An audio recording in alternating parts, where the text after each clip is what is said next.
In this video, we're going to go over what exactly is Microsoft Excel. So how does this work? What is it really used for? And what are the different things you can do? And why is it important to organization? That's what we're going to cover in this particular lesson. So let's go ahead and jump into what exactly is Microsoft Excel. So Microsoft Excel is a powerful spreadsheet program that allows you to store, organize, manipulate, and analyze information, right? So as you can see there on the right hand side, with Excel, you can create a variety of different data visualizations. You're able to analyze information, you're able to manipulate it, organize it, and be able to present it in a very unique and helpful manner. That's essentially what Excel is. It's really about being able to utilize the tool to create different data visualizations, manipulate the data, and essentially be able to showcase information based off data that is being gathered. And so it's a spreadsheet program which contains a number of columns and rows where each intersection of a column and a row is a cell. So if you look at the right hand side there, you see the different boxes, you see the different sections there. You have the columns that are vertical, you have the rows which are horizontal, right? And that is essentially what is the known as the cell there when they're intersecting. And then each cell contains one point of data or info, and by organizing the data in this particular manner, you can make information easier to find and automatically draw information from changing data. So you can create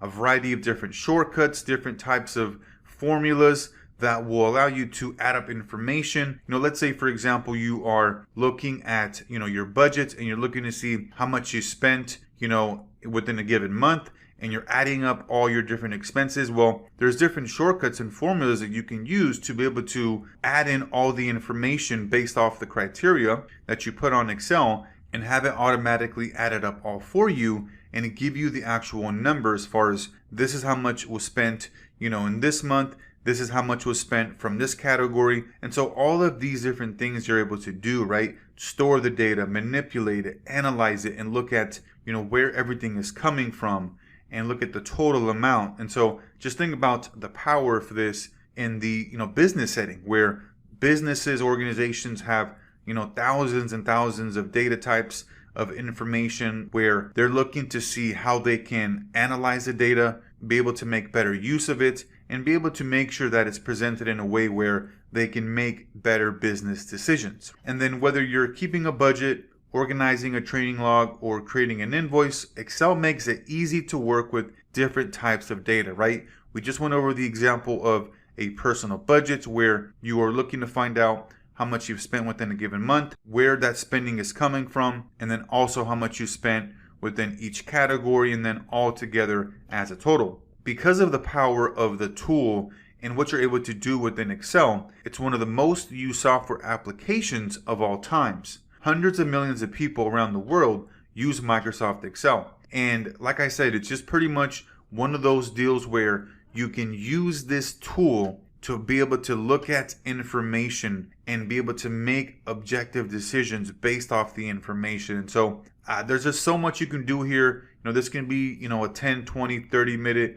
lesson here, but I really just want to give you a foundational understanding of what we're looking to do here within Microsoft Excel. And really, like I said, ultimately, it allows you to store, organize, manipulate, and analyze information. And that's exactly what you're going to learn how to do in this particular course, right? So that you can take these skills and be able to develop your, knowledge, your skill set, and be able to go out there and land a job or get started freelancing, which you're also going to learn how to do in this course. So that's going to be here for this one, and we'll see you on the next one. In this video, we're going to go over who exactly this course is for.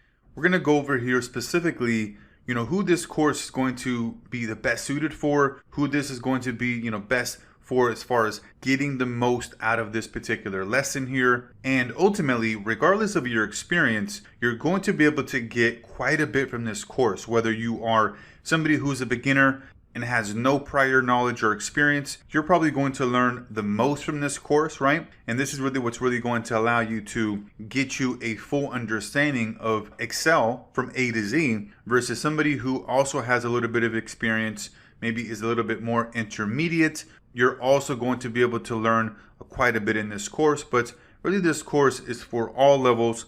Anyone who is looking to learn Excel from scratch, from A to Z, or somebody who already has some experience and wants to take their game to the next level.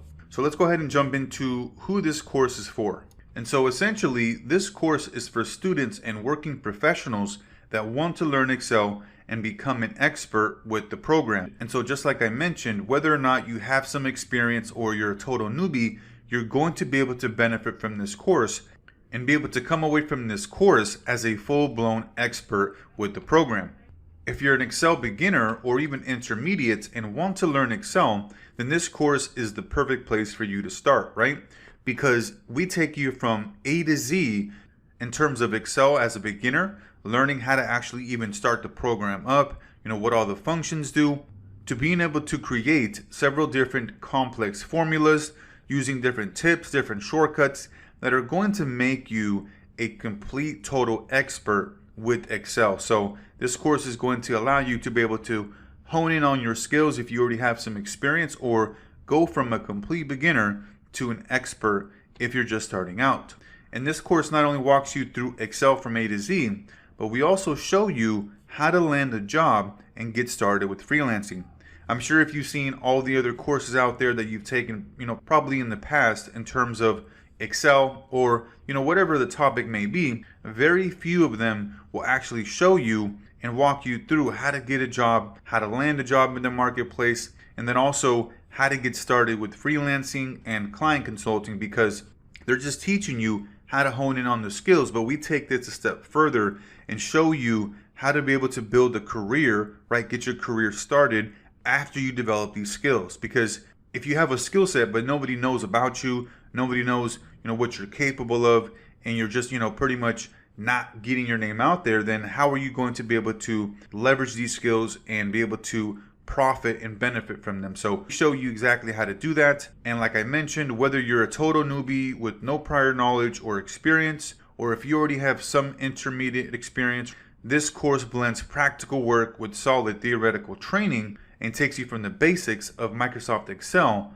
all the way through to mastery. So regardless of where you're coming from or what your experience level is, you're going to be able to benefit from this course and be able to ultimately land a job or get started freelancing. So we're excited for you to get started here, and we'll see you on the next one.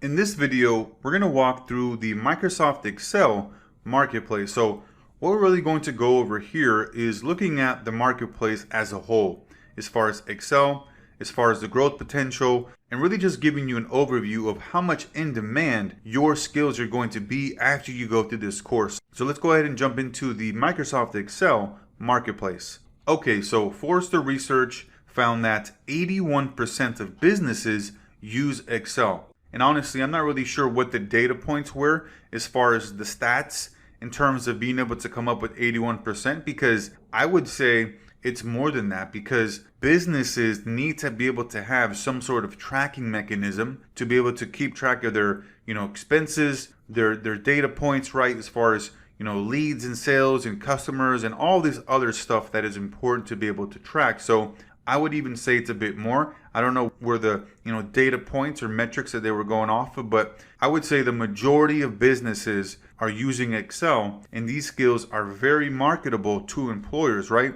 That's why you're going through this course, because you're learning how to be able to become an Excel expert. And once you go through this course, your skills are going to be highly marketable to the employers.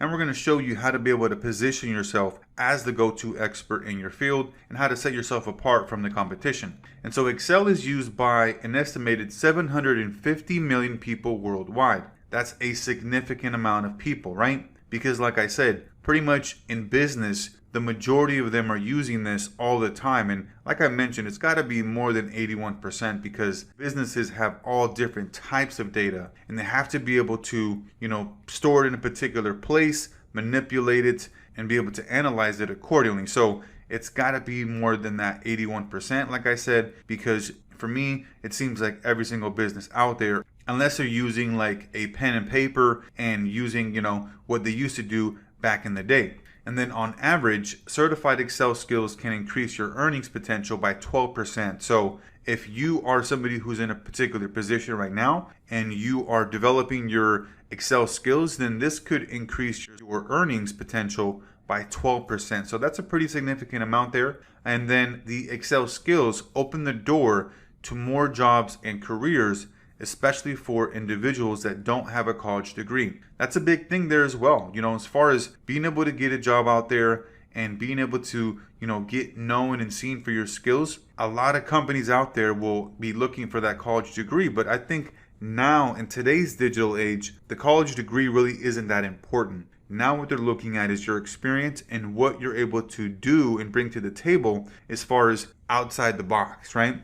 Are you somebody who is just has experience with the resume and a college degree, or do you have experience, do you have a resume, and you may not have a college degree, but you have a social media presence, you have an online personal brand, you have a website, right? We show you how to do all of that in this course, and that will allow you to set yourself apart in the marketplace in terms of the competition, so that even if you don't have a college degree, you'll still be able to be, at the top list of the candidates.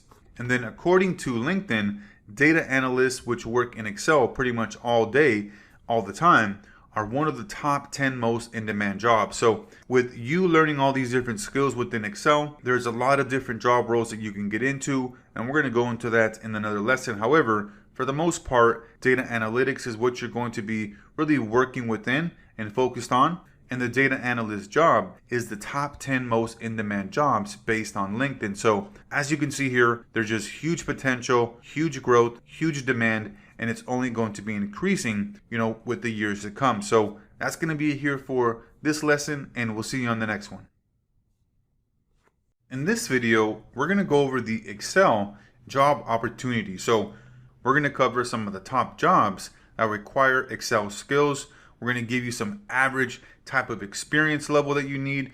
We're going to give you some potential salary numbers here of what you can expect as somebody who's entry level or somebody who already has some experience, and just pretty much giving you an overview of the opportunities that are available for individuals that have the skill set of Excel. They've mastered it, which you're going to be able to do by going through this course. So let's go ahead and jump into Excel job opportunities. Okay, so entry level data analyst with less than 1 year experience, which is pretty much going to be the job that you're looking at or looking to get into after you complete this course. You can expect to earn an average of $52,000, and then 1 to 4 years experience can earn you an average of $56,000, and then 5 to 9 years experience can earn you an average salary of $63,000, and then obviously here a very senior level can get you, $66,000 plus. But this is just a data analyst type of positions, right? That's depending on, really what you're looking to get into. If you're looking to stay within the data analyst world, or you're looking to get into maybe business analysis, maybe you want to look at becoming a project manager, whatever that may be, right? This is just kind of giving you an overview of the data analyst position. And a recent study from Indeed.com was looking at what is the most in-demand software skills in the market.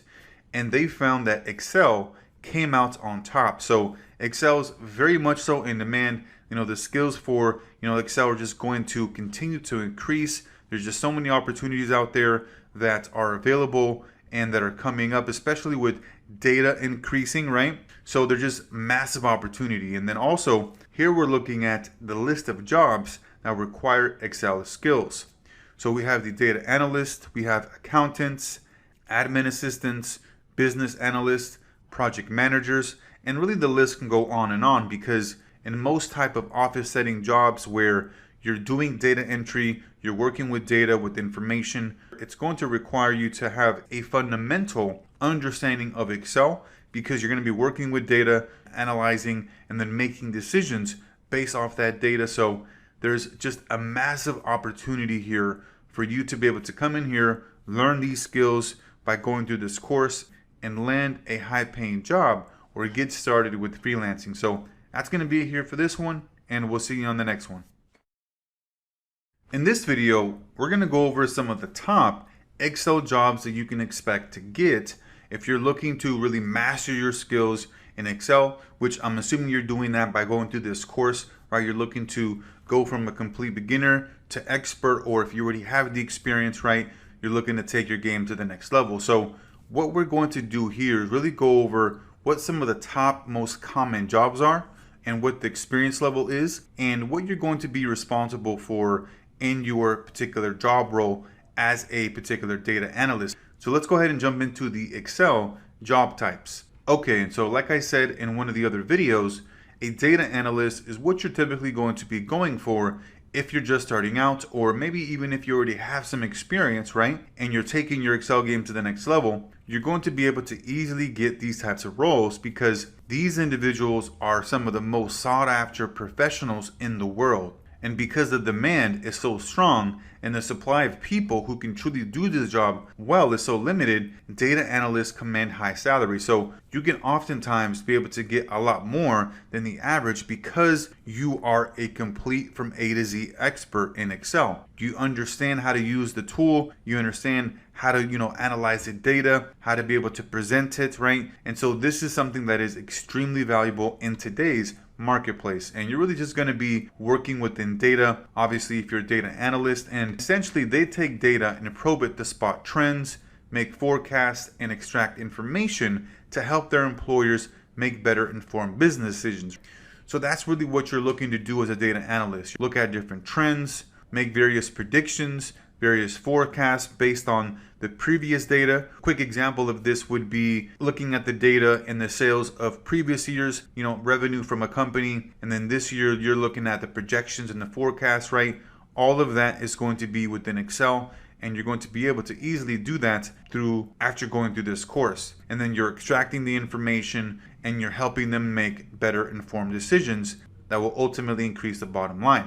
And so some of the lists of the common responsibilities here are going to be to interpret data and provide ongoing reports, develop and implement databases, collect and work with data analytics and other strategies that optimize statistical efficiency, quality, and then also identify, analyze, and interpret key trends or patterns in complex data sets, right? This is probably one of the most important things here, is being able to take all these different data sets, right, that you're getting from the company, from your employer, whatever that may be, and analyzing it and looking at different opportunities, right? Strengths, weaknesses, opportunities, threats. And so utilizing the SWOT analysis to be able to help you better understand and give recommendations to your organization, to your employer, right? To your client, whatever that may be. So some of the top actual positions here that you're going to see in the Excel field is the data analyst, financial analyst, business analyst. Typically the financial analysts actually are people that work either like on Wall Street or in private equity firms where they're just analyzing, businesses, or analyzing, P&L statements, profit and loss, and things of that nature. And then business analysts, you're pretty much analyzing the business as a whole, admin assistants, admin assistants, accountants, bookkeepers, project managers, and pretty much anything that has to do with analytics. And so these are the various job opportunities that you can see within the marketplace after you have gone through this course and developed and mastered your Excel skills. So that's going to be here for this one, and we'll see you on the next one. All right, first things first. Before we actually begin working inside of Excel, we need to learn how to open up the application first. Now, some of you may already have the Excel shortcut placed on your desktop. If you do, you can go ahead and give that a double click, which will open up the application. If you don't see the shortcut, what you want to do is go down to the bottom left corner of your screen and click the Start button. Now, my Start menu may look a little different than yours, depending on what kind of operating system you're on. Currently, I'm on Windows 10, so my Start menu looks like this. Now, if we scroll down to the letter E, we can open Excel from here, or we can search for it in the search bar, and we can open Excel this way. Alright, now that we have Excel open, we are introduced by the Start screen. Now, your Start screen may look a little different than mine, depending on the version of Excel you have.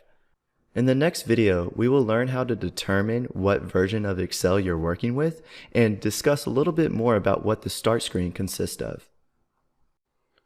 Okay, now that we are in the Excel Start screen, I did mention in the previous video that your Start screen may or may not look different than mine, depending on what version you have.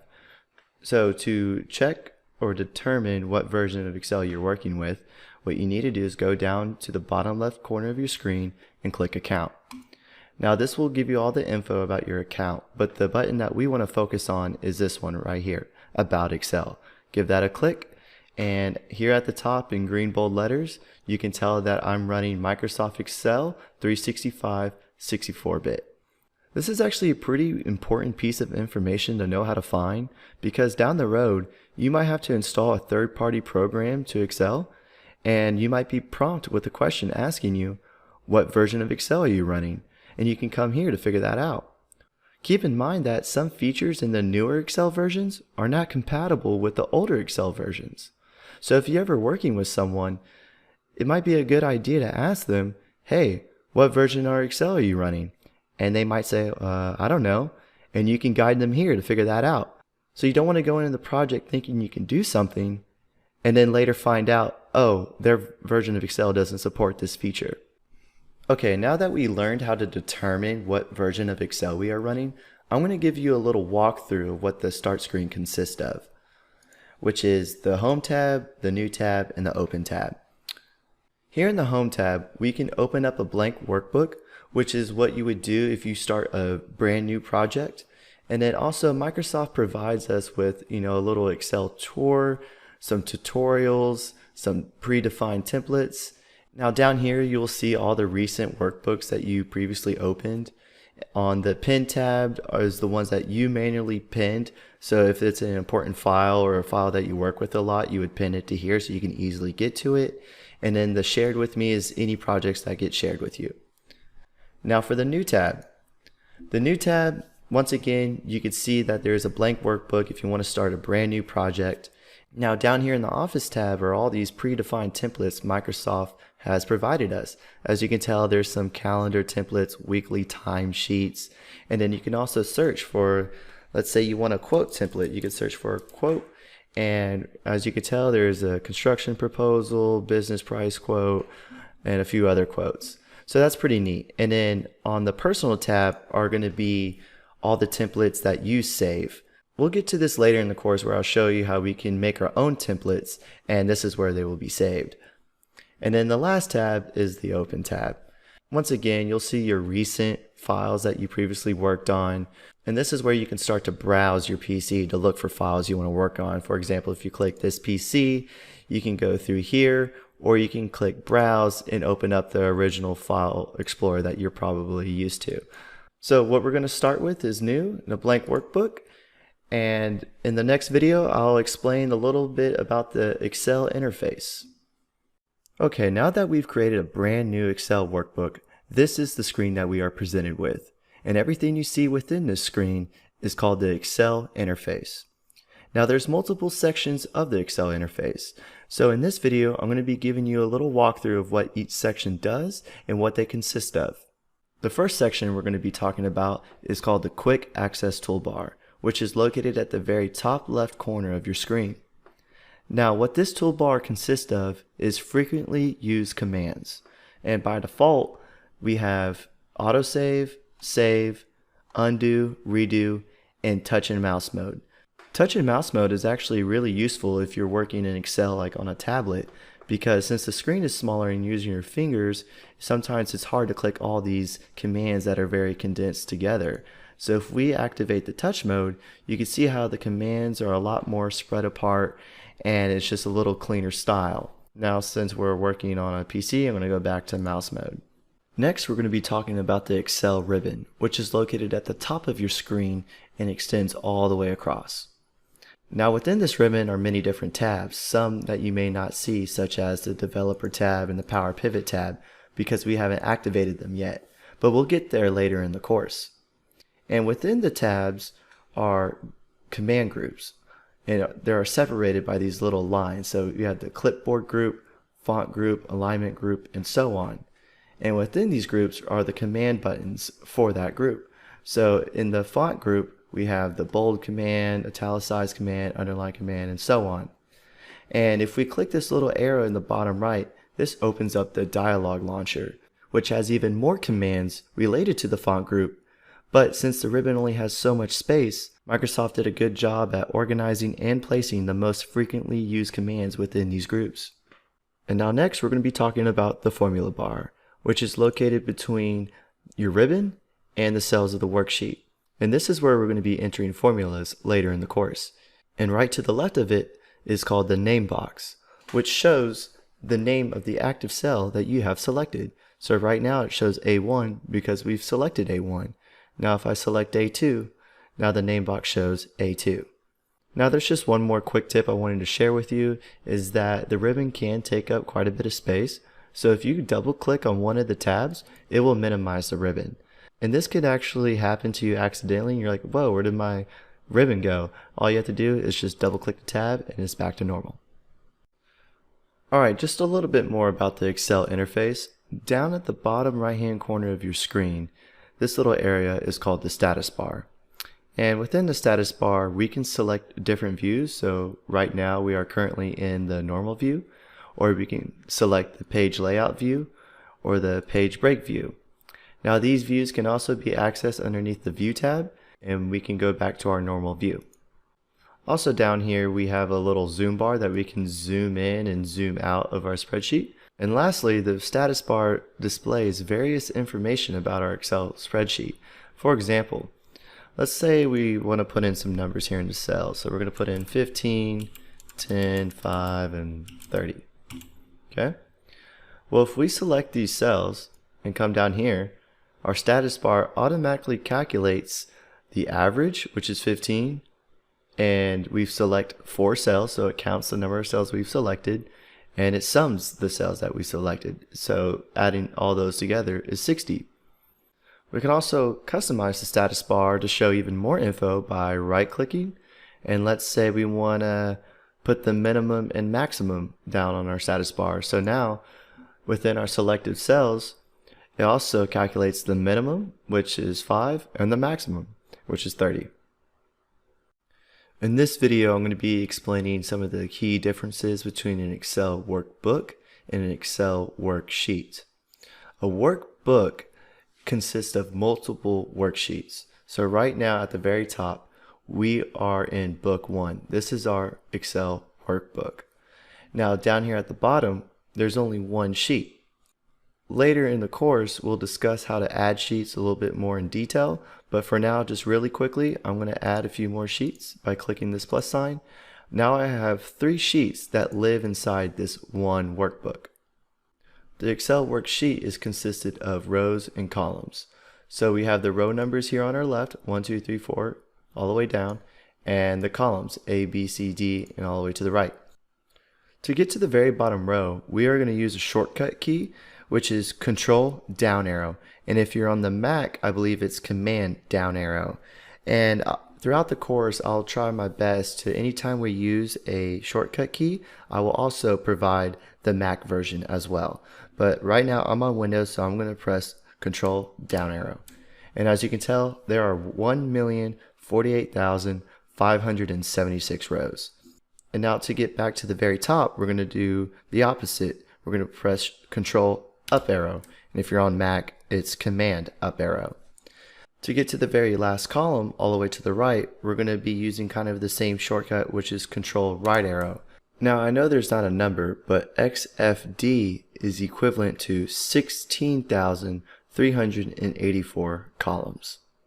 So if we do the math, that means there are over 17 billion cells in a single worksheet, which is kind of crazy. As for how many worksheets you can have in a single workbook, there is no limit. It's all based on how much memory your computer can handle. Now, earlier versions of Excel, there was a limit of only 255 worksheets.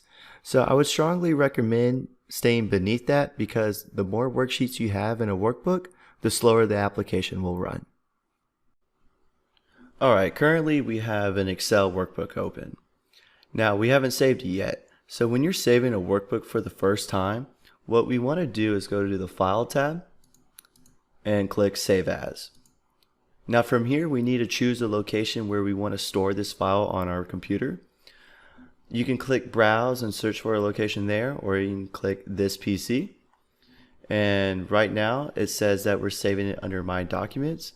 I could click this and change the location if I wanted to, but as of right now, Documents will do just fine. Now, right underneath that, we need to give it a name. For this example, I'm just going to call it test save. And right below that is the file extension. Now by default, Excel saves it as a .xlsx file, which means it's just a plain old simple Excel workbook. But if we click this dropdown, there's a number of different file types that we can choose from. Now really quickly, I just want to point out a few commonly used file types that you will probably see, which is a macro and enabled workbook, Excel template, a text file, a .csv file, which is short for comma delimited, and a PDF file. Now later in the course we'll discuss more of these in detail, but for this video I just wanted to show you all the different file types and how to save and change the file type if needed. But for this example we're just going to stick with the .xlsx, so you can click out of that and we can click save. Alright, so you can see at the top that the book 1 has changed to test save, which is the name of our workbook. So if we close out of this, go to my documents right here, we should see that test saves right here at the very bottom, and we can open that back up and it'll take us to our workbook. Now that we have our test save workbook open, I'm going to make a few changes in the cells and then save over what we already have. So if let's just say I put hi and hello in these cells. Now if I click save right here in our quick access toolbar, or I can go file save, that means we've saved all the changes that we just made, and next time we open this file these changes will be here. So really quickly I'm going to close Excel, open up test save back up, and our changes are still there. Let's say you want to make a few changes to this workbook, but you don't want to overwrite the original workbook. So for example, I'm just going to put in a 1 and a 2 in these cells.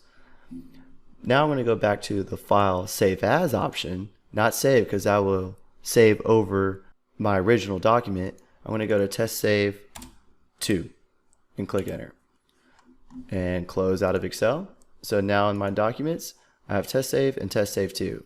So if I open up test save 2, it will have all the changes that I previously made, and if I open up test save the original one, it's only going to have the hi and hello. Also, if you didn't notice during that process, we can open up Excel documents straight from the file location by giving a double click, or we can go to file, open, and then choose one of the files that we have in our recent folder, or go actually browse your PC under documents and open up the file from here. Now that we've discussed what the Excel interface is and what it consists of, I'm going to go in and talk about how we can actually customize it. So for starters, I'm going to show you how to customize the quick access toolbar. There's 3 different ways to do this. I will show you all 3 just so that you get a little bit more familiar of how to add commands to your quick access toolbar. Now the first way, we can click this drop down menu. Now these are just a few commands that we can easily access. For example, if you do a lot of printing, put quick print up here. As you can tell, a printer icon appeared, so anytime we want to print, all we have to do is click that icon. Now another option to do is anywhere in your ribbon, let's say if we go to the data tab, you can right click any command. For example, I'm going to click the highest to lowest sort command. I'm going to right click it and click add to quick access toolbar. Now you can see that icon popped up there. And then the last way is go to file, options, quick access toolbar. Now you have a list of all the commands that Excel has. Right now we're viewing popular commands that are most frequently used, or you can drop down and go to all commands. And this will show you all the commands Excel has, and you can add anything up there to that quick access toolbar. But for now, I'm just going to go to popular and maybe put sum, and then click add. And when I click OK, now the sum command is up there in the quick access toolbar.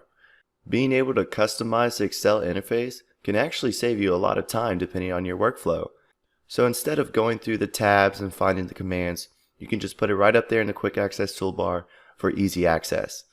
Now if you want to remove these commands up here, there's a few ways. I'll show you both. You can either right click and say remove from quick access toolbar, or you can go to file, options, quick access toolbar, and click on one of the commands that you want to remove. For example, I'm going to click sort descending, remove, quick print, remove, and click OK. Now our quick access toolbar is back to default. Alright, now that we've learned how to customize the quick access toolbar, we're going to go over how we can actually customize the Excel ribbon, meaning that we can add groups, commands, and tabs on the Excel ribbon. What we want to do is go to File, Options, Customize Ribbon, and here's where we can add new groups and new tabs to the ribbon. So first off, we're just going to add a new group to the Home tab. So if we click Home right here and click New Group, and we can rename the group by clicking Rename, and we'll just call it Test Group. And click OK. Now you can see that we have a test group here in our Home tab. As of right now, we don't have any commands in this group. If you want to see the commands, for example, if I click Font, this plus button, these are all the commands within that group. So now let's add a command to our new group. I'm going to come over here under Popular Commands and maybe add email to our new group. So I'm going to click Email and click Add. So now you can see that the email command is underneath our test group.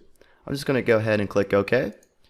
And if you notice, if we go to our Excel ribbon, all the way to the right underneath our Home tab, we have the test group, which is the name, and then the email command.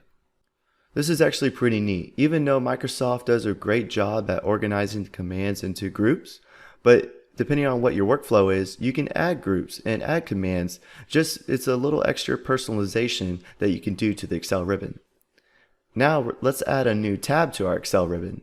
So if we go to File, Options, Customize Ribbon, and then we can click New Tab. And we can go ahead and rename the tab as well. We're going to name it Test Tab. Click OK. And as of right now, we don't have any groups. What I'm going to do is just pull this test group into the tab group. So I'm taking it off the Home tab and putting it into the test tab. And within the test group, we still have our email command. So I'm going to click OK. Now on our Home tab, the email command, as you can see, has disappeared. But if you look right here, we have test tab. And then if we click that, our group and email command is there. So you can have a whole tab that is full with groups and commands that are specific to your needs. Now if you want to reorder this test tab and maybe move it to the end, you want to go to File, Options, Customize Ribbon, and we can move the test tab all the way down here to the bottom because these are in order, and click OK. So now you can see that the test tab is at the very end. Now to remove the tabs and groups, all you need to do is go back to your File, Options, Customize Ribbon, and we can click on our group and we can say remove. We can also come back to our tab and click remove and just click OK. So now we don't have the test tab here anymore or the test group with the email command. Okay, so before we move into the next section of this course, I want to point out Excel shortcut keys, because once we start working inside of Excel, we actually might be using some of these shortcut keys. Now, depending if you're on Windows or Mac or a full keyboard versus a laptop keyboard, your shortcut keys may be a little different than mine. But in the Resource tab, if you click this link, it'll take you to the Microsoft Support Excel shortcut keys. If you go to the Windows tab, it will give you all the Excel shortcut keys for Windows. Same thing for the Mac. If you scroll down, it will give you a list of all the shortcut keys related to the Mac keyboard. Now throughout the course, anytime I'll use a shortcut key, I'll give you the Windows version and the Mac version. Trust me, no one is expected to remember all these shortcuts because everyone's needs are different. The shortcuts that you use often might be a little different than the ones that I primarily use. The fact is, the more shortcuts you use and try to remember, it will help you save a lot of time and help you become more efficient in Excel. The only way to start remembering these shortcuts is to actually practice them. So anytime there is a shortcut available to use, do it. And over time, once you keep on doing these shortcuts, it will become natural to you. So you know that Control C is copy, Control V is paste. Control Z, as in zebra, is undo. And throughout the course, you'll see more shortcuts that we'll use. And I'm not going to go crazy with them, but I will show you some of the ones that I found really useful, which might be very useful to you as well. Alright, well, without further ado, let's get into the next section of this course. Okay, now that we've covered how to open up Excel, save a workbook, get familiar with the Excel interface, customizing the Excel ribbon quick access toolbar, it's time to start inputting data into the cells of the worksheet. Now for this example, we're going to be building a monthly expense report, and we're going to be building off this report for the next several videos. And we're going to be adding formulas, formatting, charts, and graphs to it to make it look all clean and organized and function properly as well. So for this video, all we're going to be doing is entering text values to create labels inside of Excel. Labels are actually very important, especially when we start importing tables and charts, because Excel needs to realize, oh, what do these numbers mean underneath these labels? So the first thing we're going to do is enter a title for the spreadsheet. So all we're going to have to do is click cell A1 and start typing monthly expenses and go ahead and click enter.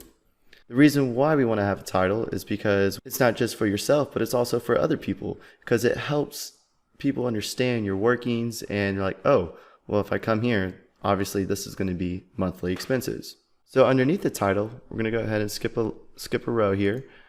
And so in cell A3, I'm just going to abbreviate expenses as EXP. And now we're going to start listing some of the expenses.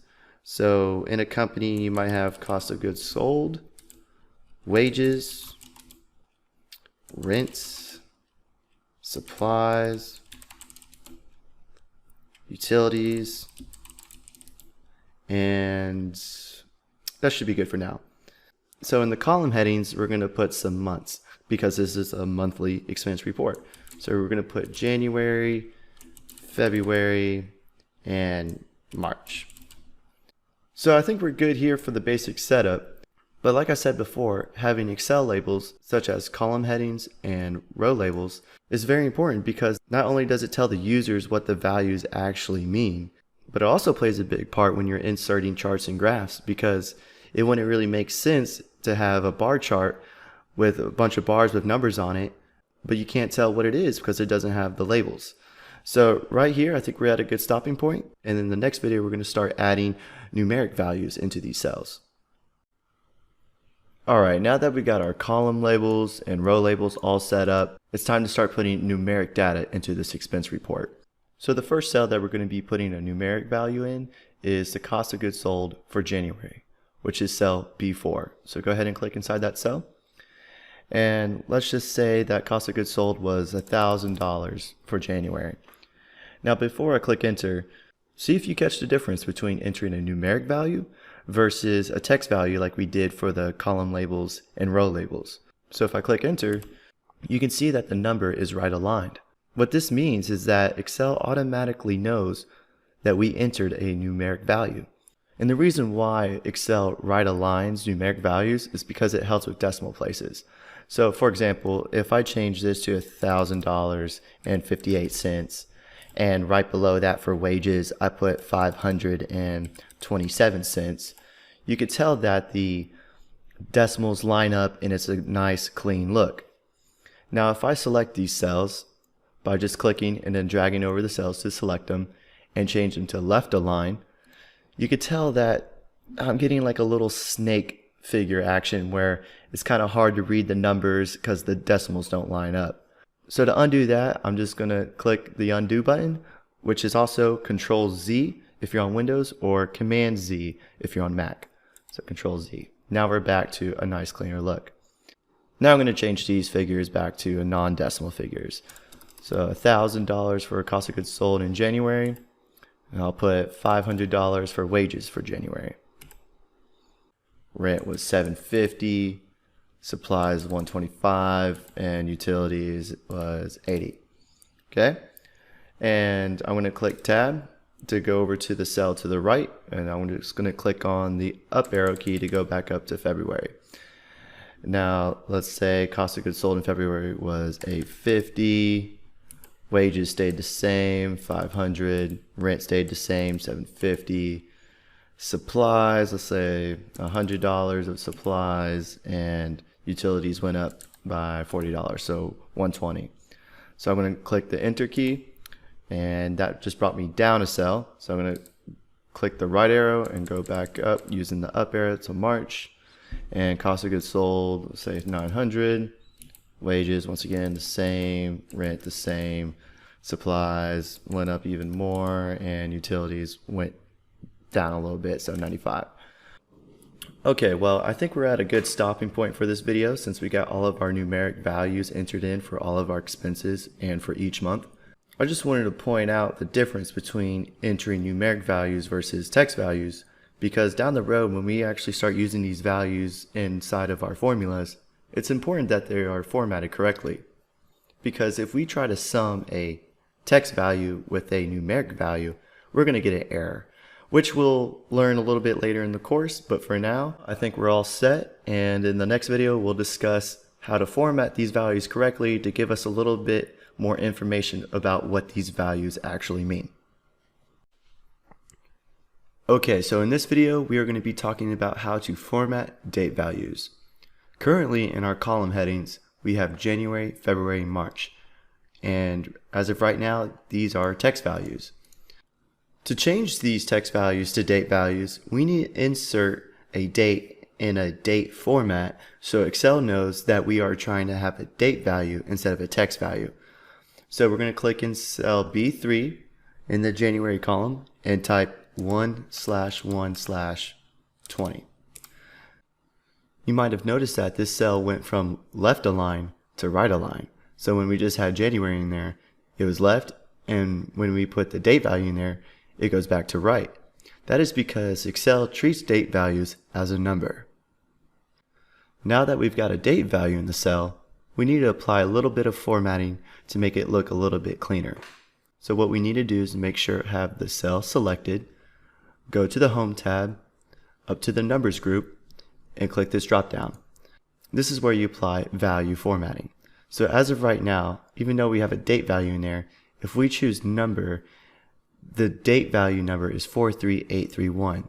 Like I said before, Excel treats date values as numbers.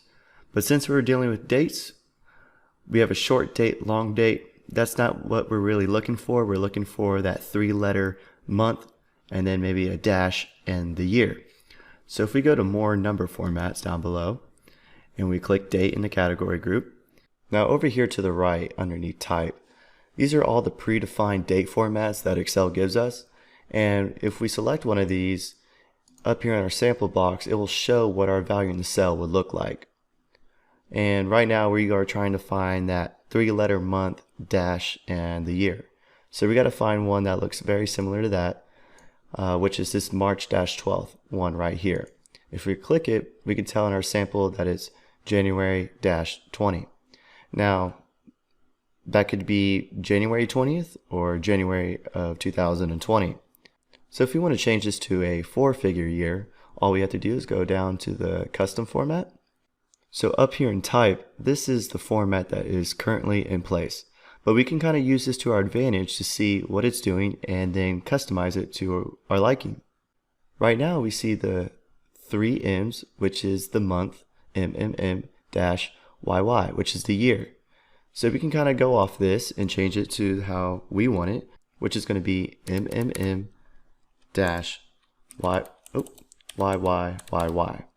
And you can tell in our sample box it is January-2020. And we can go ahead and click OK. And now you can see that in our cell we have the correct format that we want. Now we can go through that whole process and do that for each column heading, but that might take a little bit of time. So I'm going to show you a little Excel shortcut here. You want to click in the cell that has the formatting, and you want to drag your cursor to the bottom right corner of the cell until your cursor turns into a little thin black cross instead of a big thick white cross. And what you want to do is click and drag over the column headings.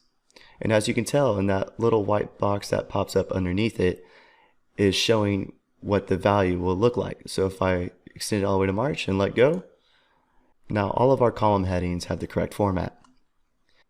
What we just used is called the fill handle. Now the fill handle is great for copying formatting, copying cells, and picking up patterns, which is what Excel just did. It realized that we started with a January, a date value, and extended it across to the next month, February, and then March. For example, if I put just a 1 in this cell real quick, and I click it and use the fill handle, it's just going to put 1, 1, 1, 1, 1, and so on, because it's not picking up any patterns. But if I delete those and type in 1, 2, and 3, and select those cells, now if I use the fill handle and drag it down, Excel is picking up that there is a pattern. So it's picking up like, oh, I want to go 1, 2, 3, 4, 5, 6 in order. So just keep that in mind, and we will use the fill handle a lot more later in the course. I just wanted to show you this quick tip because it could potentially save you a lot of time. I'm going to go ahead and delete these cells. Now that we got the dates formatted correctly, I think this is a good stopping point for this video. And we've put a good amount of work into this workbook. So if you haven't saved your workbook yet, I strongly suggest you do that. Remember, it's just File, Save As, since we're saving it for the first time. Make sure you give your workbook a name. I'm going to call it Monthly Expenses. And I'm saving it to my desktop and click Save. Sorry, I already had one, but I'm going to go ahead and replace it. Click OK, and we're done. Okay, now that our monthly expense report is filled with labels, date values, and numeric values, we are ready to start adding some formulas to build more info into this report.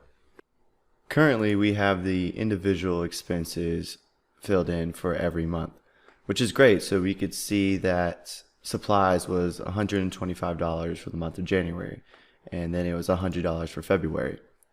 Now, this is great, but with reports like this, it'd be nice to have a total at the end of each month so we could see what the total amount of expenses was for January, February, and so on. Or we can have totals at the end of the column so we could see the total of cost of goods sold throughout all 3 months. Now, with Excel being such a powerful calculator, we can achieve these totals by building some basic formulas within our report. So let's go ahead and start building a formula to get the total amount of expenses for the month of January. So to start off, we need to click in cell B9 because this is where we want our total to be placed. Now, the number one rule when writing formulas or using Excel functions, you have to start them with the equal sign. And to start writing the formula, we can go ahead and start typing directly in the cell like we've been doing. So I can type an equal sign here, or I can come up to the formula bar and type the formula inside here. You could choose whichever one you prefer because either one would work just fine. Now to get the total, we need to start adding all the expenses together for the month of January. So for cost of goods sold, we had $1,000. Then we're going to click the plus sign to add these totals together. And for wages, we had $500 plus $750 for rent plus $125 and then plus $80 for utilities. Now if I click enter, it should give us a total of $2,455. And if we go ahead and select and highlight all of our expenses and come down to the status bar, we can see that the sum has a total of $2,455. So we can cross-check that to make sure our formula is correct, and in which this case it is. Now the way I just showed you to achieve this total is not very efficient for 2 reasons. One, we had to manually enter the amount for each expense. In this case, there's only 5 expenses, so it's not too bad, but let's say you had 50 expenses. That's going to take quite some time. And 2, if I go up here and change cost of goods sold to $2,000 instead of $1,000, our total remains the same, so now our total is off. So I would have to come back here, edit the formula, and change this to $2,000. And now we have the correct amount. I'm going to go ahead and undo that by clicking Control Z to get us back to the original amounts. And now for the month of February, I'm going to show you a different way so we can remove those potential cons that we just talked about. So for this formula, instead of manually entering the amount of each expense like we did for the month of January, we're going to be using a technique called cell referencing. Now, as always, to start off the formula, we have to start it with the equal sign. And to add these cells together using cell referencing, all we have to do is click the cells that we want to add. So we're going to start off with cost of goods sold, which is cell C4. Click the plus sign, wages, and repeat the process for each expense. And now we can click enter, which gives us a total of $2,320.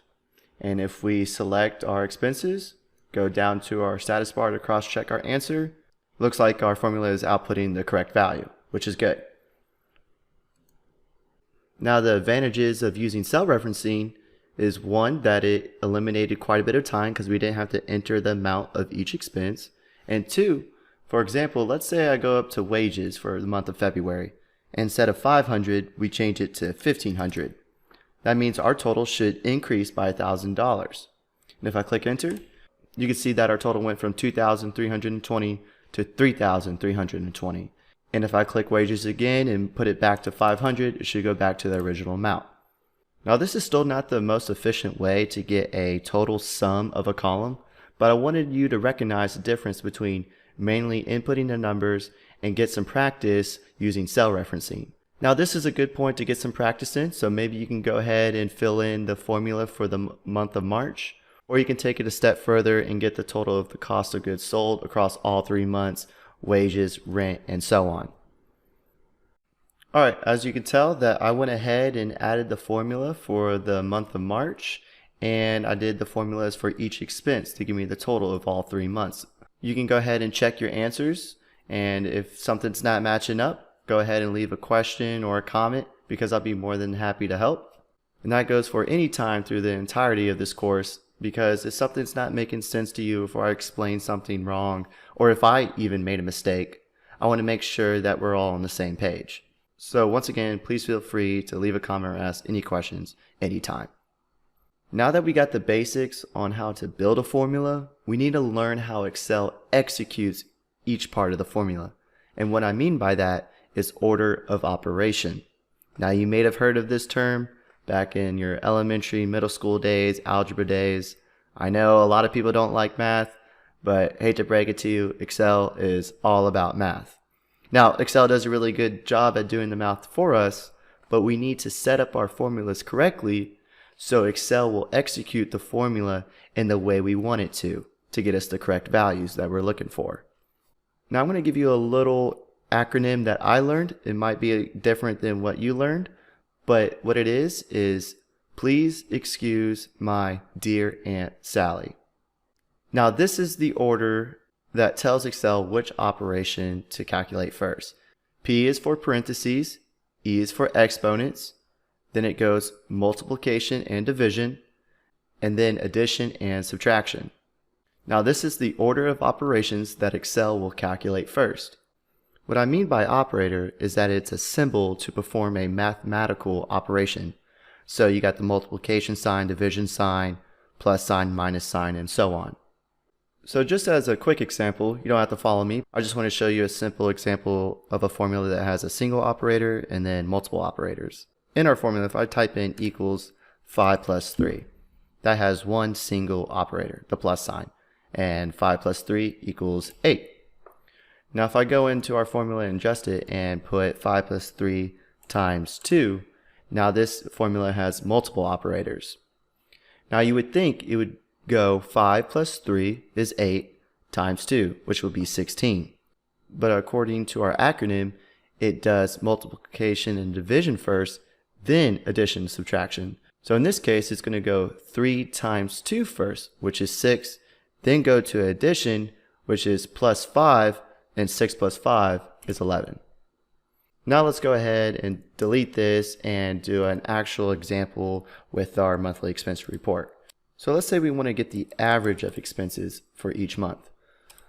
So what we want to do is type in the equal sign, click in cell B4, plus 500, plus 750, 125, plus 80, and then divide this by 5 because we have 5 expenses and we should get our average. So when I click enter, the average for the month of January was 2,391.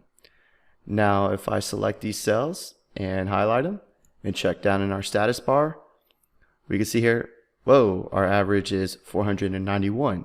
So what went wrong? So let's click on our cell where our formula is and kind of dissect what is happening. Excel actually has a really neat built-in tool to show how Excel is calculating the formula. To check this, what we're going to do is go to the Formulas tab and then click Evaluate Formula. And here in this box, it shows that we are adding all the expenses together and then dividing by 5.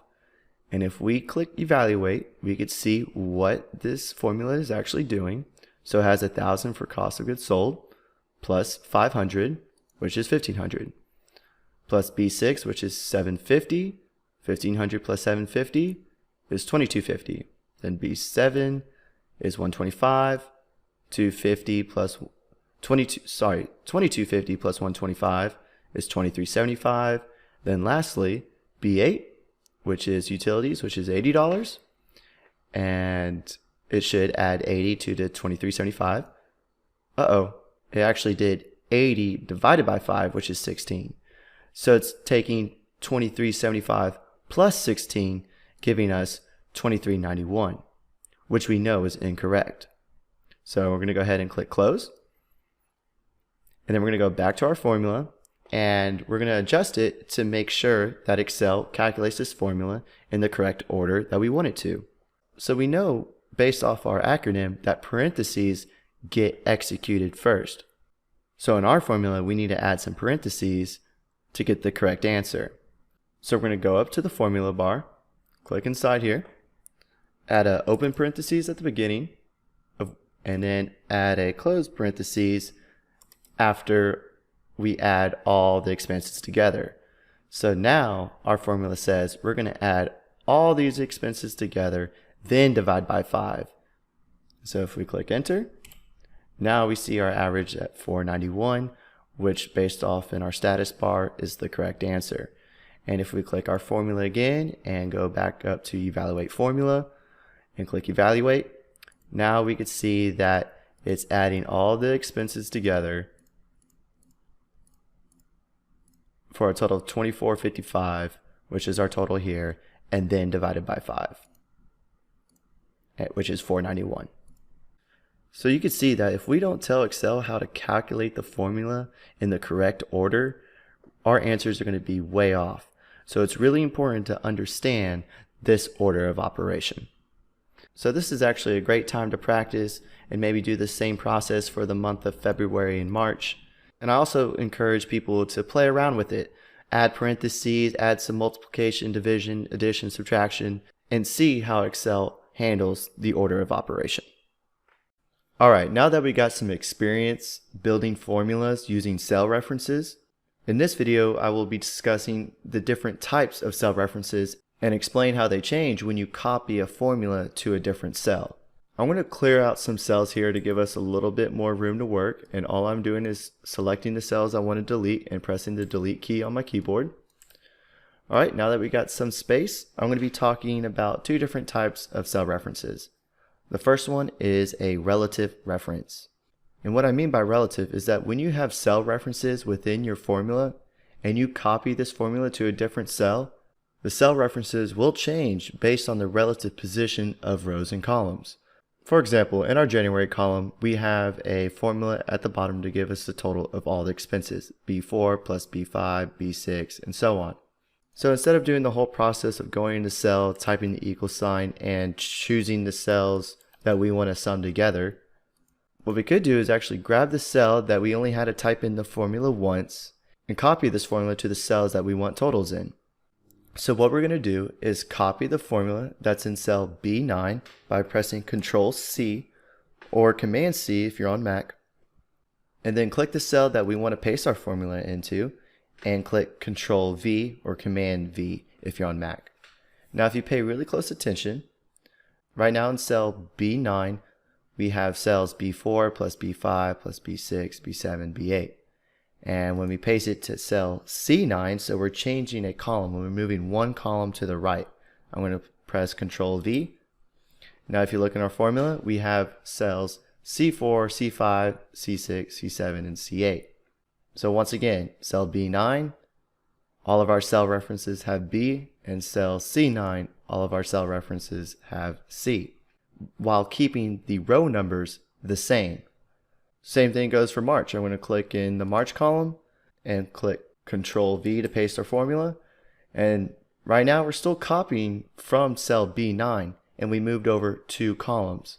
So all of our cell references went from B4, B5 to B6 to D4, D5, D6 since we copied over the formula 2 columns. And since we didn't go down any rows, all of our row numbers stayed the same. So let's kind of do the same process for our totals in the very right column. So if we click in cell E4 that has our formula in it, and instead of copying, pasting the formula into each cell individually, all we have to do is click in the cell and move your cursor to the bottom right hand corner of the cell until your cursor turns into a thin black cross. And from one of the previous videos, we know this is called the fill handle. And we can use this fill handle to copy formulas down rows or across columns. And before we copy this formula down, I want you to think about how these cell references are going to change. Right now we have B4 plus C4 plus D4. And now that we're copying down rows, what do you think is going to happen to the row numbers? So let's find out. We're going to click and drag all the way down. And then now if we click in the cells, we went from B4 to C4 to D4. And if we go down a cell, it goes B5, C5, D5. And once again, B6, C6, D6. So now that we are copying the formulas down the rows, the row numbers are changing. And since we stayed in the same column, our columns are staying consistent. Okay, so that was relative referencing. And you could tell that when we copied formulas across columns or down rows, the cell references within the formulas would change relative to their position. Now the next type of reference that we're going to be discussing is called an absolute reference. And we're going to have to expand our report a little bit to give a proper example of how absolute references work. So let's go ahead and add a new column to our report, and we're going to call it percent of total. And our goal here is to get the percentage of each type of expense in regards to the total amount of expenses we paid for the past 3 months. So what we need to do is create a formula to get the percentage, and then we can copy that formula down our percent of total column. So to start off, we got to type in the equal sign, and then we're going to take cell E4, which is the total of cost of goods sold, divided by the total amount of expenses that we had to pay for all 3 months, which is cell E9. And we're going to click enter. So you can tell that the total expenses of cost of goods sold was 38% of the total amount of all expenses combined. Now if we click in this cell and we want to copy this formula down to the rest of the rows, we're going to grab our fill handle and we're going to drag it down to the rest of our expenses. We're going to let go, see what happens. Oh, alright, so obviously we have some errors in our formula, so let's go back to our formula and kind of see what is happening. So if we click in the formula bar, we can see that we have E4 divided by E9, which is great. All right, then we're going to move down a cell, see what's happening here. Now we have E5, which is correct, divided by E10. So the cell reference actually moved down a row. So this cell is actually blank. And when you divide a number by 0, it's going to give you an error. So we want cell E9 to be constant. And that's what an absolute reference is that your cell references will remain constant regardless if you copy your formula down rows or across columns. So let's exit out of this and go back to our formula. And then we're going to go up to our formula bar. And to change cell E9 to an absolute reference, we have to put dollar signs before E and before 9. So when you see $E, $9, that means that is not going to change. Or you can use a shortcut by clicking F4 on your keyboard and you can cycle through the different references. So if there's no dollar signs, that means it's relative. If there's both dollar signs, that means the column and the row number are going to stay constant. So we can click enter. Now our first one still looks correct. Now if we drag down this formula through the rest of our expenses, we should be getting the correct percentages. And from the start, so it's E4 divided by E9. Then if we go down one row, we should see E5 divided by E9. And if we go down one more, it's E6 divided by E9. So the first part of our equation is relative because we want to take each expense and then divide it by the total. And then after the division sign, the total amount, cell E9, stays constant. And that's a absolute reference. Now that we've built some basic formulas within our report, it's time to introduce Excel functions. And what a function is a predefined formula that performs a calculation that's already built into Excel. So instead of building the formulas ourselves, Excel provides us a massive library of different types of functions that can increase our efficiency and save us a bunch of time.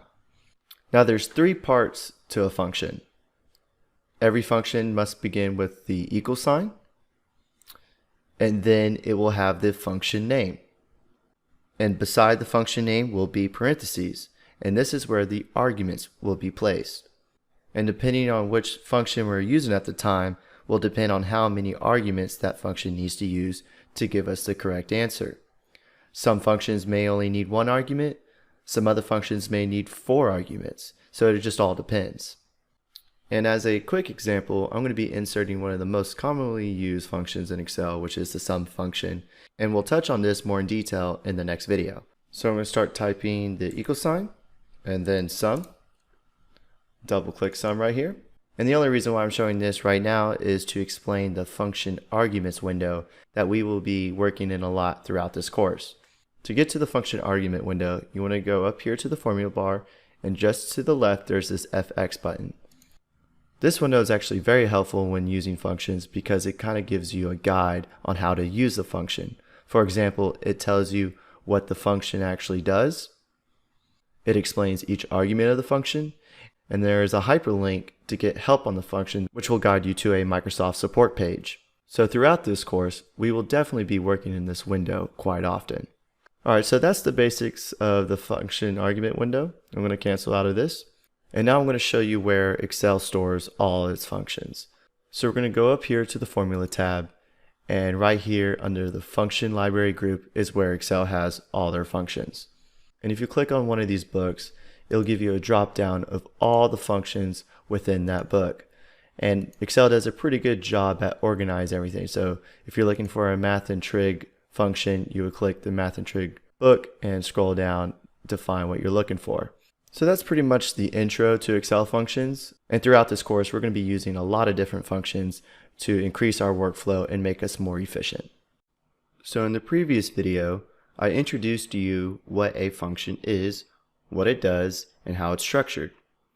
Now it's time to actually incorporate some functions into our monthly expense report. The first function I'm going to be showing you is the sum function. Now the sum function is one of the most popular functions inside of Excel, and it's used worldwide. So to start off, unfortunately, we're going to be deleting all the cells that we have formulas in there that sum up the values per month or per expense. So I'm selecting cells and clicking the delete key on my keyboard, and you can tell that our formulas over here in the percent of total column are giving us an error because there isn't any data in the total column. Alright, so the first column that we're going to be using the sum function in is the January column. So we're going to click in cell B9. There's multiple ways to insert a function. I'll show you a few options. Then you can choose the way that you prefer. So the first way is going up to the Formulas tab. And inside the function library, we're going to try to find the sum function. Now sum, that sounds like math and trig. So I'm going to click the math and trig book. Scroll down to the S's, and we can see the sum function right here. I'm just going to give that a click. Now the function arguments window automatically pops up, and what the sum function does, it tells us right here, is that it adds all the numbers in a range of cells. Excel is pretty smart, and it already gave us a suggestion of what range of cells to add, but let's say it wasn't there. Okay, so in our first argument, number 1, we could click the cost of goods sold, which is B4, and then for number 2 we can click wages, number 3 rent, but this is kind of going back on what we did previously when we were building the formula. So this is still not the most efficient way. So we can delete all these, and instead of referencing a single cell, we can reference a range. So make sure we click inside number 1, and then we're going to go to our report and select the cells that we want to sum. So I'm going to click in cell B4 and click and drag to B8. Now we can see that the numbers that this function is going to sum are 1,000, 500, 750, 125, and 80, giving us a total of 2,455. We're going to click OK. And if we select our cells again and check our status bar, it looks like that our sum function is working properly. Now you might have noticed this green triangle pop up here in the cell. This is Excel just trying to be helpful, and it thinks that we might have left something out. It's not necessarily an error, but what is happening in this situation is that, remember that date values are actually numeric values in Excel. So our sum function is adding up these cells, and Excel is also looking at the cell above this selection, which is cell B3. Because since this is a numeric value, Excel's like, well, do you want to add B3 to B8 instead of B4 to B8? For example, if I click this cell and then click the warning symbol and click update this formula to include cells, see, we get this weird number because it's actually adding the date value. So I'm going to click Control Z to undo that, and instead of updating the formula, I'm just going to say ignore error. Now the green triangle is gone. Now from here, we could easily just click in this cell with our function in it and click and drag the fill handle to give us the totals for each column. But like I said, I wanted to show you multiple ways to insert a function, so I'm just going to go ahead and put that on hold for right now. So for the February column, I'm going to click in cell C9, and instead of searching in the function library, I'm going to type in the equal sign, and since I know what function I want to put in, I can just start typing the function name.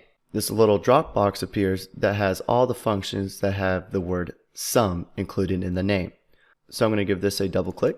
Now the function argument window doesn't appear automatically doing it this way, but it does give you a little help bar down here showing you what arguments are needed. Now you might see that this argument doesn't have square brackets like this argument.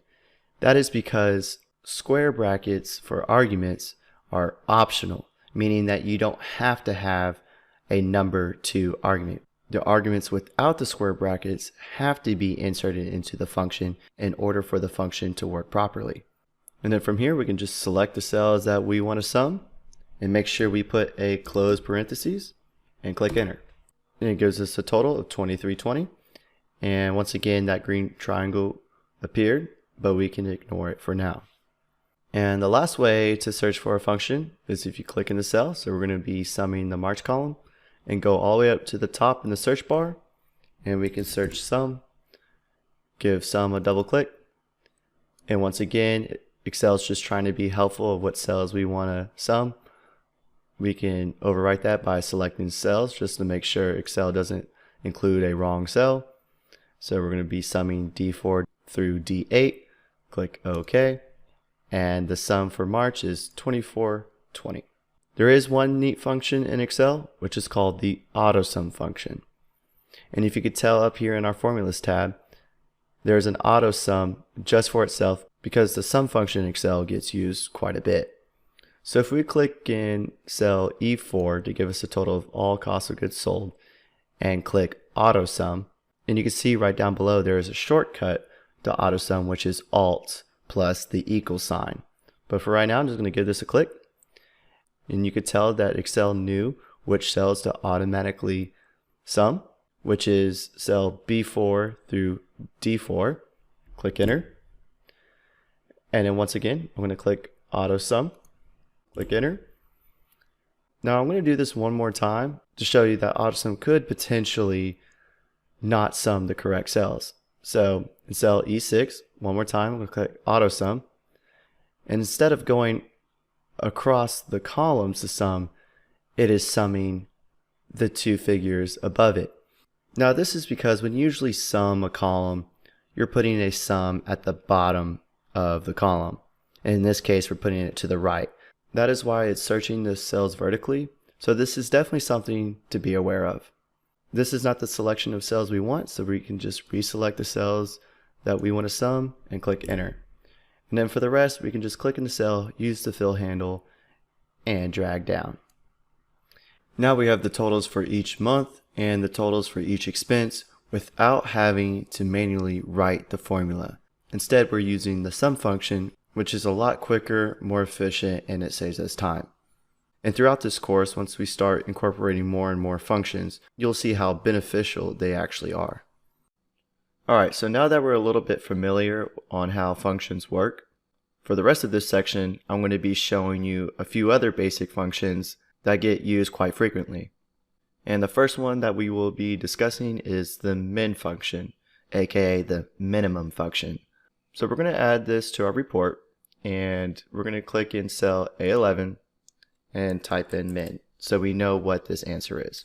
Right beside it, our goal is to achieve the minimum expense throughout January, February, and March. Now these functions are used to find just key data points within your data. Alright, so we know a few ways how to add a function into our worksheet. So one of the ways is going up to the Formulas tab and find the function in the function library. So we're looking for the min function to find the minimum value within our report. Now sometimes it might be hard to find what function you're looking for in these books. So minimum may be under math and trig. Let's scroll down to the M's. It's not there. I haven't mentioned this before, but if you go to more functions, there's statistical, engineering, and I believe it's under statistical. And there it is. So we're going to give that a click. Now our function arguments window pops up. Now once again, Excel is trying to be helpful to decide which cells we were going to look for. Right now it says B4 through B10. Well, that includes our total and this blank cell, so we don't want to do that. So let's go ahead and change this range of cells by clicking B4 and dragging down to B8.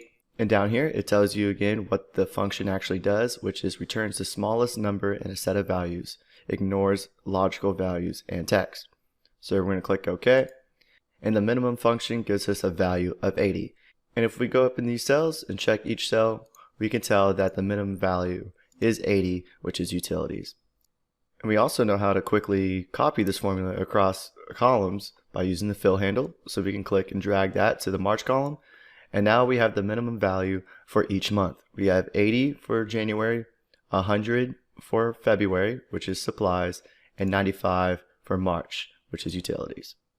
Now very similar, there is a maximum function, which returns the maximum value in a range of cells. So in cell A12, we're going to type in max, come down here, and instead of searching it for in the functions library, I'm just going to start typing the equal sign and start typing max for maximum. Go ahead and give that a double click. And I know this little help box down here doesn't give you much information about the function, so let's go ahead and go to our functions arguments window by clicking the FX button. And you can tell that the maximum function returns the largest value in a set of values. So in our first argument, number 1, we're going to click this, and we're going to select the range of cells that we want to find the maximum in, and click OK. And we can see that the maximum value for January is cost of goods sold, which is $1,000. And we can click and drag the fill handle to copy this function across the columns. And now we have the maximum for all 3 months, and it looks like it's all in cost of goods sold.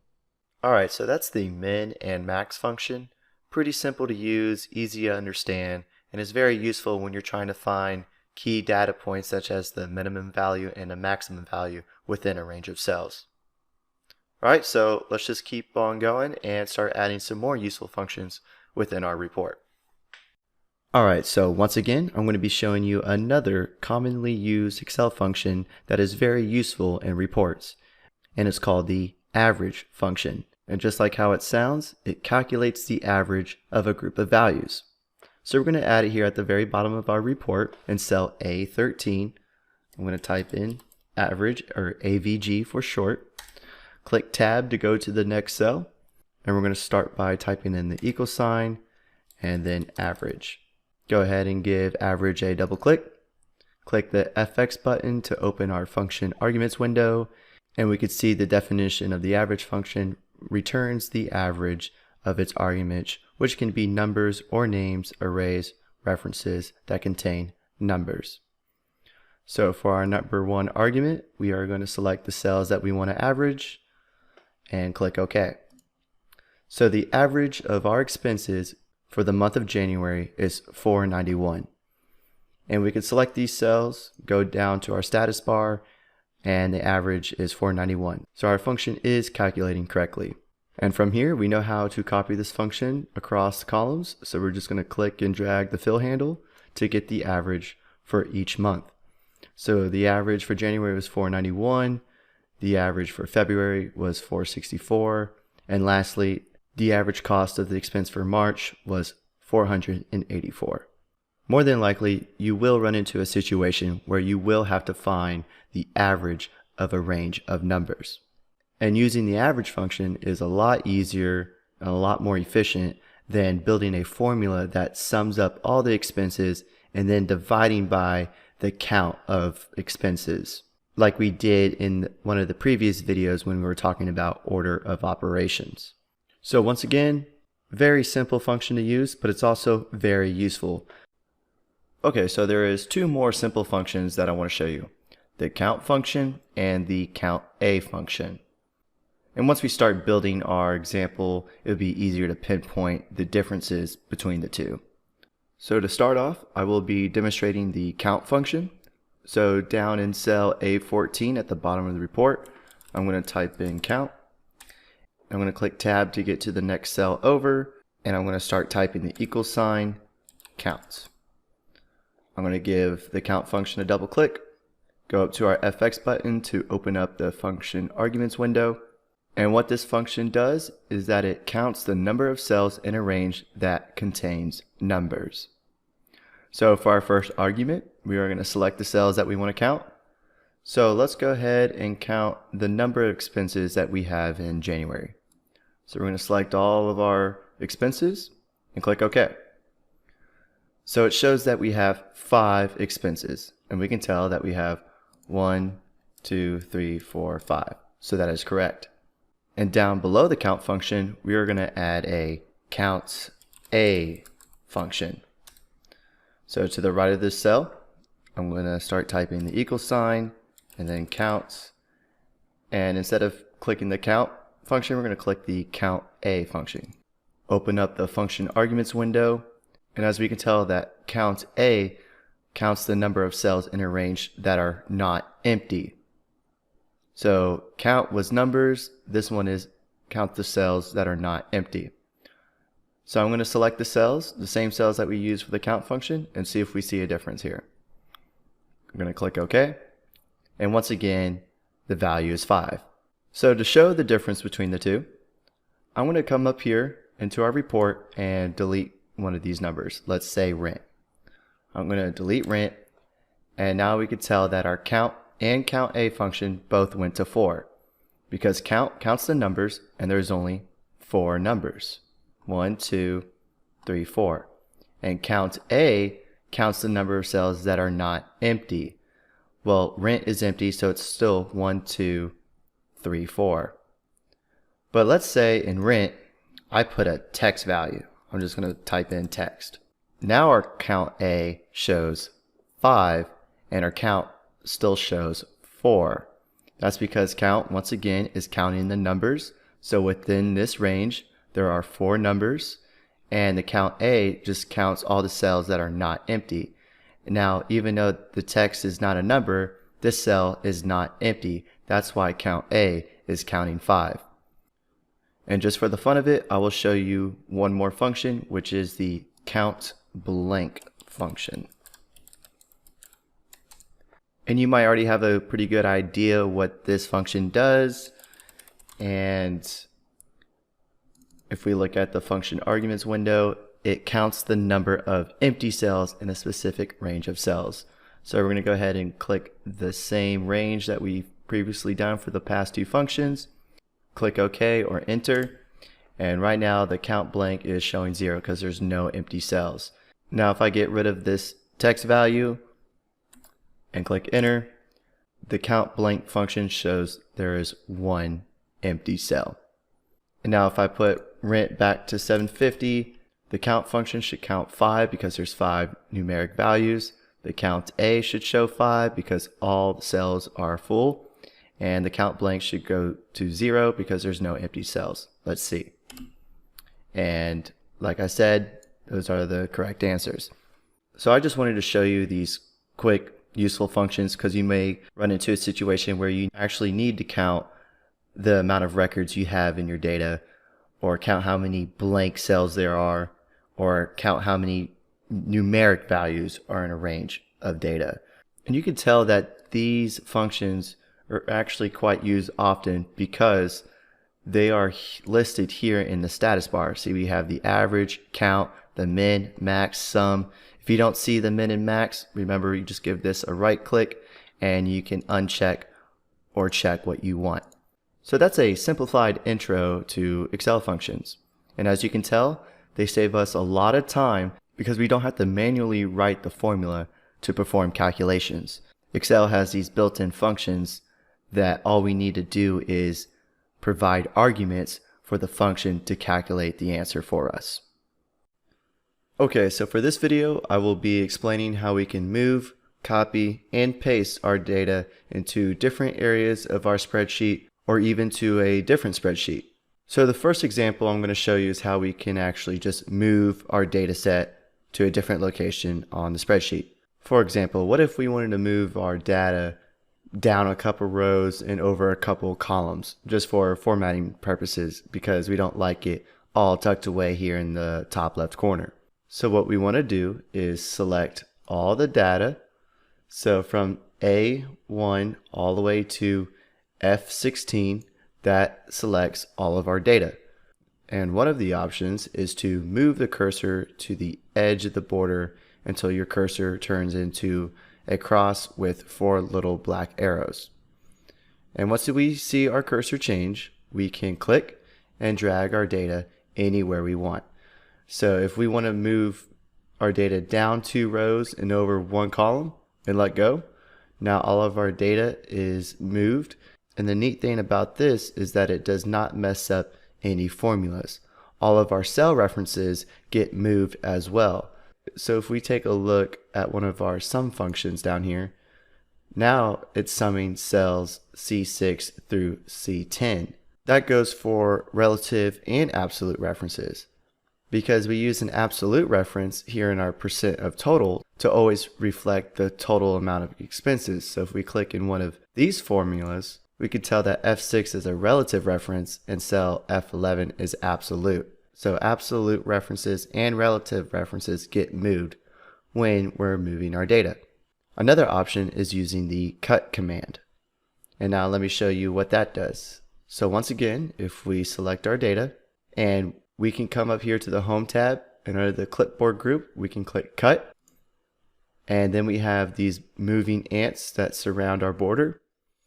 And we can click anywhere we want, come back to the Home tab, go into the clipboard group, and click Paste. Now it cut this data and moved it over here.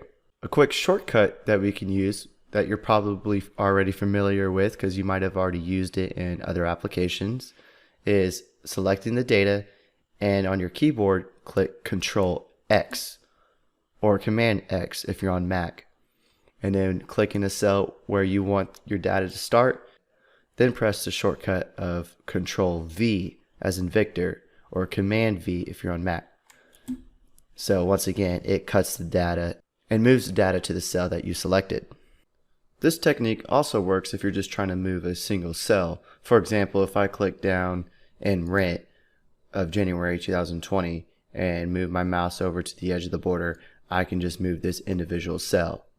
And then I'm going to press Control Z to move that back. Now I'm going to explain the difference between copying data versus cutting data. So once again, we are going to select the entire range of our data.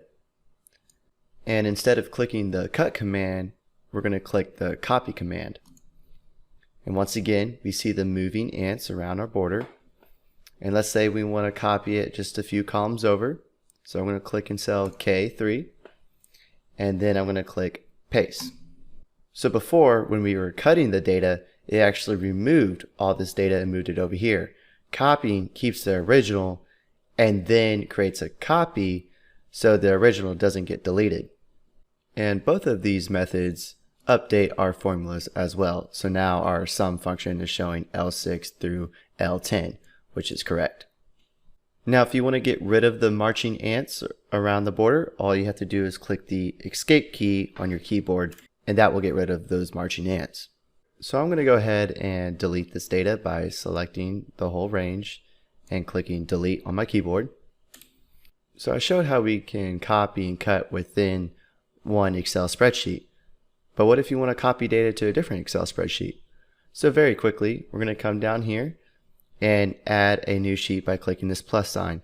Now, depending on which version of Excel you're in, you might have a different icon. It might be up here in the sheet tab, but since I'm running on Microsoft Office 365, I have a plus symbol right here. So I'm going to click this plus sign, and now I have a new sheet. So if I go back to sheet 1, select our range of data, and a shortcut to use is Control C for copy. And then we can go to sheet 2 and press the shortcut Control V to paste. So now all of our formulas are still intact, and we have data on our sheet 1 and data on sheet 2. I'm going to go ahead and get rid of this data again by selecting the cells and clicking delete. Now I want to share just one more quick tip with you when we are copying and pasting data from one sheet to another. So let's go back to sheet 1. So just for example, let's say our spreadsheet was filled with data all over the place. So let me just copy and paste data in a few areas. Now there's data all over the place, but we want to copy all this data to sheet 2. It would take some time to select each region and paste it to the other worksheet. So to copy the whole worksheet, what we can do is go to the top left-hand corner of our cells, and there's this little arrow right here between column A and row 1. If we give that a click, it will highlight the whole sheet, and we can use our shortcut Control C as in cat, then go down to sheet 2 and click the arrow once again and press the shortcut Control V to paste. Now we have copied all of our data from sheet 1 to sheet 2. You can also clear all the content of the cells by clicking the arrow and pressing delete on your keyboard. But there is a shortcut to selecting all the cells on your worksheet. So instead of clicking this arrow, we can click the shortcut Control A or Command A if you're on Mac, and then press delete on our keyboard to delete all the cells within our worksheet. Okay, so for this video, we are going to be talking about how we can insert and delete rows and columns. There's a few different ways to do this, and by now we should be able to see that some ways in Excel are a little bit more efficient than other ways. But I want to show you all the options so you get a little bit more familiar with the Excel interface, and you might prefer one way over the other. Alright, well, to start off, let's say we want to insert some rows between these two groups of data. So right here in row 10. The first option is to click where you want to insert the row, come up to the Home tab, go to the Cells group, and we can't just click this Insert command because this is inserting cells, not a row. But let me go ahead and show you what Insert Cells does. So if I click this Insert command, we could tell that it inserted cell right below row 10. So it didn't insert a whole row. It just inserted one cell and shift the rest of these cells down. So I'm going to press Control Z as in 0 to undo. And once again, we're going to make sure we have a cell in row 10 selected. Come back up to the Home tab, to the Cells group, and we're going to click this drop down for the Insert command. Now we can see that there is a Insert Sheet Rows command. And if we click that, it will enter a whole row. And if we want to delete a row, we can just come up to the Cells group again and click our drop down and select Delete Sheet Rows. And in this case, we will be deleting row 10 because we have a cell selected in row 10. So if we click Delete Sheet Rows, it deletes that row and shifts all the rows underneath it back up. Now another option we can do is come over here and move your cursor to the rows. And you'll see that your cursor will turn into a black arrow pointing to the right.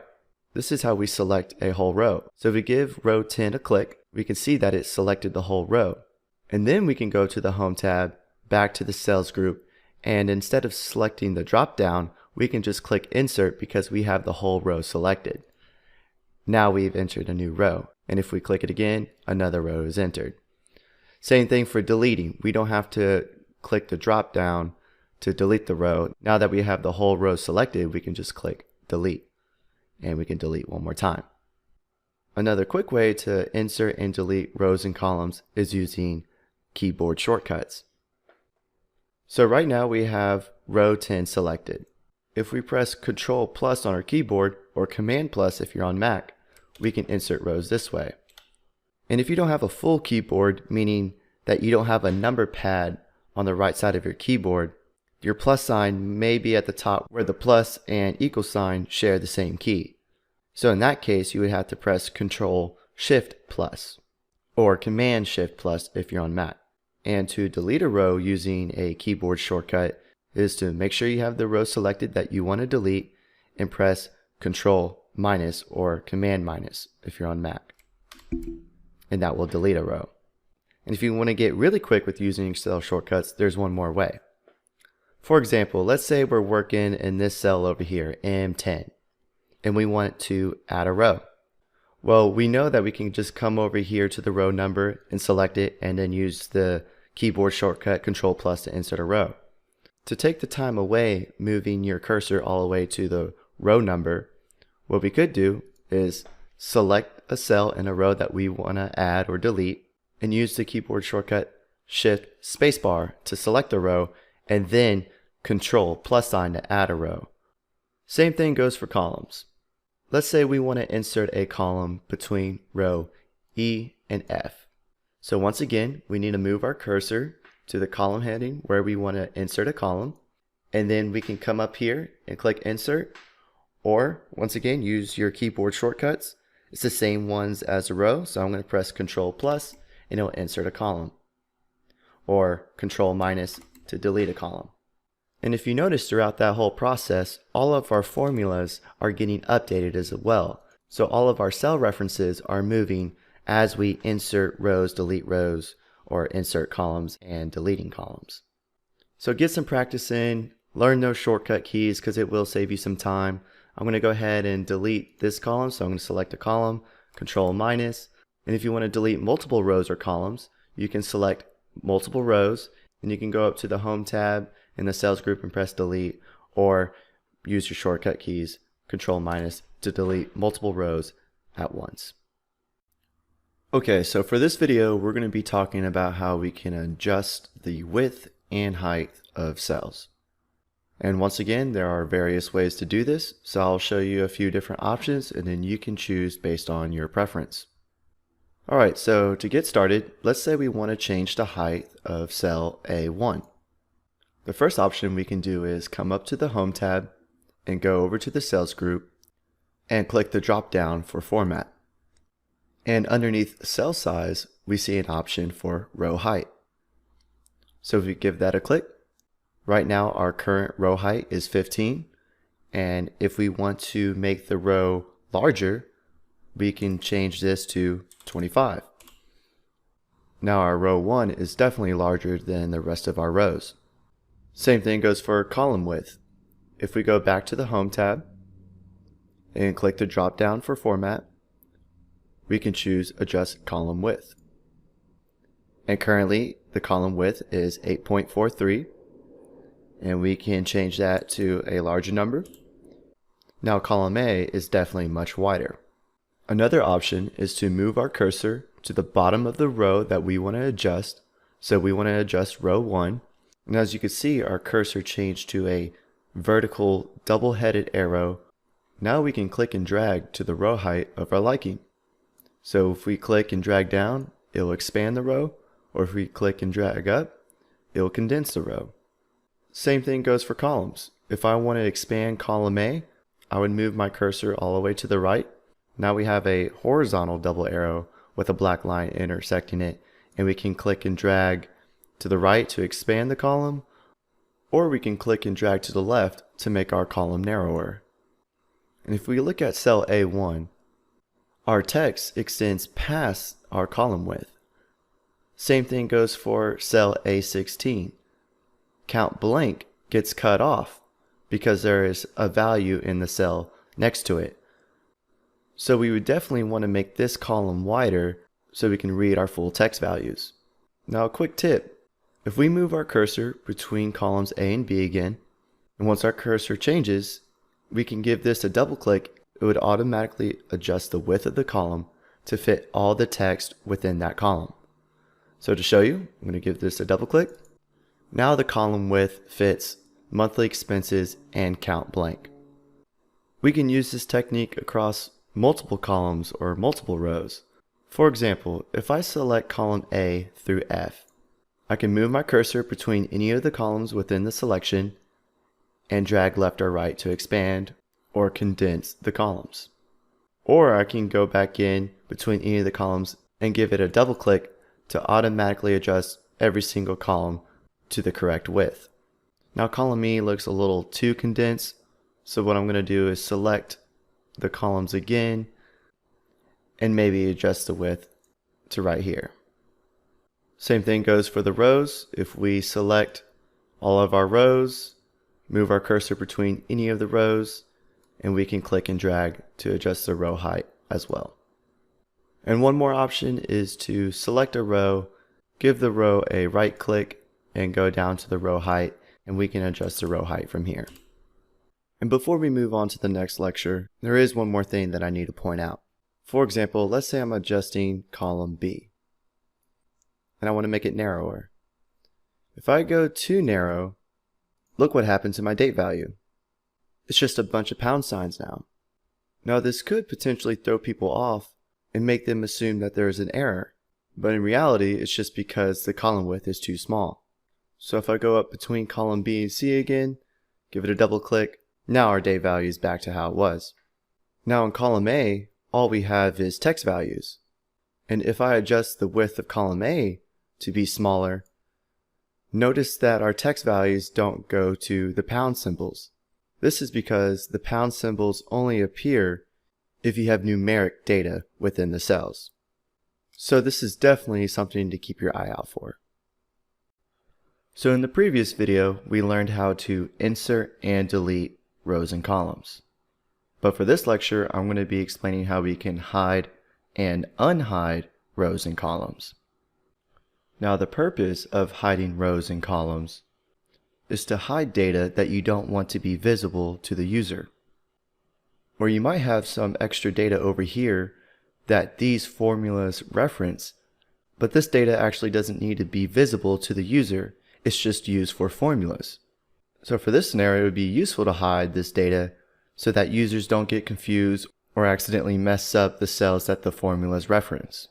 Now once again, there are a few ways to hide and unhide rows and columns. For example, let's say we want to hide column E.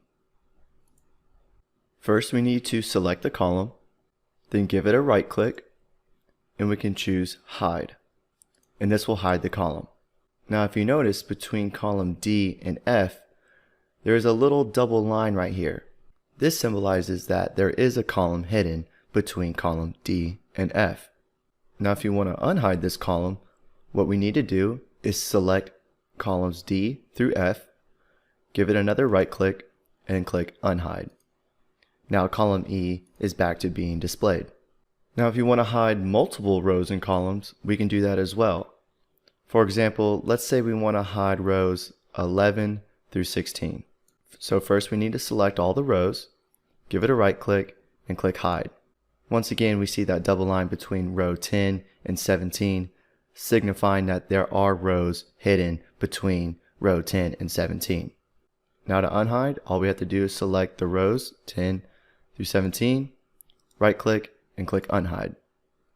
Now all of our rows are back to being unhidden. We can also use Excel shortcut keys to speed up this process a little bit. For example, let's say we want to hide row 11.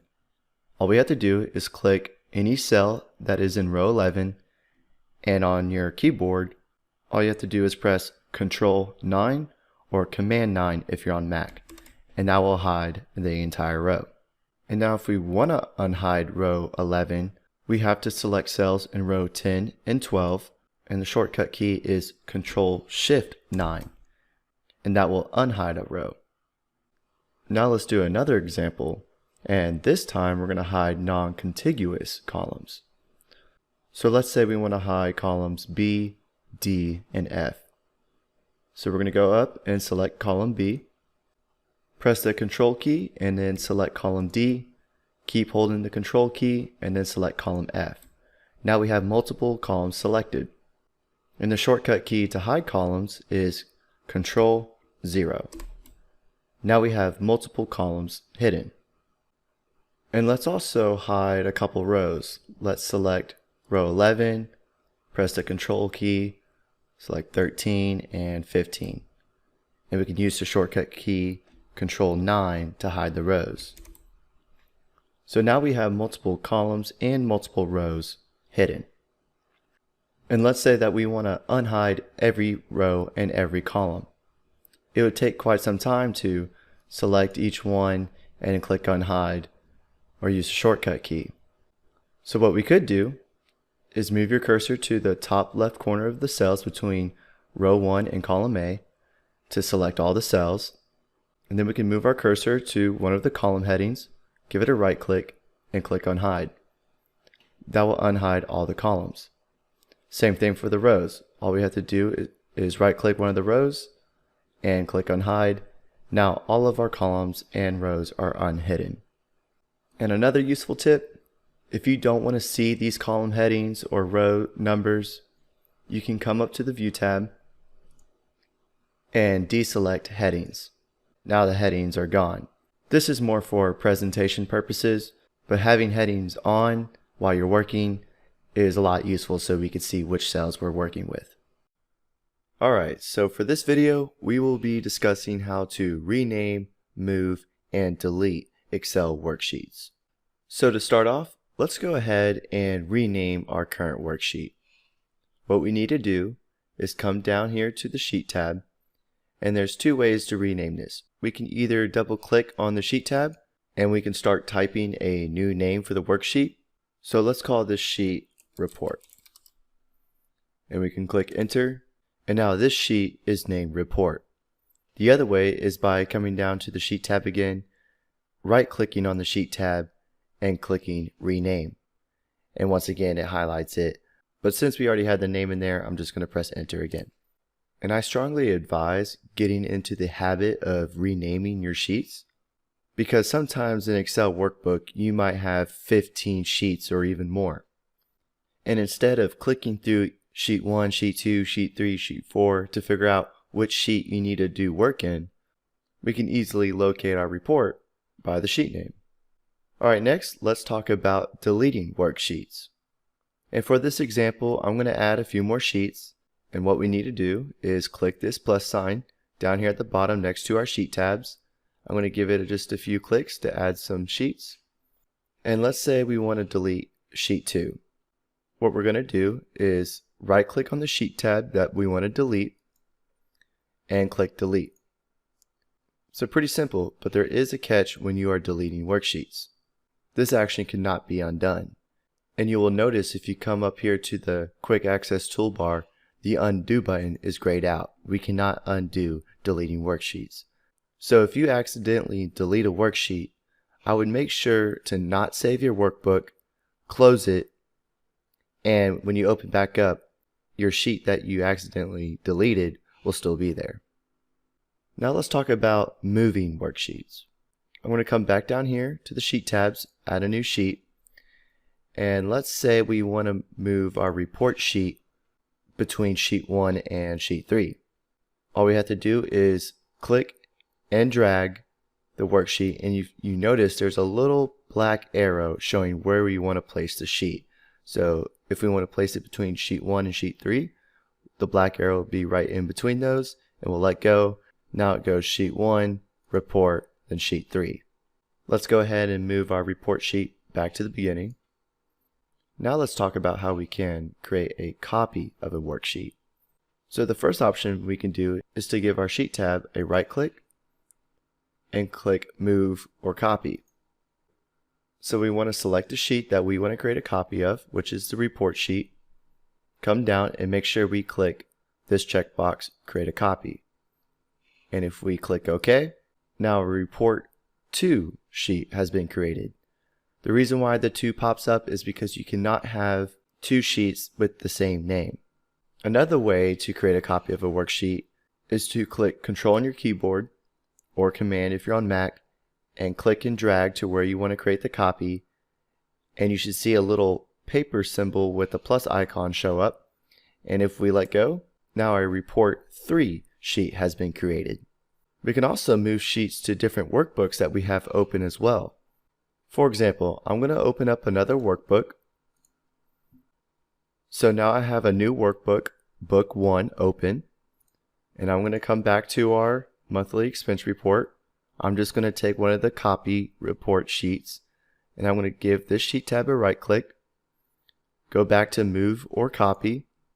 So up here it says Move Selected Sheets. So the sheet that I want to move is Report number 3. And right here where it says To Book, right now we're in the monthly expense workbook. But if we click this drop down arrow, we can select Book 1, and then we can select where we want the sheet to be placed. So either before sheet 1 or move to the end. I'm just going to select Move to the end and click OK. So now we're back in Book 1, and we have our blank sheet 1, and we moved our copy report to the end inside of Book 1. But this is what you need to watch out for. If we go back to our monthly expense workbook, now we don't see the Report 3 sheet. It's because we moved it to a new workbook and didn't create a copy to the new workbook. So for example, let's say we want to create a copy of the Report 2 sheet to the new workbook that we created. We would give this sheet a right click, select Move or Copy. We're going to choose which book we want to move it to, so Book 1, and then we're going to select Create a Copy and move it to the end and click OK. So now we're back in Book 1, and now we have Sheet 1, Report 3, and Report 2. And now if we go back to our monthly expense workbook, our Report 2 sheet is still there. Alright, so for this lecture, we're going to be talking about how we can add cell protection to our worksheet. Now, if you ever shared your workbook with another user, you have probably found that there are specific cells that you don't want them to modify, especially the cells that contain formulas or special formatting. So adding protection does 2 things. One, it gives user a little bit more comfortable feeling working inside your spreadsheet so they don't have to worry about accidentally messing something up. And 2, it protects the functionality of our spreadsheets. So we know that our formulas won't get deleted and still reference the correct cells. So let's take our report, for example, and add protection to our report. So let's say we use this report every 3 months. The expenses stay the same, the title stays the same, everything stays the same except for maybe the months and the cost of each expense. But all the formulas and functions to get the total, percent of total, min, max, average, and so on remain the same. So we only want to allow the users to change cells B3 to D8, just the months and the cost of each expense. Now automatically, every cell has their lock property turned on. For example, in cell A1, if we select the cell, give it a right click, go down to Format Cells, and if we come over to this Protection tab, we could see that the lock property is turned on. Even though that the lock property is turned on, it doesn't do us any good without actually protecting the worksheet. So let's go ahead and do that now. We're going to click OK to get out of this. Come up to the Review tab and select Protect Sheet. And down here, we see there's an option to enter a password. This is optional, you don't have to, but if you do enter a password, it's very important that you do not forget the password, because it can be really challenging to unlock a spreadsheet without the correct password. So make sure you write it down somewhere and don't forget it, keep it in a safe location. So we're going to click OK. So now the worksheet is locked. And if I try to come up here back in cell A1 and start typing, we get a warning message saying the cell or chart you're trying to change is on a protected sheet. And that goes for any cell. So if we try to change the cost of goods sold of January from 1,000 to 2,000, we'll get that warning message again. Go ahead and click OK. So if we want users to be able to change the months and the cost of each expense, is to select the cells that we can allow them to change, give the selection a right click. Format cells is grayed out because the sheet is still protected.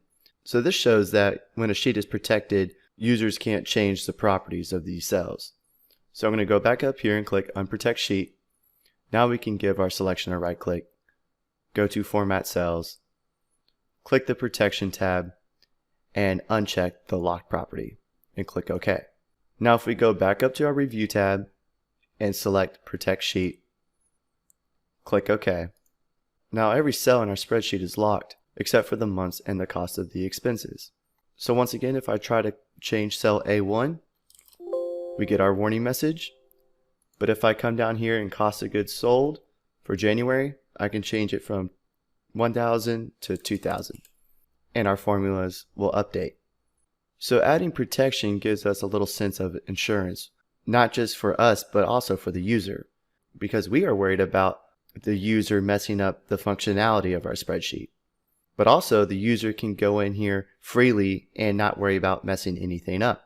For example, if they accidentally click delete on one of the sum functions to give us the total, they won't be able to, so our formulas will stay intact, making sure that our spreadsheet still produces the correct values. Alright, so in the last video we talked about how we can protect certain cells within a worksheet. Now we're going to discuss how we can protect the structure of a workbook.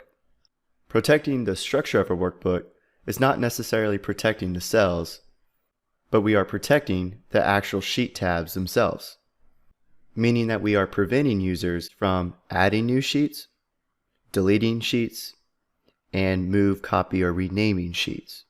So for example, I'm going to press and hold the Control key on my keyboard, or the Command key if you're on Mac, and select the Sheet tab and drag over to create a few copies.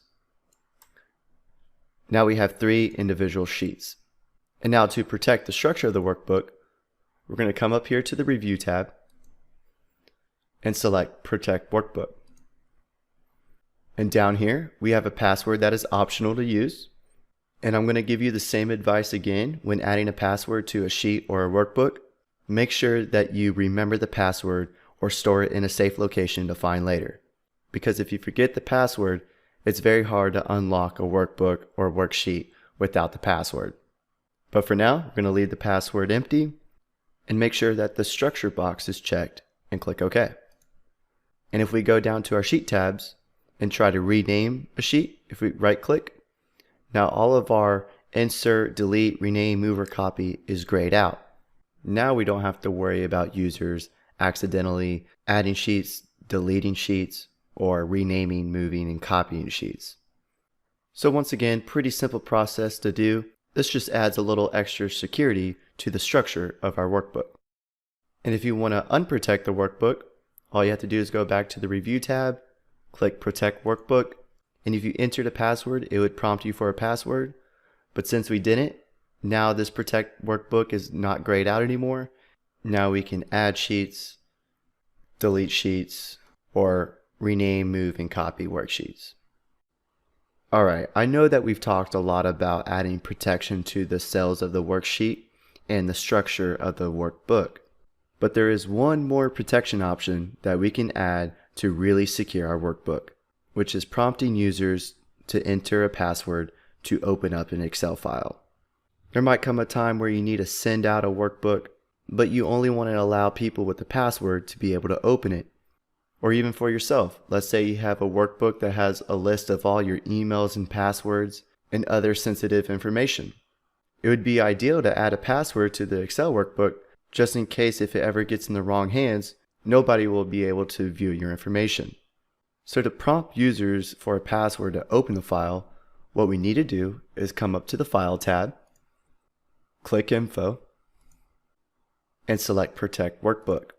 Now we have a bunch of different options, but we need to click Encrypt with Password.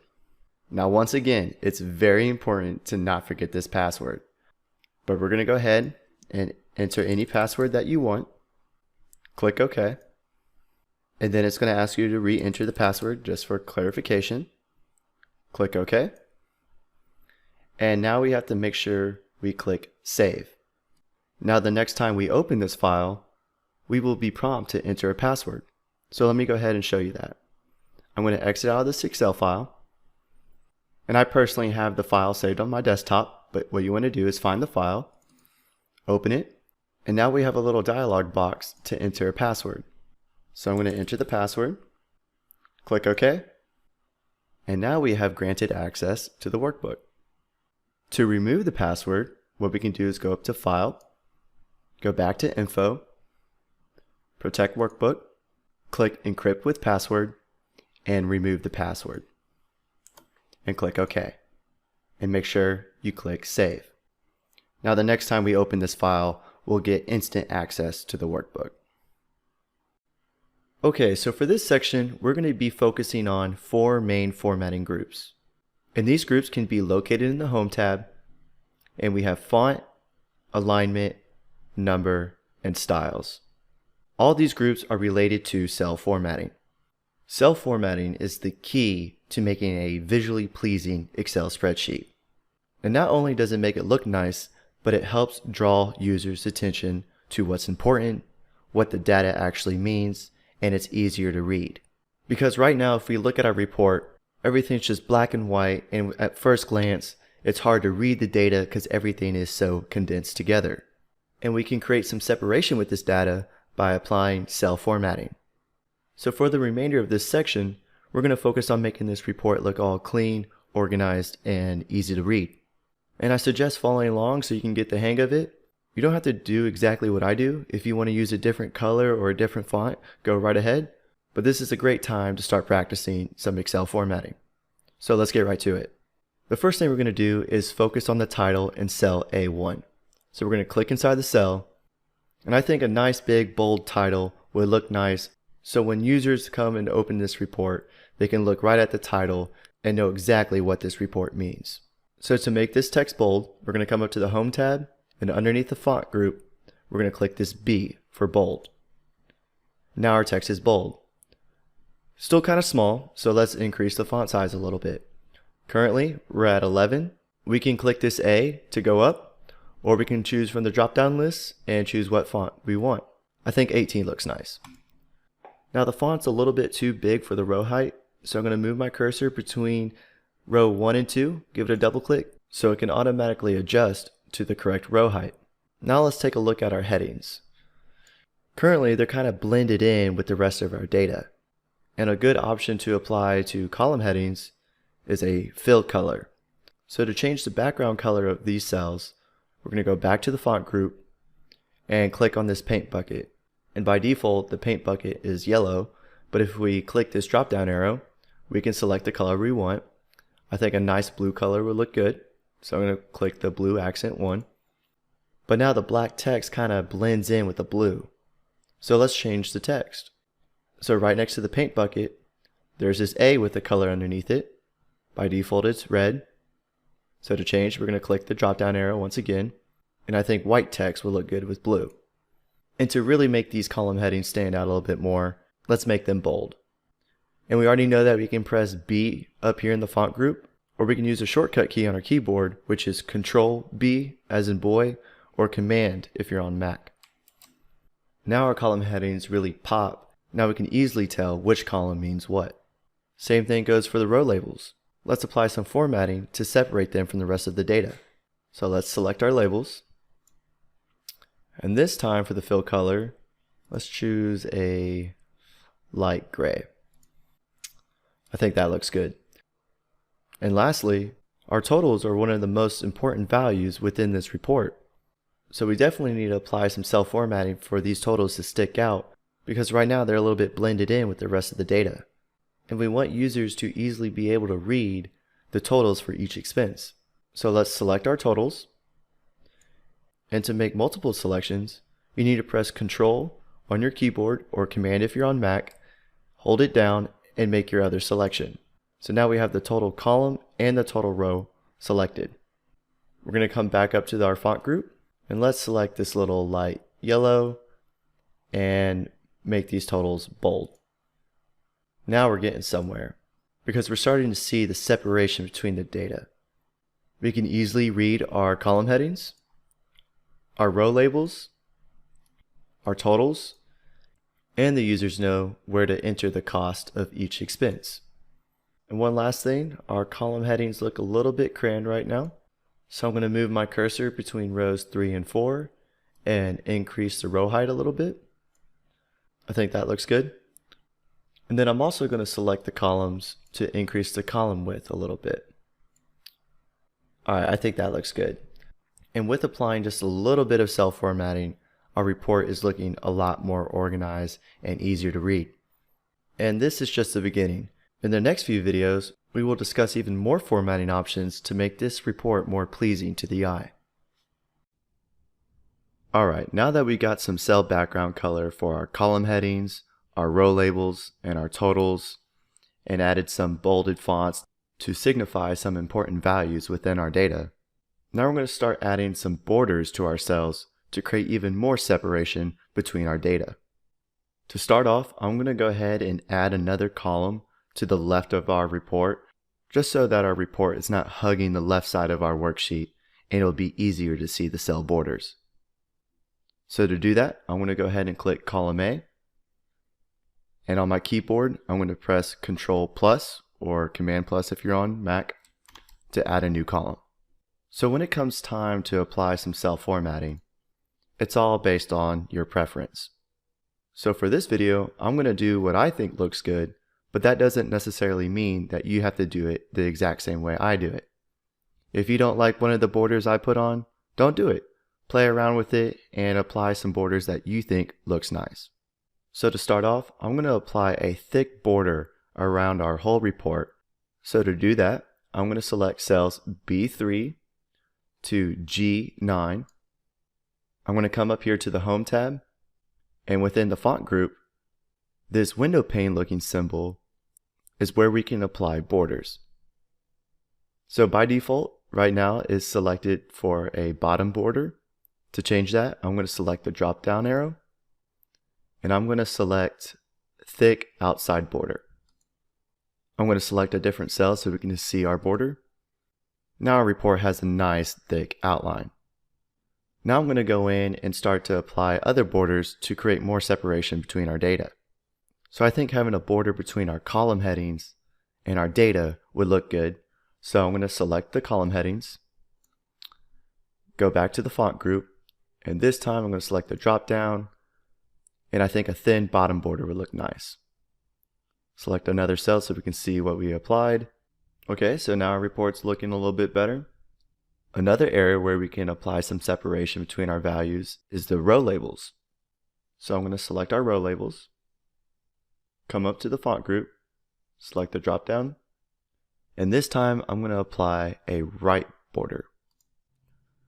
And lastly, I think a border between the cost of each expense and the totals would look good. So I'm going to select the totals down here at the bottom, and then apply maybe a top border. Let's see what we got. And that's starting to look good. And then let's do the same thing for the totals on the right. So we're going to select our totals.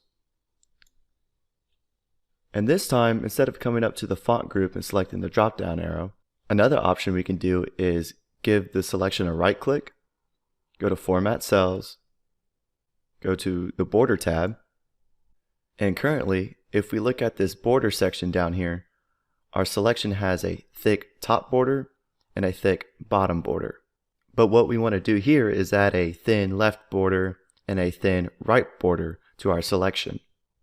So to do that, we need to select the border style that we want, which is this thin line here at the bottom left. And then we can select the left border, and we can see that the thin line on the left showed up. And then same thing for the right. We can click the right border, and now the right border showed up. And if we click OK, select a different cell so we can see what we applied. Now we have some good separation between our data, and it looks very organized and easy to read. To get a better preview of this, we can come up to the File tab and click Print. And if you notice, the grid lines of the cells don't automatically print. There is an option to print the grid lines, which we will discuss later in the course. But looking at this print preview, you have a better visual idea what this report's going to look like if you print it out on a piece of paper or save it to a PDF file. And as of right now, I think it looks really good. And personally, when it comes to cell formatting, I think less is more, because if you apply too much formatting, it can get a little bit hard on the eyes. But as of right now, I think it's pretty simple to read. We can easily see what our column headings are, our row labels, and our totals. And then in the next video, we'll discuss actually applying some formatting to the numeric values within this report. Alright, so for this video, we're going to be talking about how we can format our numeric data. Because currently, our values look pretty bland right now. And in this report, our numbers are actually monetary values. And usually when you deal with money, the correct format is usually having a $, commas, and 2 decimal places. So to convert these numbers to monetary values, we have 2 options. For example, I'm going to take the cost of goods sold for January. And I'm going to come up to the Home tab, go to the Numbers group, click the drop down, and the 2 options to convert numbers to monetary values are currency and accounting. So for cost of goods sold for January, I'm going to select the currency format. And now our regular 1,000 figure has a $, comma, and 2 decimal places. And now for cost of goods sold for February, I'm going to choose the accounting format. Now there's 2 main differences between currency and accounting. For the currency format, you can tell that the $, is right next to the value. And for the accounting format, the $, is aligned all the way to the left. And this is just a preference of how you want your spreadsheet to look. For example, if I select the whole January column and select the format of currency, the $, is always just to the left of the value. And if I select the February column and change the format to all accounting, you can see that the $, are all left aligned. And then another difference between currency format and accounting format is how they handle negative values. For example, if I change the cost of goods sold for January to a negative 1,000, and this is for the currency format, I'm going to click enter. Now we just have a negative sign out in front of the value. But if I go over to cost of goods sold for February on the accounting format and change it to negative 850, you can see that there is no negative sign, but in accounting, a negative number is presented with 2 parentheses around the value. So once again, choosing the format that you want to use is just based all on preference. So you can decide how you want your values to look. But for this case, I'm going to change all of our monetary values to the accounting format. And I'm going to change the cost of goods sold back to 1,000 and 850. This is great and all, because now we can tell that we are dealing with money, but our report looks a little bit congested with all the $. So what I like to do is remove the $, except for maybe the top row and the bottom row, to signify that we're dealing with money and also have a clean report. So I'm going to select all the cells except for the top row and the bottom row, come up to the number group, and click this comma button. This comma style format removes the $. So if we give that a click, now our $signs are removed, but we could still see that we're dealing with money based off the first row and the last row. And just to make it a little bit easier to read, I'm going to select these rows and increase the row height just a tad. So it gives us a little bit more white space between our values, and it's a little bit easier on the eyes. Now I want to take a look at the percent of total column. We know that we're dealing with percentages here, but when we first look at this, all we see is decimal places, and we have to move the decimal over 2 figures to the right to figure out what the actual percentage is. Luckily, we can format these values as percentages. So we're going to go back up to our number group and click this percentage symbol. If we give that a click, now we could tell that cost of goods sold is 38%, wages was 21% of the total, rent was 31%, and so on.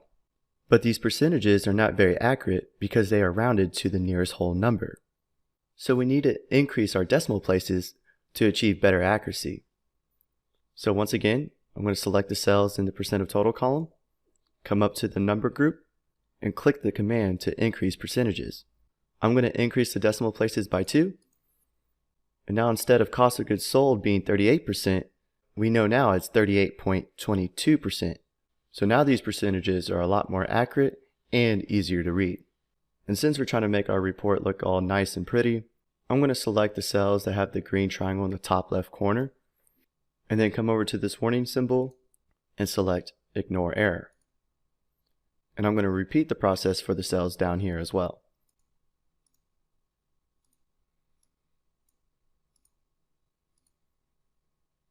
Alright, now that we have applied some formatting to the numeric values within our report is looking a lot more professional and we know exactly what the values mean.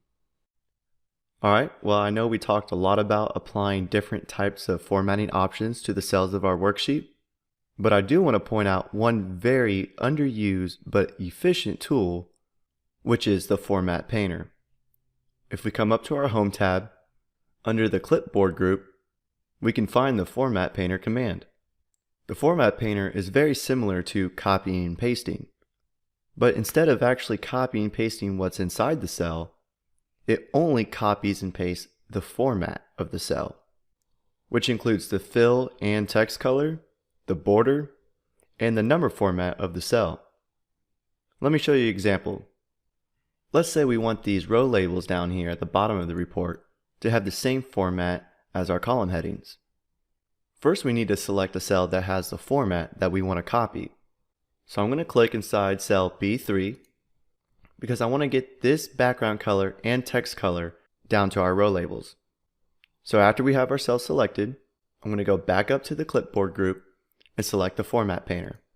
And once we give it a click, we can see the marching ants around the cell that we're going to copy.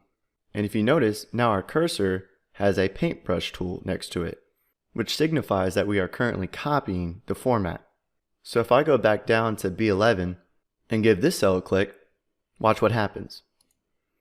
Now the cell has the blue fill color, the white bold text, and the thick border on the top and left side of the cell, and the thin border on the bottom and the right side of the cell, just like cell B3.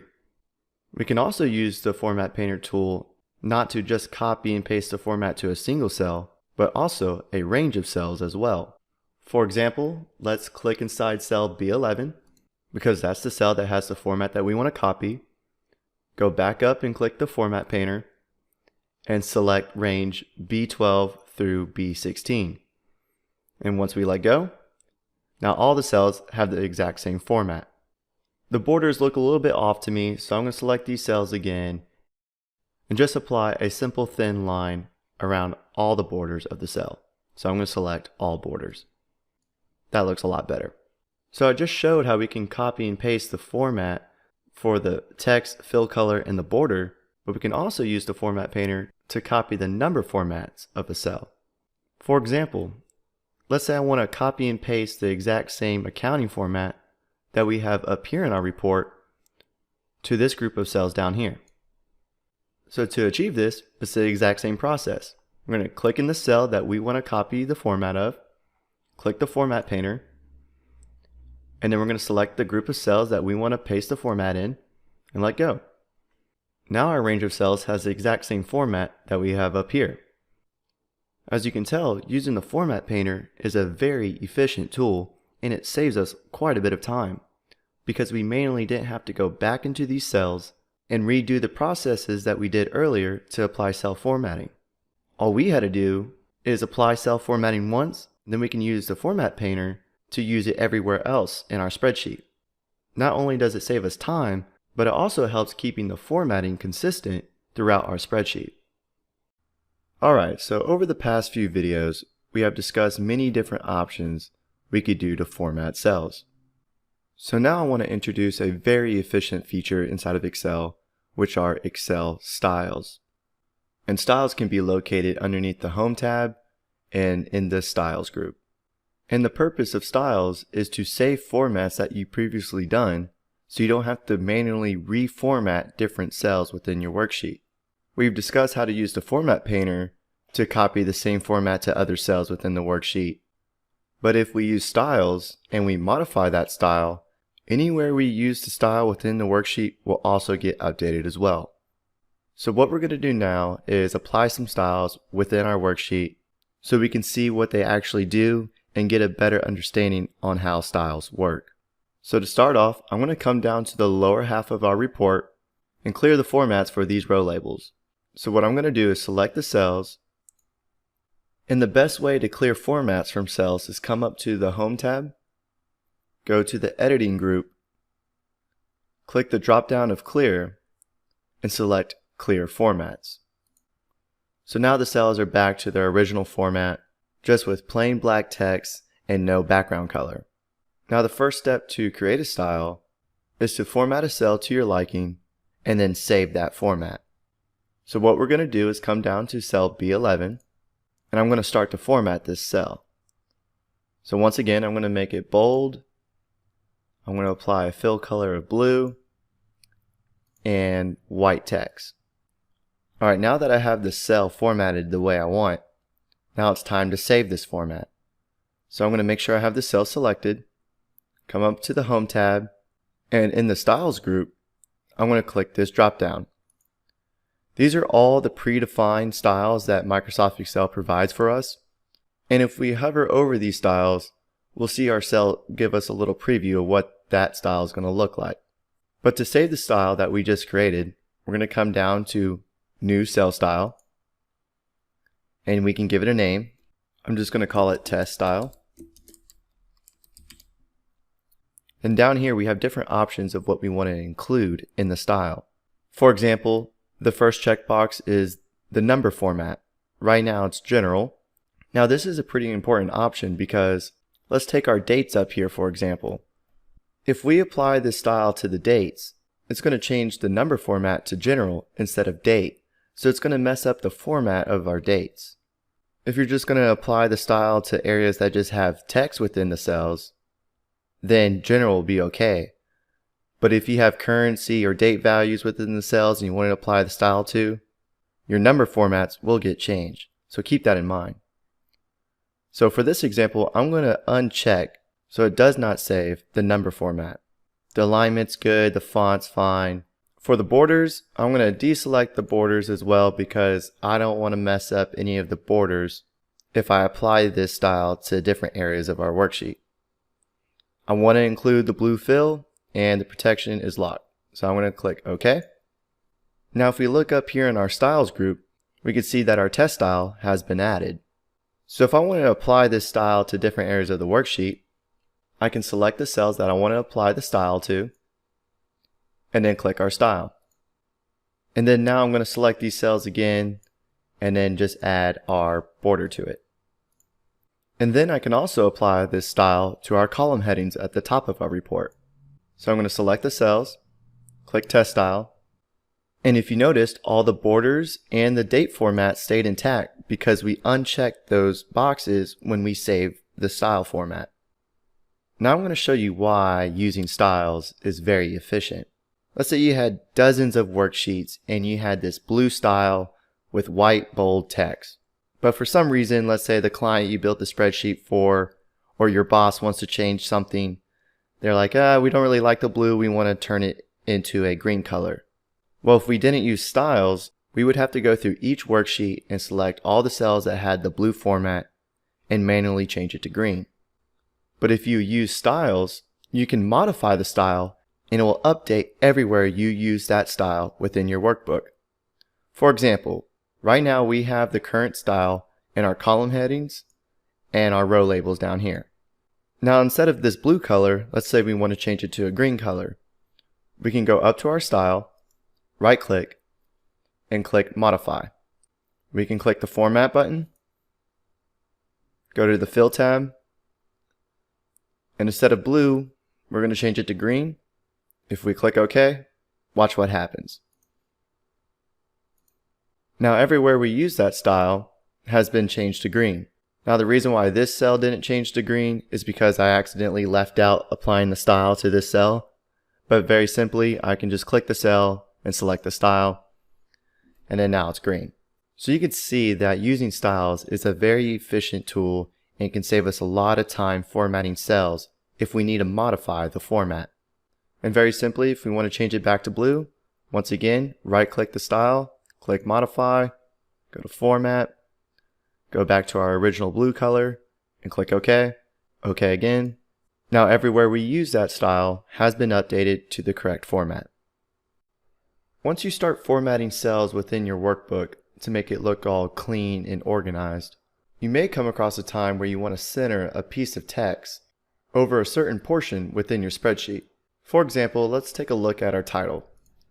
I think it would look nice if this title was centered over this portion of this report. To do that, we can use the merge and center command.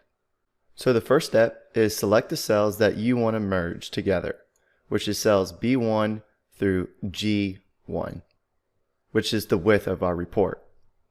Then we can come up to the Home tab, and within the alignment group, we can click the merge and center command and watch what happens. It merges all the cells together and centers our piece of text within those cells. Now our title is centered over the report. And even though we merged these cells, we could still come up to the alignment group and select align right, align left, and the cells will stay merged, but for now I want to keep the text centered. So that's merge and center, but there's another command similar, which is merge across. So let me show you that so you can see the difference. I'm going to come down to row 11, select the row, and press Control plus or Command plus if you're on Mac to enter a few rows.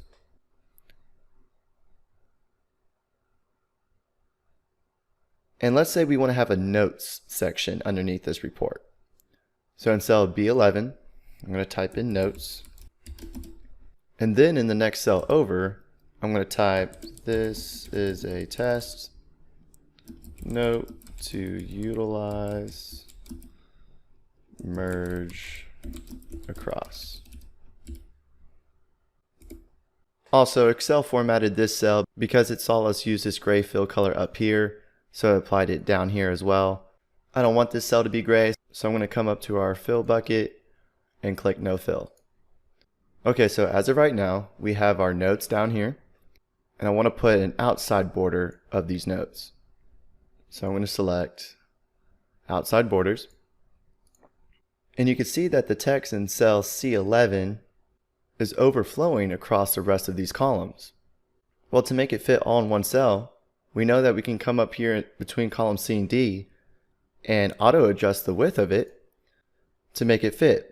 But now our January column is way too wide and messes up the look of our report. So I'm going to press Ctrl Z as in zebra to undo that action. And instead of auto adjusting the width of the column, I'm going to select the cells that we want to merge. And we could click merge and center and just align it left, or undo that, click the drop down and select merge across. So now our note fits all within one cell, and our border got a little bit cut off. So if we select the cell, put the outside border, now we can have a border around the whole cell. So using merge and center or merge across just adds a little bit more versatility when we're formatting our spreadsheet to make it all look clean and organized without messing up the width of the cells beneath the merge or above the merge. Alright, over the past few videos, we've learned how applying cell formatting makes it easier to read our data. And for this video, I want to introduce to you conditional formatting. Conditional formatting is just another way for us to visualize our data and make our worksheets easier to understand. Currently, we only have about 5 rows of data, but if we had thousands of rows of data, it would be extremely difficult to see patterns and trends just examining the raw information. The special thing about conditional formatting is that it allows us to automatically apply formatting to one or more cells based on a cell value. For example, let's take a look at our percent of total column. Let's say we want to flag cells that are greater than 25%. so we can easily see which expenses are taking up most of our total. So to apply conditional formatting, the first thing we need to do is select the range of cells that we want to apply the format to. And then we're going to go to the Home tab, and within the Styles group, we can click Conditional Formatting. And within this dropdown, there are many different rules that we can choose from to tell Excel when to apply the format that we want. And for this example, we want to tell Excel to highlight a cell if our percent of total is greater than 25%. So I'm going to go down to Highlight Cell Rules and select Greater Than. And for the first box, Format Cells that are greater than, I'm going to type in 25%. And currently the format is light red fill with dark red text, and we can see that up here. I'm going to select this drop down, go to Custom Format, select the fill. I'm going to select More Colors, and I'm going to select this light red. Click OK, and click OK once again. One more time. Now the cells that are greater than 25% are filled with a red background color. So when we're looking at this report, we can automatically see that cost of goods sold and rent is well over 25%, and it just draws our eyes directly to those expenses because we know that, hey, these expenses are taking up most of our total. And to get some more practice in, let's do another rule where it highlights a cell with a green color if it's less than 10% of the total. So once again, we're going to select the cells that we want to apply a rule to, go up to Conditional Formatting. We could select Highlight Cell Rules again and select Less Than, but I also want to show you a different option so you can just get used to working inside the conditional formatting rules. So this time we're going to go down and select New Rule. And now we have a list of all these different rules that we can choose from. But I'm going to select Use a Formula to determine which cells to format. And down here in this formula bar, format values where this formula is true. I'm going to select the first cell of our selection, then type less than and equal to 10%. And right now we have no format set, so I'm going to select Format and give it a green fill color. Click OK, and OK once more. Well, we can definitely see that our supplies and utilities is less than 10%, but the green fill color did not get applied. So let's see what happened there. I'm going to go back up to Conditional Formatting and select Manage Rules. Currently it says Show Formatting Rules for Current Selection. I'm going to change this to Show Rules for this entire worksheet, just in case we don't leave out any rules. I wanted to show you this method as well, because sometimes applying cell formatting rules might not be as simple as the predefined rules Excel provides for us, such as the first one when we did cell value is greater than 25%. There's going to be a lot of cases where you're going to need to use a formula to format a cell. And in our formula, it says that G4 is less than or equal to 10%. And it's applied to our whole range, which is the percent of total column. Well, to fix this, this goes back to when we talked about relative versus absolute cell references. Because currently in our formula, G4 is an absolute reference. So when it gets filled down to the rest of the cells, G4 is remaining constant. And right now G4 is 38%, so it's not less than 10%. That's why none of the cells got applied a green fill color. So we need to edit this formula just a tad. So we're going to select our rule, click Edit Rule, and instead of G4 being an absolute reference, we're going to change it to a relative reference. And if we click OK, and OK once more, now our cells that are less than 10% are formatted with a green fill color. And the great thing about conditional formatting is that it automatically updates if your values change. For example, if I go to supplies and I just put in $3,000, it should go over the 10% of the total. And now our percent of total of supplies went from a green fill color to a red fill color. I'm going to undo that action, go back to our original amounts, and once again, it changed. So you can see how conditional formatting is a very powerful tool to help us visualize our data and make it easier to understand, because it helps draw users' attention to values that are very important to our data.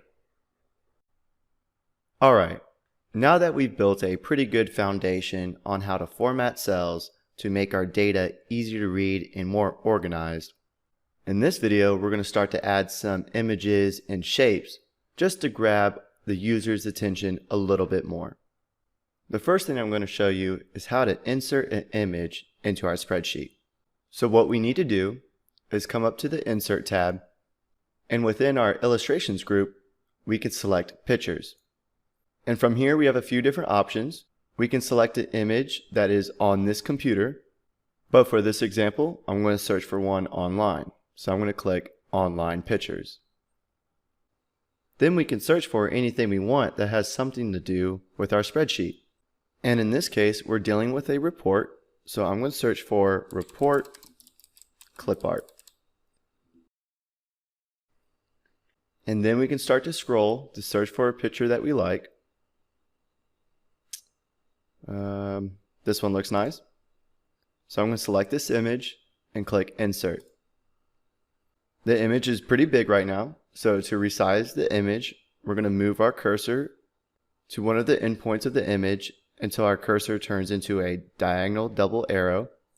And I'm going to click and drag to the appropriate size that I want. So that's about right. And then I'm going to move it up to the top of our report. And this image doesn't look very good against a white background.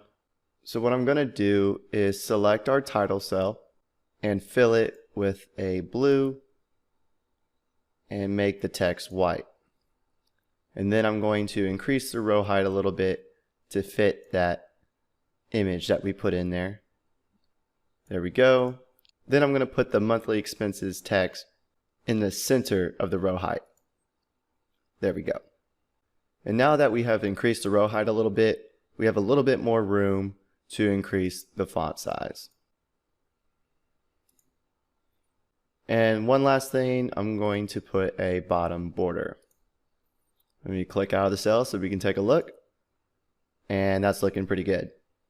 So that's how you insert images. Now I'm going to show you how we can insert shapes. So once again, we're going to go back to the Insert tab. And then we can click the drop down of shapes. Now we're presented with a whole list of shapes that we can choose from. Now I'm going to go down to lines and select this arrow. So let's just say I want to point out the rent expense.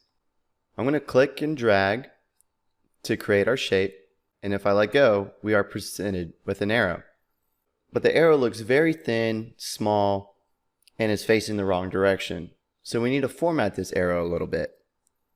So if we click the shape, if you notice, a new tab appears up in the ribbon called Shape Format. And this is where we can edit the format of the shape. So first, let's fix the thickness of the arrow. So we're going to click Shape Outline, go down to Weight, and we can adjust the thickness of the arrow. I think 6 looks good. To change the direction of the shape, we can click on one of the endpoints and drag it to make it face the other direction. And we can move the shape by clicking and dragging the shape and then placing it where we want it. So right about there. And instead of having a blue arrow, I'm going to change this arrow to a red color. So I'm going to come up to the Shape Styles group. Now sometimes shapes have a fill that we can change and an outline that we can change. But technically this shape is a line, so our only option is Shape Outline. If we give that a click, we can adjust the color. So I'm going to select red.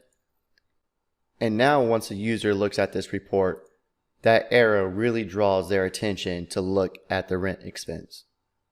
So to get more practice in, let's go back to the Insert tab, go to Shapes, and this time let's select a rounded rectangle.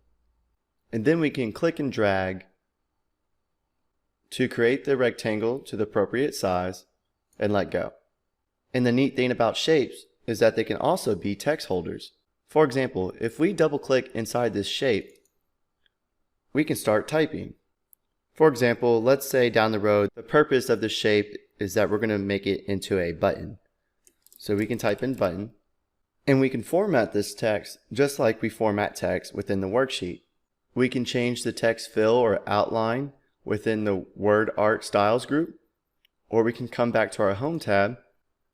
Let me just click the actual button itself, and then we can make the button text bold, increase the font size, and center it within the rectangle. We can also apply more formatting to this shape as well. If we go back to the Shape Format tab, we can change the color of the shape by going to Shape Fill and maybe selecting more of a light blue color. And right now there is a dark blue outline, so you can change the outline to a different color or no outline at all. And then we can also apply shape effects. So if you give this a click, we have all these different effects that we can apply: shadow, reflection, glow, and so on. For this example, I'm going to go to Preset and click Preset number 2. This gives the rectangle a little bit more of a beveled look, so it appears more like a button that we could press later.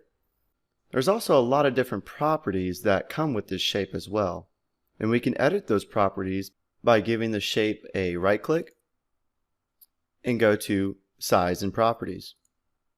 Here we can adjust the size of the shape, such as height and width, or if we click this arrow next to Properties to expand the properties, we have multiple options to choose from.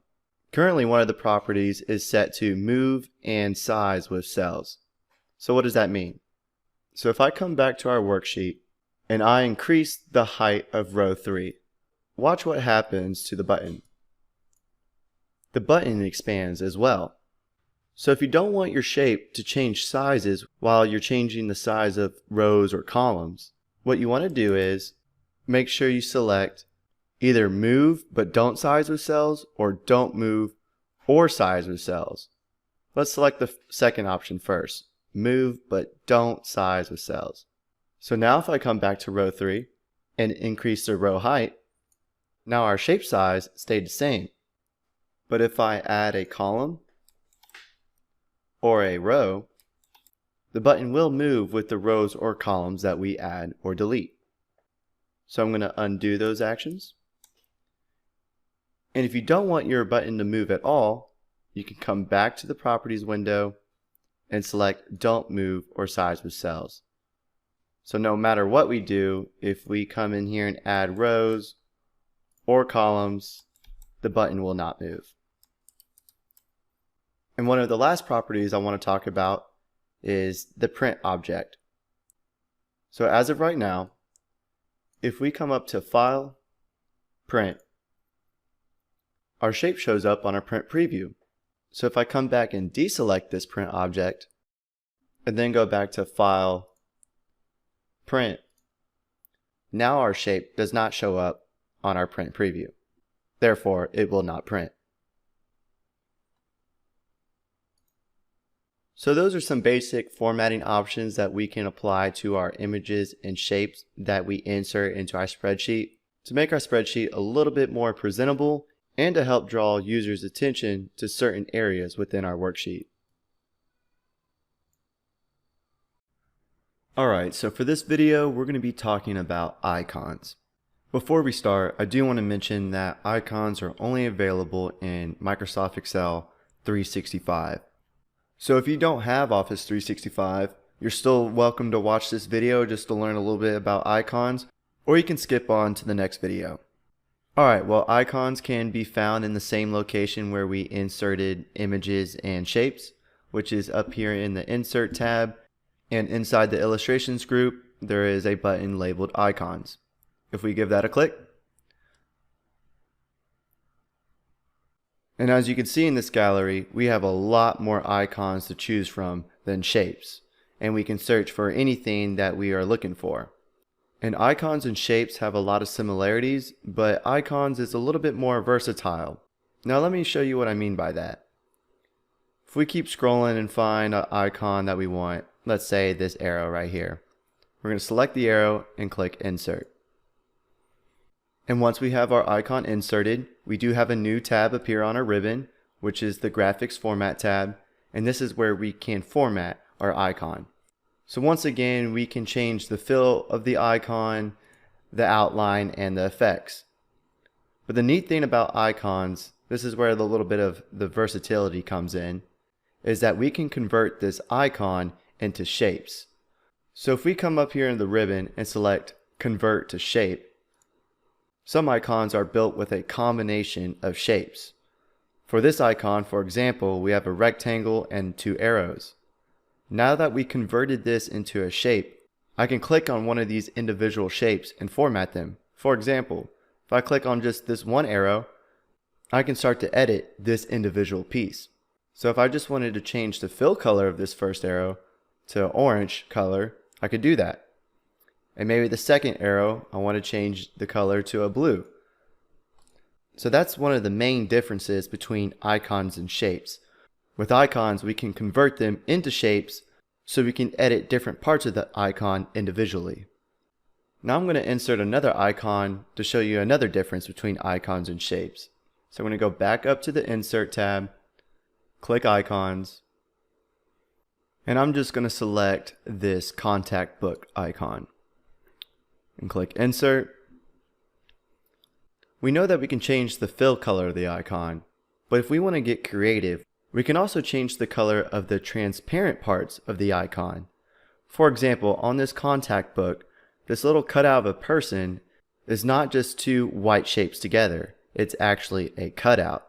So let's say we wanted to make that person cut out a green color. What we could do is go to Insert and select a shape. I'm going to select a rectangle. Then I'm going to make it about the same size of the contact book, or just enough to fit the person. I'm going to change the color to a green color. Have no outline.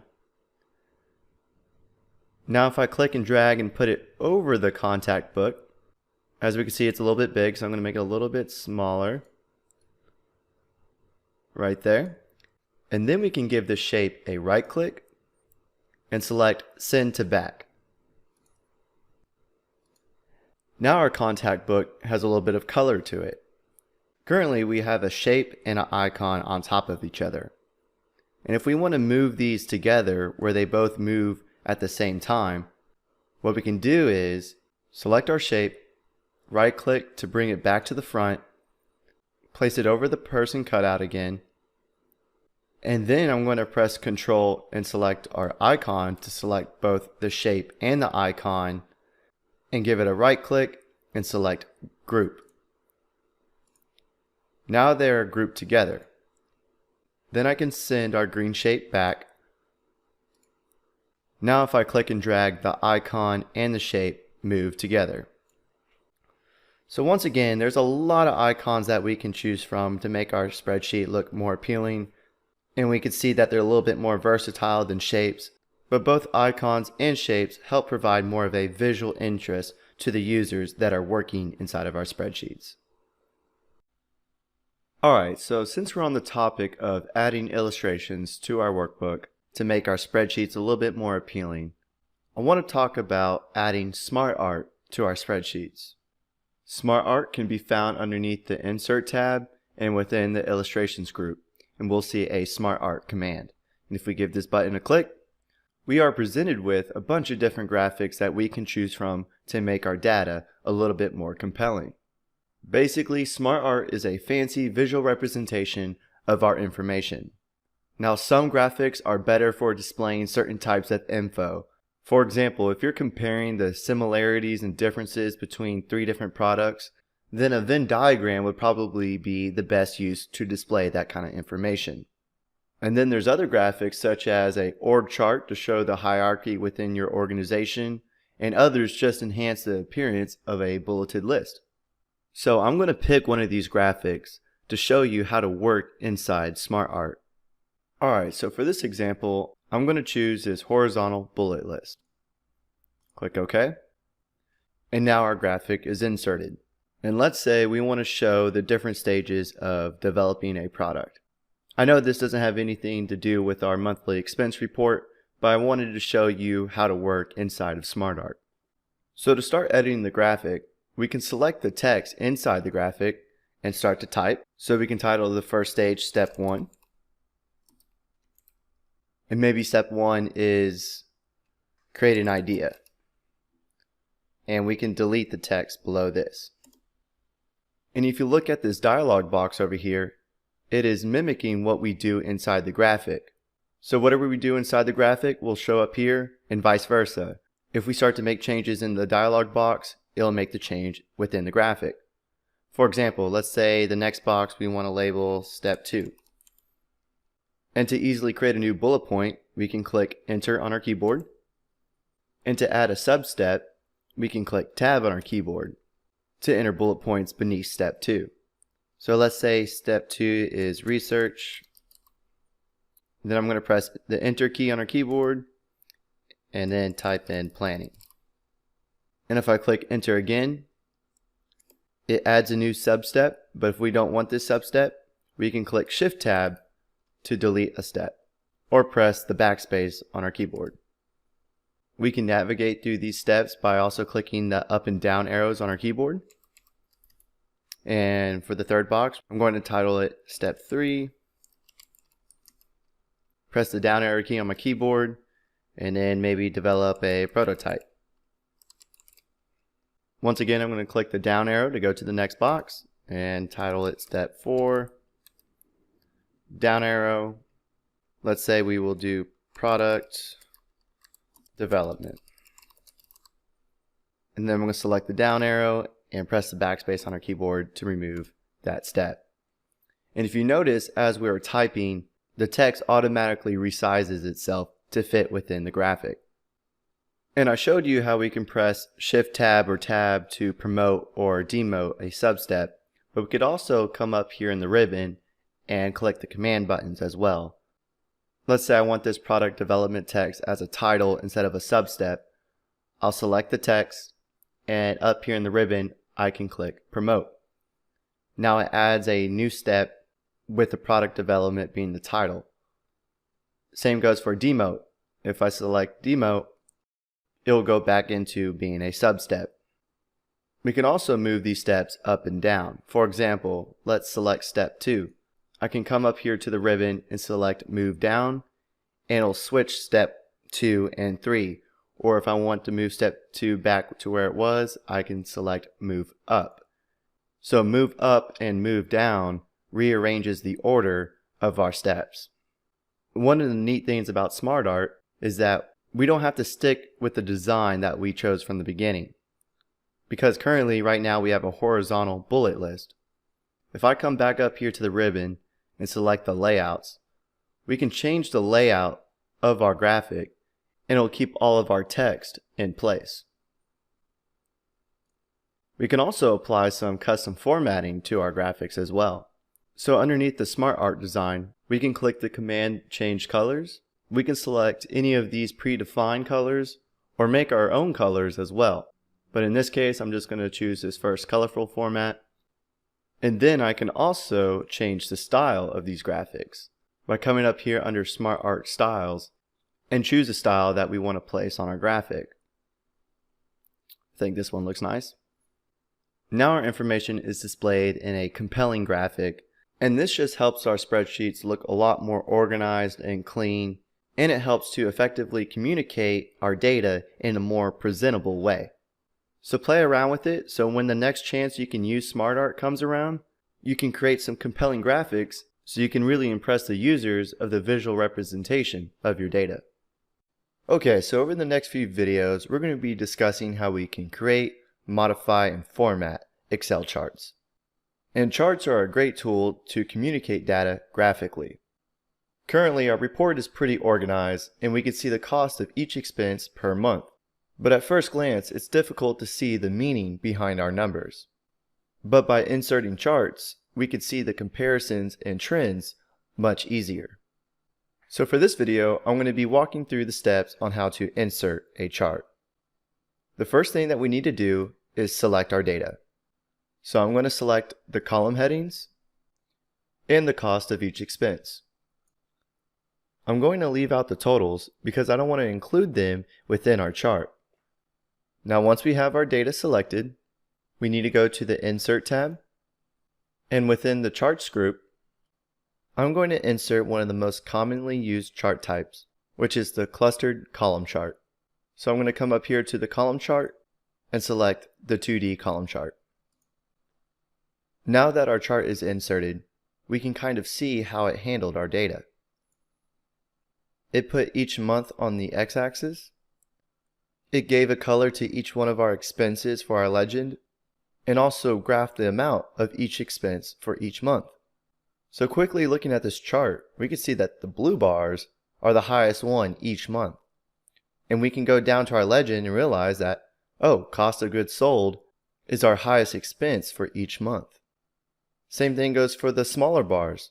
We can tell that supplies and utilities have low cost for each month. So at first glance, we can easily interpret our data just by looking at this chart, instead of manually having to go into our report and seeing how much each expense cost. Another thing that I want to point out is that our data and our chart is now connected. For example, if I come up here into our report and change the cost of goods sold in January from 1,000 to 3,000,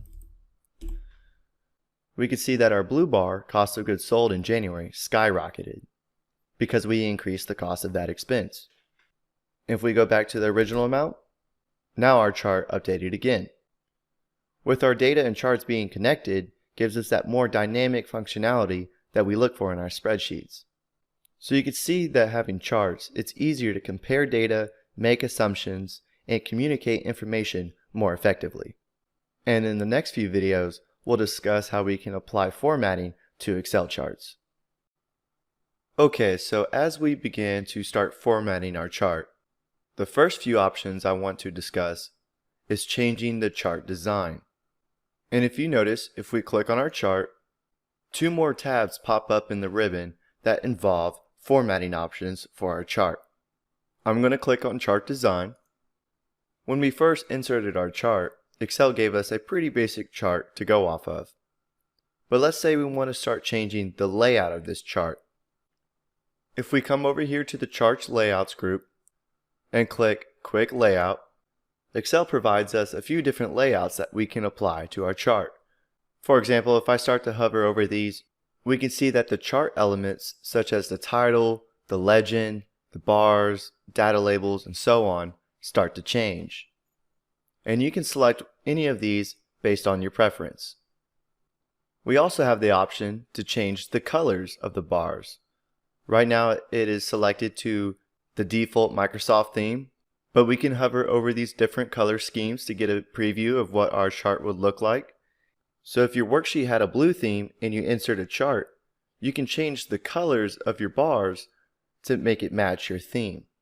And lastly, we can change the style of our chart. And once again, we can select a few different predefined styles that Excel provides for us. And if we start to hover over these styles, you'll see our chart change. And these styles focus more on the formatting of the chart, such as the background color of the chart, fonts, effects, and so on.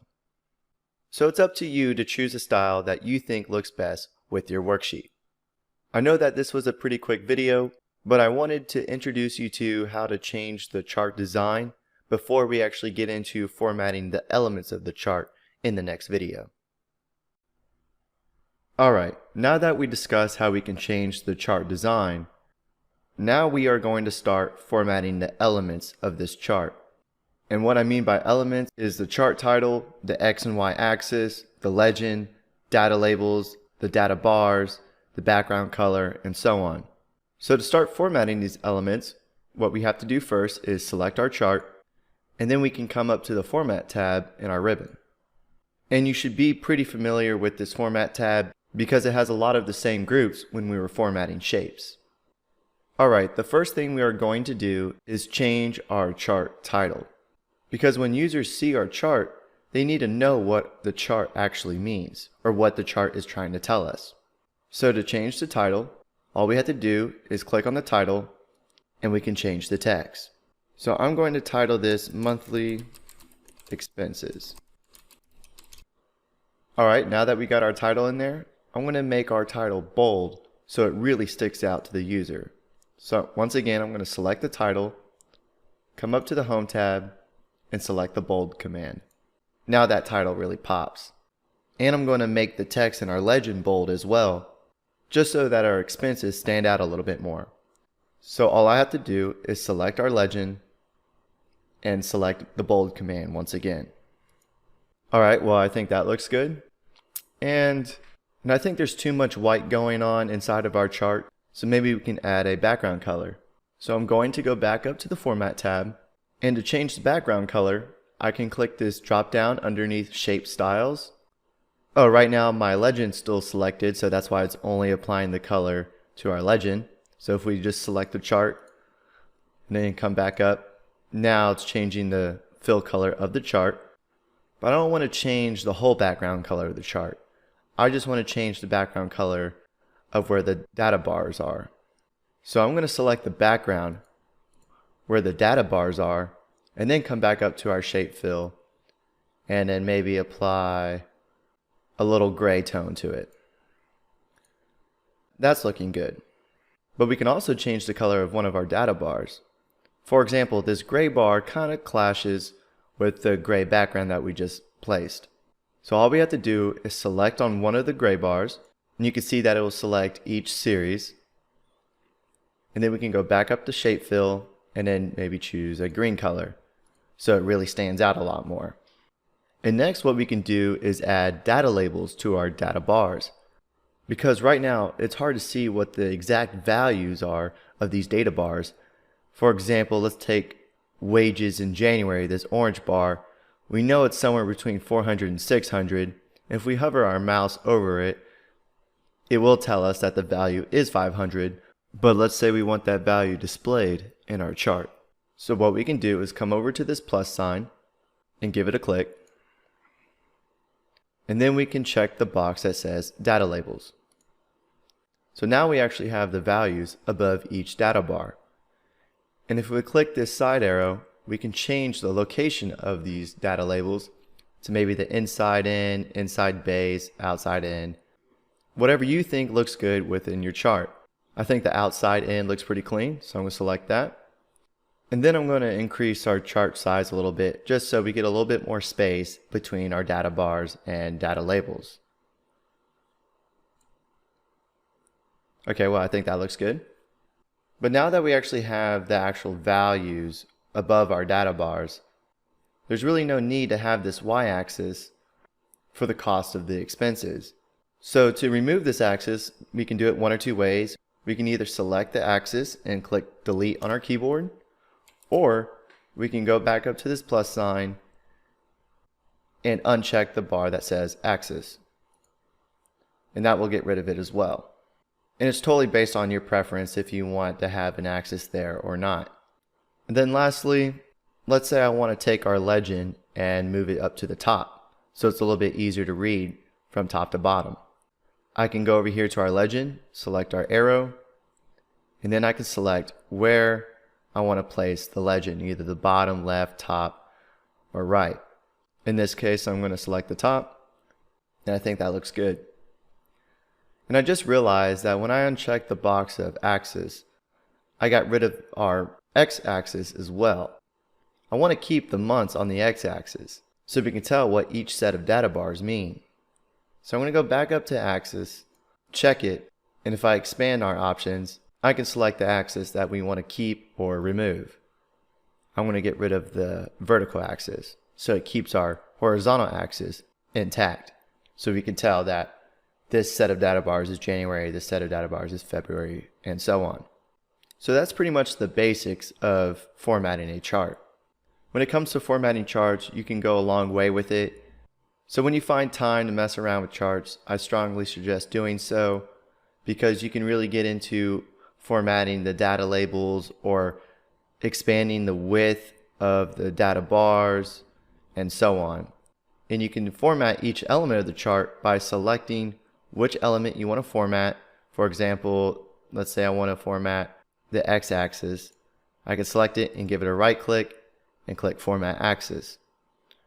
But you can do that with any element. For example, if I want to edit the data bars, give the data bars a click, and then give it a right click and select Format Data Series or Format Data Labels. So you have a bunch of different options that you can do when it comes to formatting charts. But for now, I think this formatting suits our chart. And in the next video, we'll talk about how we can modify the data within the chart and change the type and location of the chart. Okay, so now that we've got a basic understanding on how to change our chart design and format our chart elements, now I'm going to start discussing how we can modify the data within the chart, change the chart type, and show how we can move this chart throughout our workbook. The first example I'm going to show you is the switch row/column feature. Currently on our x-axis, we have the months, January, February, and March. And within those months, we have 5 different expenses, which is included in our legend. If we select this chart, you can see that our x-axis, our months, are our columns, and our expenses in our legend are located in the rows. So to switch this around, it's a very simple process. All we have to do is select our chart, come up to the Chart Design tab, and select Switch Row/Column. If we give that a click, now our expenses are located along the x-axis, and the months are used in our legend. So the blue bar is January, the orange bar is February, and the gray bar is March. So depending on how you want to view your data, you can select the Switch Row/Column command to change how your chart displays your data depending on your needs. And I'm just going to select this command again to go back to the original. We can also modify what data gets displayed in our chart. For example, let's say we only want January and February within our chart, and we only want to look at cost of goods sold, wages, and rent. There's 2 different ways to do this. The first option is to select our chart, and over here in our report, we can change the area of the data selected. So if we only want January and February, we can move our cursor to one of the endpoints, click and drag to where it only shows January, February, and if we only want to show cost of goods sold, wages, and rent, we can click and drag and only include those. And you can see that our chart updated to only show January, February, and those 3 expenses. So that's the first option. The second option is to select our chart, come up to the Chart Design tab, and select Data. Now from here, instead of clicking and dragging to resize the data that we want to show, we can simply just select the checkboxes of the data that we want to show. So if we only want to show January and February, we can deselect March. And if we only want to show cost of goods sold, rent, and utilities, we can deselect wages and supplies. And if we click OK, now our chart only shows January, February, and those 3 expenses. Personally, I like the second option better because if you try to change the area of your selected data by clicking and dragging, it's a little bit more time consuming if you're trying to show data that is in non-contiguous cells, because you would have to press Control-click several times to get the correct data you want in your chart. So it's a little bit more time consuming. But the second option is very simple and efficient, and all we have to do is click Select Data, and we can reselect the checkboxes to include the rest of our data. Okay, let's say you insert a chart, you did some work on it, but then you run into a situation where you need to change the chart type. Luckily, you don't have to start over from scratch. All you have to do is select the chart, come up to the Chart Design tab, and select Change Chart Type. Currently, we have a clustered column chart, but let's say that you need to change it to a bar chart. We can select Bar and click OK. And if you see that all of our formatting stays intact, so we didn't lose any of our formatting work that we did previously. But instead of a column chart, it is now a bar chart. I'm going to press Ctrl Z as in zebra, or Command Z if you're on Mac, to undo that action to get us back to our original column chart. Now the last thing I want to show you is how we can change the location of this chart. Because currently we're on our report sheet. We could make this chart have its very own sheet to itself. And to do that, all we have to do is select the chart, come up to the Chart Design tab, and select Move Chart. And then we can choose where we want the chart to be placed. Let's put it on its own sheet. So I'm going to select New Sheet and click OK. So now our chart is on its own sheet, and it gives us a lot bigger view of the chart. And if we went to go print this workbook, Excel would print our report page and then have this chart on its own piece of paper. And even though that we move this chart to its own sheet, our chart and our data is still connected. So if we change anything in our report, it will still update this chart. And to move the chart back, we can select Move Chart and select Object in Report on our report sheet and click OK. So now our chart is back on our report sheet. Another way to move this chart is to use cut and paste. For example, if I press Control X on my keyboard to cut, or Command X if you're on Mac, and let's say I want to put it on a new sheet, I can create a new sheet and use the shortcut Control V as in Victor to paste it. Now our chart is secluded on sheet 1, but once again, the data from our report and our chart is still connected. So that's the basics on how we can modify the data, change the type and the location of a chart. Okay, now that we're a little bit more familiar with creating, formatting, and modifying charts, I want to discuss a different type of chart, which is the pie chart. Pie charts are a popular way to show how much individual amounts contribute to a total amount. So for our case, our individual amounts are the total cost of each expense, and our total amount is all the expenses added together.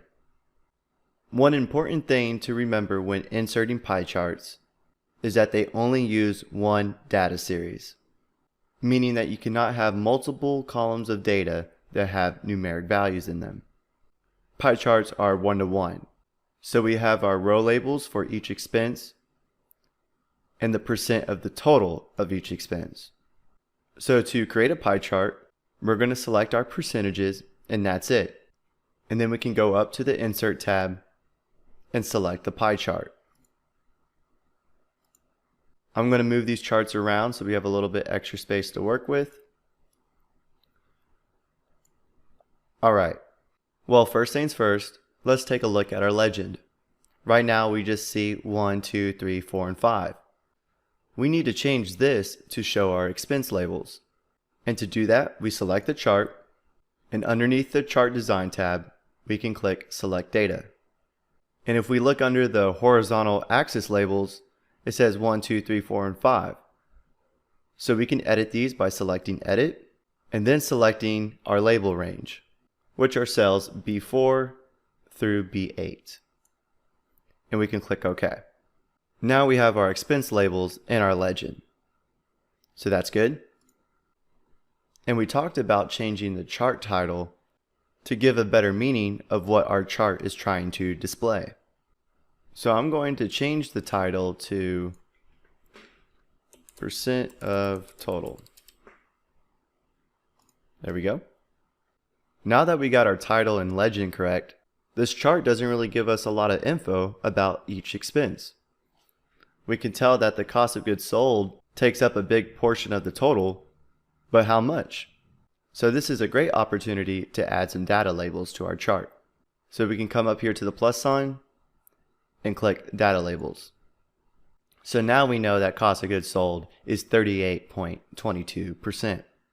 Now this chart was pretty simple to create because we already had a percent of total column that calculated the percentages for us.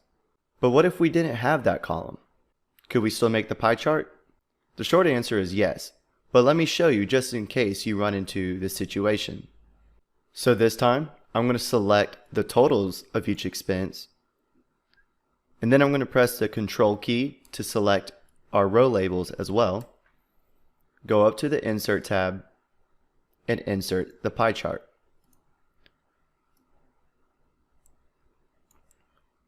And since we selected our row labels prior to inserting the chart, our row labels show up in our legend. Now if we add data labels to our chart, let's see what happens. Well, instead of getting a percentage, now I'm getting the actual total value of the expense across the 3 months, which may be fine, but usually when dealing with pie charts, you're talking about percentages. So to change these values to percentages, we need to do some formatting to our data labels. So I'm going to click on one of the data labels within our chart, and then give it a right click and select Format Data Labels. Now over here in this format window, there is a checkbox that says percentage. If we give that a click, now it's showing the value and the percentage. So if we want to get rid of that value, we can deselect value to only show the percentage. Now once again, the percentage is rounded. So if we want to get those decimal places to have a more accurate value, we can go down to the number format, and in this drop down, we can select percentage. And we can tell Excel how many decimal places to include. It automatically includes 2. So instead cost of goods sold being 38%, it's showing 38.22%, which is a lot more of a precise value. So that's how you get percentages within your pie charts if you don't have a percent of total column. So that was a little taste of creating, modifying, and formatting Excel charts. And you can see that utilizing charts is a very efficient tool to visualize our data graphically, which makes it a lot easier to understand our data and spot comparisons and trends within our information. Okay, so over the next couple of videos, we will be discussing a bunch of different printing options inside of Excel. Printing spreadsheets may seem simple at first, but sometimes the page break splits in weird places, or you might not be able to get everything on a spreadsheet on a single sheet of paper.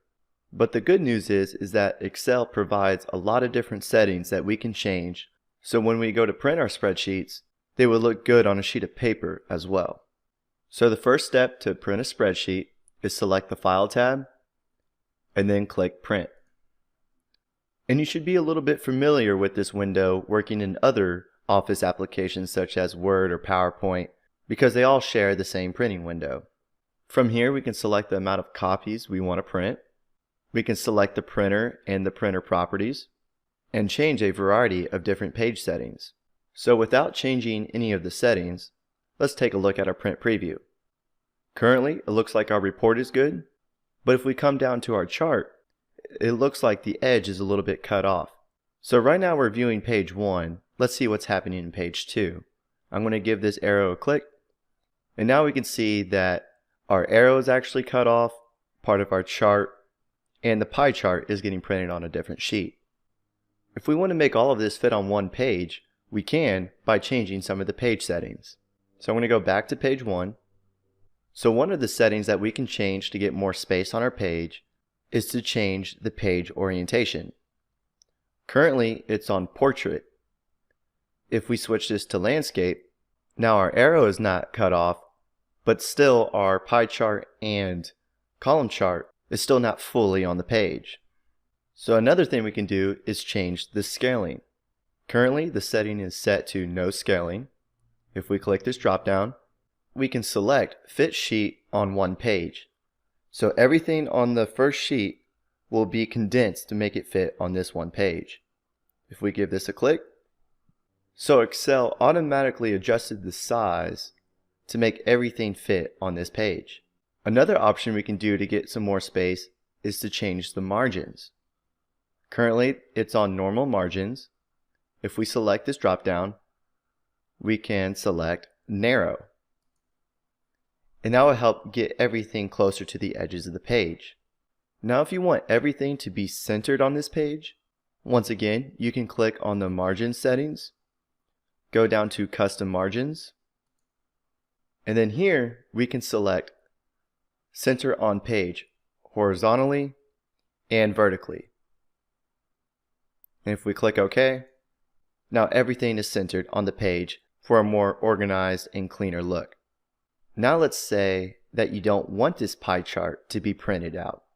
We don't actually have to delete the pie chart off our sheet in order for it not to be printed out.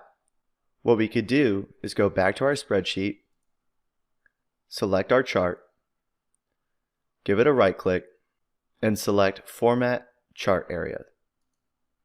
And then our format window pops up here on the right. And if we select the Properties button and expand the properties, we can deselect the print object, meaning that when we go to print this sheet, this pie chart will not get printed out. So let's see. First, we need to deselect the chart, go back up to the File tab, and select Print. Now our pie chart is not there, even though we didn't have to move it in our spreadsheet. And Excel saved all of our settings and automatically readjusted everything to be centered on the page. And one more thing that I want to point out, currently one of our settings is set to Print Active Sheets, meaning it's only going to print the sheet that you have opened. If you have multiple sheets and you want to print every sheet, you can select this drop down and select Print Entire Workbook. But in this case, we only have one sheet, so I'm going to just keep it to Print Active Sheets. Alright, now that we got a little bit of experience changing the settings within Print Preview, there's another view I want to discuss, which is called the Page Layout View. And to activate the Page Layout View, we have two different options. First, we need to go back to our spreadsheet, and then we can select the View tab and select Page Layout. Or you can come down here to your status bar and select the Page Layout View. So if I want to go back to the normal view, I can just click the normal view. And if I want to go back to Page Layout, I can select Page Layout. So the Page Layout View is very helpful to enable the users to get a good overall feel of what the page is going to look like when it's printed. You still have all the functions you would have in the normal view, but with the addition of a few extra tools such as rulers, header and footer fields, and being able to change the margins directly on the worksheet. Now I do want to mention, although the Page Layout View is great for formatting, it's not always so helpful when you're working directly with your data. I personally like working in the normal view when I'm actually doing work inside my spreadsheet. But the Page Layout View is great for seeing what your sheet is going to look like when it's printed out. I'm going to zoom out so we can get a better look of what the Page Layout View consists of. And each one of these blocks is what's going to be printed on that page. Now this might look like you have multiple sheets, but it's actually just the report sheet. This is just showing how each page is going to get printed. For example, if I zoom back in, currently our worksheet orientation is on landscape because that's what we changed back in our previous video when we were dealing with the print preview settings. So let's say I want to change it back to portrait. We can do it inside of our spreadsheet. We can come up to the Page Layout tab, select Orientation, and then click on Portrait. So if we click File Print as of right now, it will show our report and this chart on the first sheet of paper, and then this graph on the second sheet of paper. But it's going to be a little bit cut off. First I need to right click this chart, go to Format Chart Area, and change the property back to Print Object so it gets printed out. So if you go to File, Print, the reason why it's only showing our chart is because we have our chart selected. So I'm going to go back to the spreadsheet, select anywhere but the chart, go back to File, Print, and it's condensing everything because one of the settings in our previous video was to fit the sheet onto one page. So if I change the scaling back to no scaling, and currently if we look at this preview, it looks like our chart is getting cut off, and on page 2 we see some of our chart and then our pie chart. So if we go back to the Page Layout View, we can kind of move things around to fix this. So I'm going to scroll down, select our chart, and we can move and resize it a little bit to make it fit within the page. And for our pie chart, let's say we don't want it in the top left corner of this page. Well, we can increase the size without going over the border of the page. And we can also center it on this page. So now if we go back to our print preview, everything should be fitting within each page. So if I go to File, Print, oh, our chart's still selected, deselect our chart, go back to Print Preview. Now our first page, nothing is cut off and everything is centered. And if I go to the second page, we have our pie chart. So working in the page layout view is very easy to move things around within your spreadsheet so you can see how they're going to be printed out without coming back to File, Print to look at the print preview and then make your adjustments. We can make our adjustments right there in our spreadsheet. Another feature that the page layout view has is adding headers and footers. So if we go back to our spreadsheet, I'm going to zoom in here. We can select the top of the page to add a header. And we can add a header on the left, middle, or right. For example, let's say we want to have a title at the top of every page. We can select the middle section and start typing. Let's say that we just want to title it Monthly Expenses. Now if I deselect out of the header, we have a title on every sheet that gets printed out. Another neat feature with Excel headers and footers is that if we come up to the header and footer tab, Excel provides us a few predefined elements that we can add, such as the sheet name, file path, the date, the time, page numbers, and so on. So just for example, let's say we want to have the sheet name placed in our header.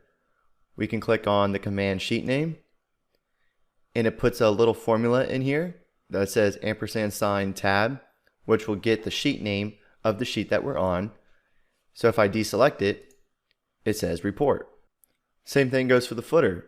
We can add elements to the footer, such as the page number, and it will put a page number at the bottom of each page. So this is page 1 and this is page 2. So if I come back up to File, Print, we'll see that we have our title, our sheet name in our header, and our page numbers in our footer. So working in the page layout view is great when you're formatting your spreadsheet because you can move things around and see exactly how it's going to be printed out without having to come to File, Print, and looking at the print preview. Instead, we can make our changes directly on our spreadsheet. Okay, so by default, when you go to print an Excel worksheet, all the data on that worksheet gets printed. Now there might be a time where you only want to print certain areas of the spreadsheet. Luckily, Excel gives us an option to do that. There's two ways to do this. The first way is to select the cells that we want to print. So let's say that we want to print from our title and only down to the average. Once we have those cells selected, we need to come up to our Page Layout tab, select Print Area, and click Set Print Area. Now if we deselect those cells, we can see a little border to show where our print area is. And then when we go to File, Print, it's only going to print what we set as the print area. Now I'm going to show you the other way. I'm going to go back to our spreadsheet, go to the Page Layout tab, select Print Area, and click Clear Print Area. So now we don't have a print area set and our worksheet's back to normal. But once again, let's select those same cells. And this time, instead of setting the print area, we can go straight into File, Print, and currently everything on the worksheet is getting printed out. But over here in our settings, we can select this drop-down and select Print Selection. So it's only going to print out what we currently have selected in our worksheet. I'm going to change this back to Print Active Sheets and go back to our spreadsheet. Now if we only want to print a specific chart, I touched on this very briefly in the previous video, but what we could do is select our chart that we want to print, go to File, Print, and it will only print that chart. I know this was a pretty quick video, but I did want to show you that you are able to print out certain areas of your worksheet. Because there might come a time where you need to show someone your spreadsheet, but some areas of your spreadsheet might have sensitive data, or for some other reason you don't want them seeing parts of your spreadsheet. You can just select the area that you want to print out, which allows you to have more control over the areas that you want or don't want to be printed out. Okay, there is one more last thing I would like to talk about when it comes to printing Microsoft Excel spreadsheets. It is how to print a spreadsheet into a PDF file. Printing or saving Excel spreadsheets to a PDF file is actually very common, because sometimes you don't want to just give an Excel file to certain users where they just have access to go in and potentially messing something up in your spreadsheet. It's also a great file type for attaching it in an email to send to clients or coworkers, but without them having access to the actual Excel file itself. So to print this spreadsheet out as a PDF file, there's two ways we could do this. The first way is going up to the File tab and click Print. And for the printer, you can select Microsoft Print to PDF. And if we went ahead and click Print, it would prompt us to give the file a name and choose the location on our computer to save the file. So that's the first option. Another way to save an Excel spreadsheet as a PDF file is clicking File, then Save As. And then here in our drop-down, we can select the PDF file format. In this way, it gives us a little bit more options. We can select More Options, then click the button that says Options, and then from here we can decide what we want to publish. Currently, it's selected to only publish the active sheet that we have open, which is our report sheet. But if we wanted to, we could convert just a selection of cells or an entire workbook. And if I click OK and select Save to save it to my desktop, I'm going to minimize Excel and then open up the PDF file that we just saved. Now our report looks just how it would on paper, but in a PDF file format. So we have our header up here, our report, and our charts. So converting your Excel spreadsheets to a PDF file to send to clients or coworkers is a great option because they don't actually have access to the Excel file, and you have control over the areas of your spreadsheet that you want to publish to a PDF file. Okay, so before we actually get into the process of creating, opening, and saving an Excel template, I want to touch on the benefits of using an Excel template and how they are important to increase our efficiency. Excel templates are great for processes that are repeated often. Let's say we use this report every 3 months. Well, every 3 months, we don't want to start from scratch. So the basics of an Excel template is that it keeps all the formatting, formulas, page setup settings, everything stays the same, and we just plug in our numbers. Well, when people are creating similar spreadsheets, many of them will just open up an existing spreadsheet that they worked on before, delete the data that they don't want there, and then save it as a different file. Now at times, that process might be okay, but if you had to make tons of different changes to get your spreadsheet back to its original starting place, this process can be a little time consuming. So with creating Excel templates, it will save us a lot of time because we can just open up the file and it will have everything in order. We can just input our numbers and let our worksheet do the rest. And in the next video, we will get more into the details on how to create, open, and save an Excel template. Alright, now that we understand the benefits of creating an Excel template, now we are going to start the process on how to create an Excel template. So to start off, we need to delete the data that's in the cells that we're going to be changing every time we come in and work on this report. So let's say we open up this report every 3 months or every quarter. What cells are we going to change? Well, the months are going to change, right? Currently, we're in the first quarter, January, February, March. The next quarter will be April, May, June, and so on. So since we are going to be changing the months, let's delete our monthly column headings. I'm going to select my headings and click delete. Well, since we've deleted these months, now our template doesn't really give us any guidance, because if we send this to a different user, how would they know to put the months there? So we can label these column headings month 1, month 2, and month 3. So now when a user opens up this file, they will know to enter the months in those column headings. Alright, well, what other cells are going to be changing every quarter? The cost of the expenses, right?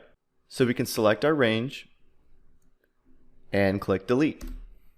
Now all of our formulas and charts are empty because it has no data to go off of. But this is technically the starting point of our template. So what we're going to do now is save this current state of this spreadsheet as a template. To do that, we need to come up here to the File tab, click Save As, and maybe change the file name to Monthly Expense Template, temp for short. And now this is very important. By default, when you save an Excel file, it saves it as a regular spreadsheet, which is a .xlsx. We need to change this file extension to an Excel template. So we have to click this drop down and go down and select Excel template, a .xltx file instead of an SX. So I'm going to give that a click. And by default, when you save Excel spreadsheets as a template, it's going to save the file underneath Documents and Custom Office Templates. You can change this location, but I'm going to keep it in here for now. So I'm going to click Save. Now I'm going to close out of Excel so I can show you how to open up an Excel template. All we have to do is open up Excel, and then we can click on the New tab. And if we look down here, we see all these other templates. But where's our template? Well, currently we're underneath the Office Templates tab. If we click on the Personal tab, our monthly expense template is here. So we can just give this a click. And now we have opened up our template and we can start inputting our numbers. So let's say this was the next quarter. So for month 1, I can put in April 1st, 2020. And then May. And then June. And if you noticed, our template saved our custom date formatting. Even though I put in 4/1/20, it changed it to the 3-month lettering and the 4-digit year. And then we can start inputting our expenses. Let's say cost of goods sold was $750 for April, $1,000 for May, and $975 for June. And once we start to input numbers, our charts will update as well. And all of our accounting formats, our conditional formatting rules, all stayed intact, and we didn't have to start from scratch. All we had to do is input our values and our spreadsheet did the rest. And I don't know if you noticed, but if we look up here, the title of our file is now Monthly Expense Temp 1. So it knows that we are making changes to this template. So if we go to File, Save As, this PC, and I go to save this document, it's prompting me to enter a file name. And Excel puts the file type back to a regular .xlsx file. So Excel is actually preventing you from accidentally saving over your Excel template. So hopefully you see the benefits of using Excel templates, because they actually save us a lot of time, especially for the processes that get repeated often. We can just start inputting values and our spreadsheet would do the rest of the work for us. Okay, so for the remainder of this section, we are going to be working inside this Excel practice file. So if you haven't already downloaded the practice file from the resources, I strongly suggest doing that now so you can follow along and practice as we go. once you have the file open, you will see many different sheets at the bottom of this workbook. But for this video, we will be working inside the Employee Data tab.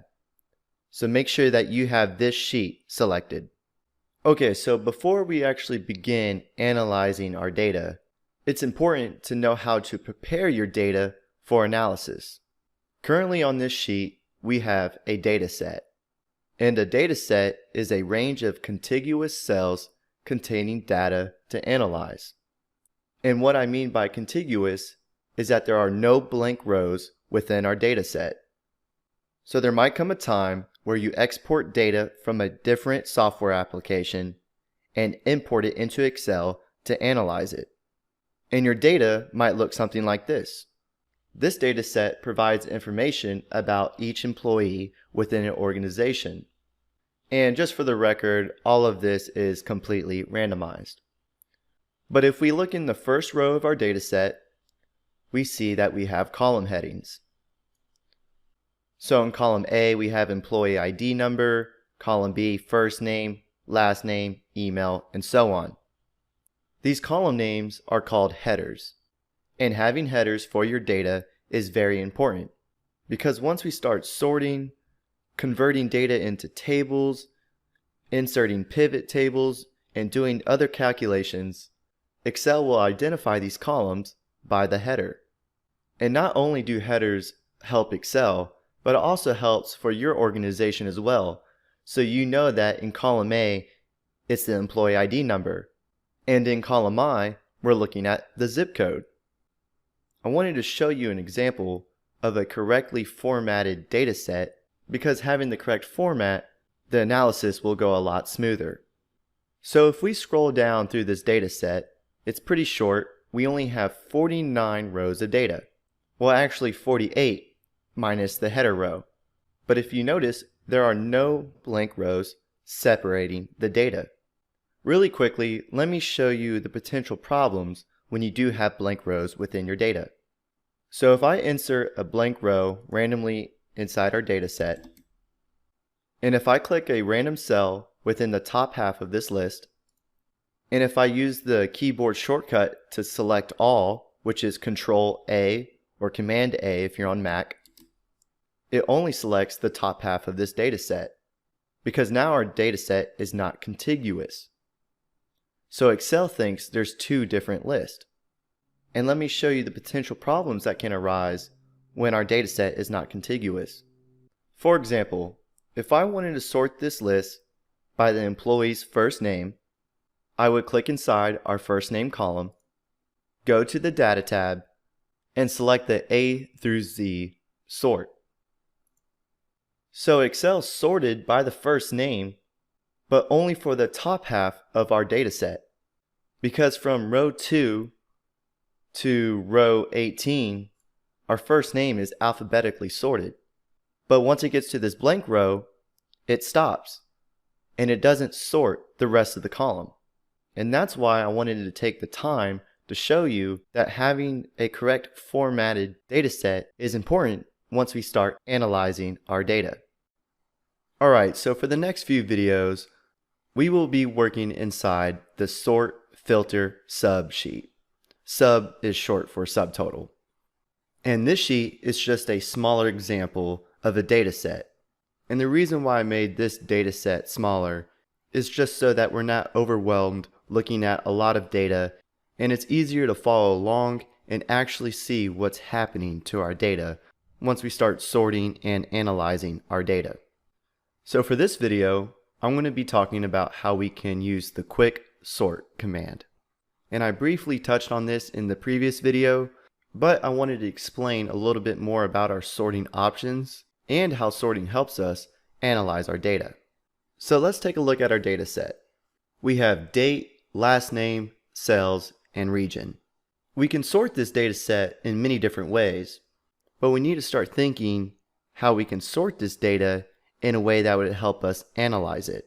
Well, one of the ways that we could sort is by last name.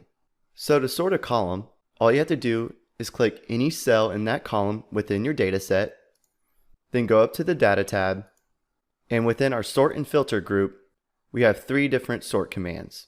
And let's say we want to sort the last name by alphabetical order. Well, we can click on the ascending sort command, which is the A to Z button, and if we give that a click, now all of our last names are sorted alphabetically. We have our A's, our B's, D's, and then E's. Pretty simple, right? Well, instead of analyzing by the last name, what if you wanted to analyze by the highest amount of cells to the lowest amount of cells? Well, we can click any cell in the cells column, go back up to our data tab, and then instead of ascending order, we'll select the descending order. So it goes from the largest amount of cells to the lowest amount. And if we give this button a click, now all of our cells are sorted from the largest amount to the lowest. We can easily see that in January, Evans had the highest amount of cells of 4,890 in the North region. And then in May, Evans had the lowest amount of cells at 536 in the West region. So depending on what you're trying to analyze within your data, will affect how you sort your data to where you can easily find what you're looking for. Okay, so now that we got the hang of sorting one column at a time, I want to introduce to you a multi-level sort, meaning sorting multiple columns at the same time. In the previous video, we sorted by last name alphabetically, and we also sorted the cells column from largest to smallest. Let's say that we want to sort by the last name first, and then sort the cells from largest to smallest, but keep the names in alphabetical order. The best way to explain it is to actually do it. So to start off, we need to go to our Data tab, and then click our Sort command. Excel automatically selects our data, and then if we come down to our Sort dialog box, the first thing that we want to sort by is the last name. So we can click this drop down and select last name. And once again, I wanted to point out the importance of having column headers because as you see here, our sorting options are based on our column headings. So we are telling Excel which columns to sort. So our first sort is going to be by last name, and then we're going to select A to Z for ascending or alphabetical order. And then to sort by the cells, we can click Add Level, then By, and we can use the drop down to select cells, and then we can change it to largest to smallest, or however you want to sort. And if we click OK, now all of our last names are sorted alphabetically, and our cells are sorted largest to smallest. But if we just take a look at the A's, we can see that Adam's largest cell was $4,819 and Adam's lowest cell was $787. And then when it gets to the B's, the cells column gets sorted largest to smallest just for the B's, then the D's and E's and so on. So we just completed a multi-level sort. And Excel allows us to sort up to 64 levels. Now, more than likely, you would never sort that many levels, but the important thing I want to get across is that we can apply multi-level sorting to our data to make it easier to analyze and pinpoint the data that we are looking for. Okay, so we talked about a few different sorting options. We have done a single level sort and a multi-level sort. We can also apply custom sorting options to our data set. Let's say that we want to sort our list by the month. Well, we know that we have to select a cell within the date column, go up to the Data tab, and click the ascending sort or the descending sort. Well, let's think about this. What's going to happen to our date column if we do an ascending sort? Let's find out. So if we give this command a click, well, it sorted all of our months, but in alphabetical order. So the first months are April and August because they start with A, then it goes December, February, January, and so on. Well, even though that our months are grouped together, usually when we look at months, we want to see them in chronological order, meaning we start with January, February, March, and so on. Well, luckily, Excel has a feature that we can apply a custom sort to get our dates in the correct order.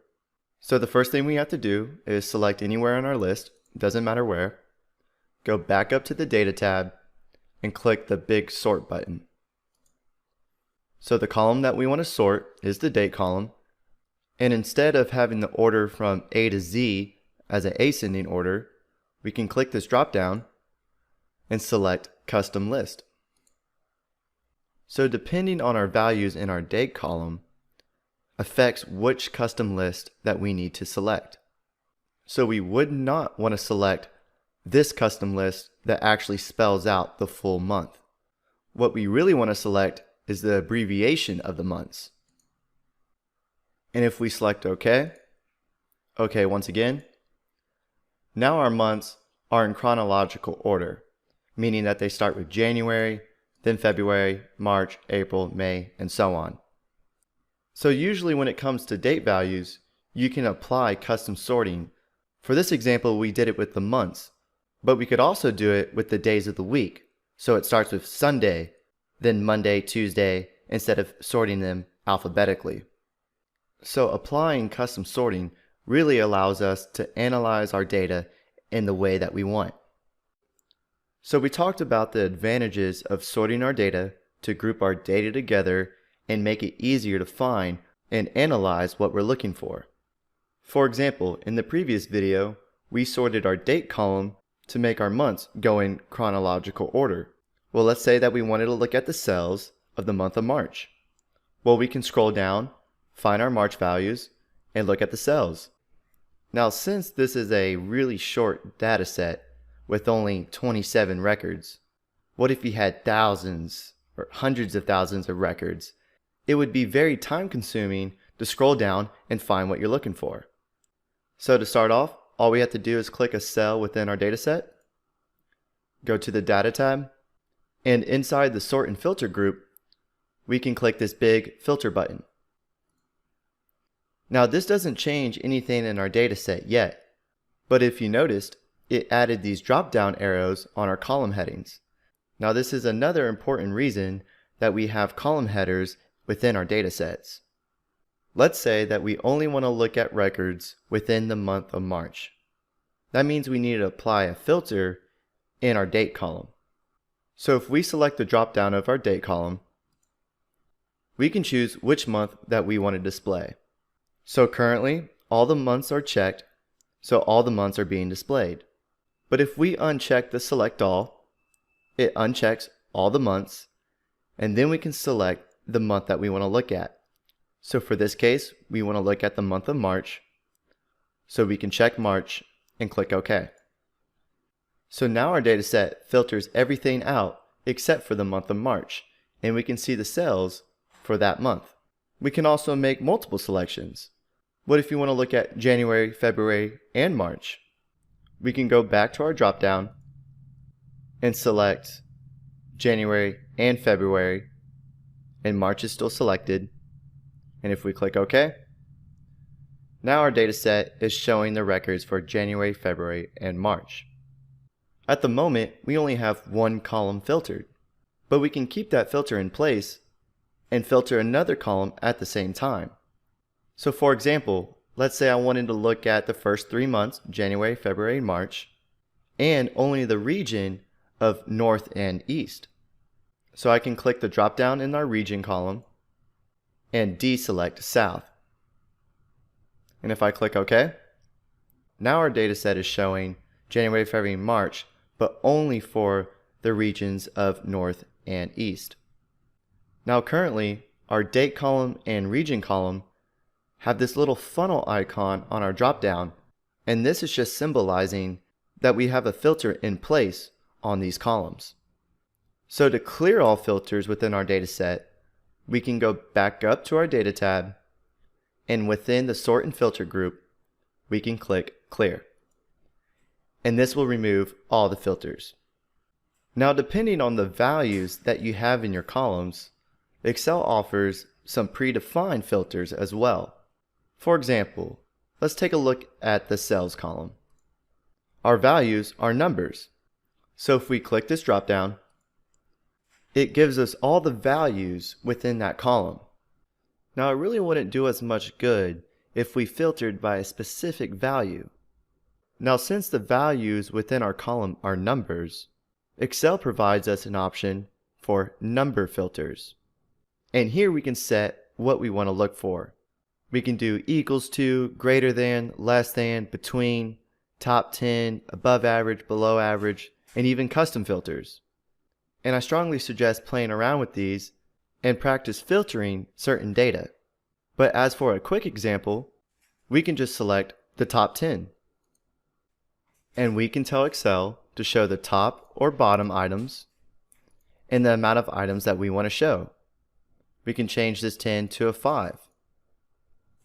And if we click OK, now Excel filters our data to show the top 5 records within our sales column. Now, like I said, sorting is great because at first glance, our data looks all organized. But by applying filters, we can quickly see the data of our interest. Okay, so for this video, we will be discussing how we can expand the format of our data sets to easily reveal more information about our data. And one of the options to get more information easily available to us is to add subtotals within our data sets. So to add subtotals, there's a few steps that need to be taken. The first thing we need to do is clear our filters in our data set if you haven't already done so. So I'm going to click any cell within our data set, go to the Data tab, and click Clear. Now the next step is to sort the appropriate column you want to have a subtotal for. Now depending on what your needs are, you can sort any of these columns. But let's say that we want to sort by the last name and then create a subtotal to sum the amount of cells for that person. Hopefully, once we get the subtotals in here, you'll have a better understanding of what I'm talking about. So the most important step is to sort the column that you want to create subtotals for.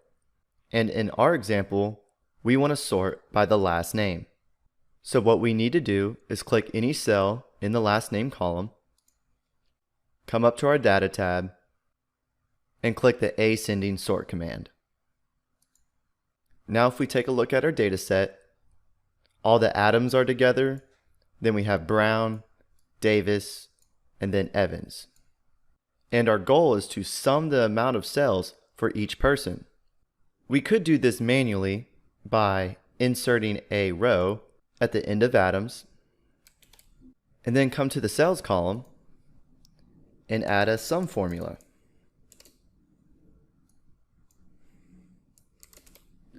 And there we go. Adam's total sales were $21,822. But could you imagine if you had thousands of records and manually go in, add a row, insert a sum formula to get the total amount of sales for that person? It would take forever, right? And this is where the subtotal command comes in handy. So I'm going to delete the row that we just inserted.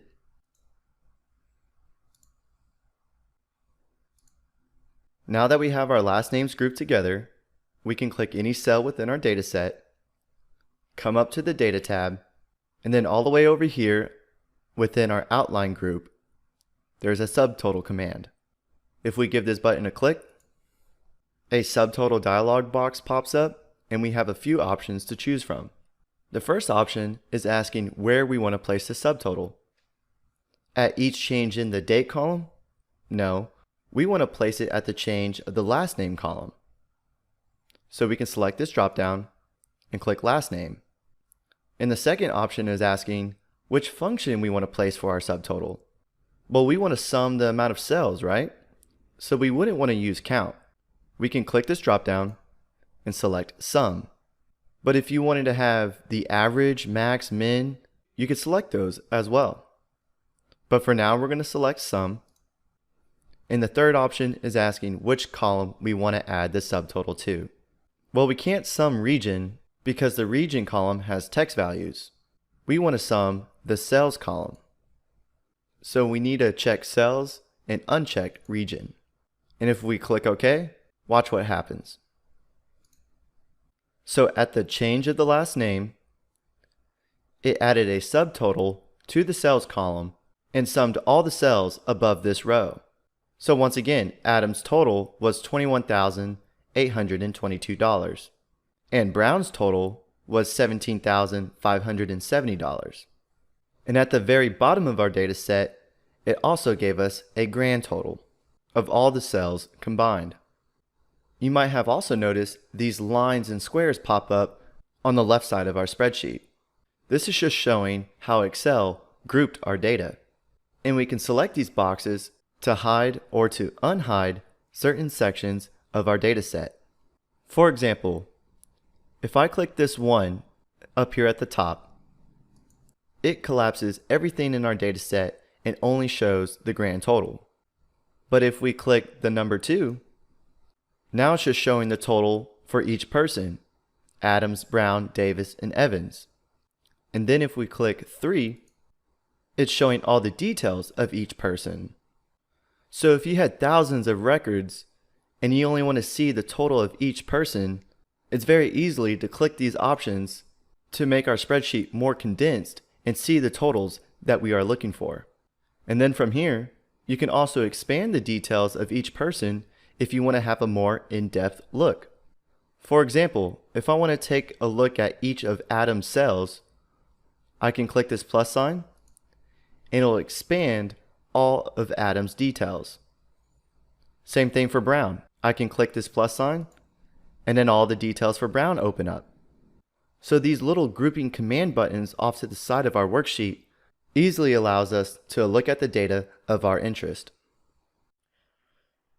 Alright, so for this video, we will be discussing how we can convert our datasets into Excel tables.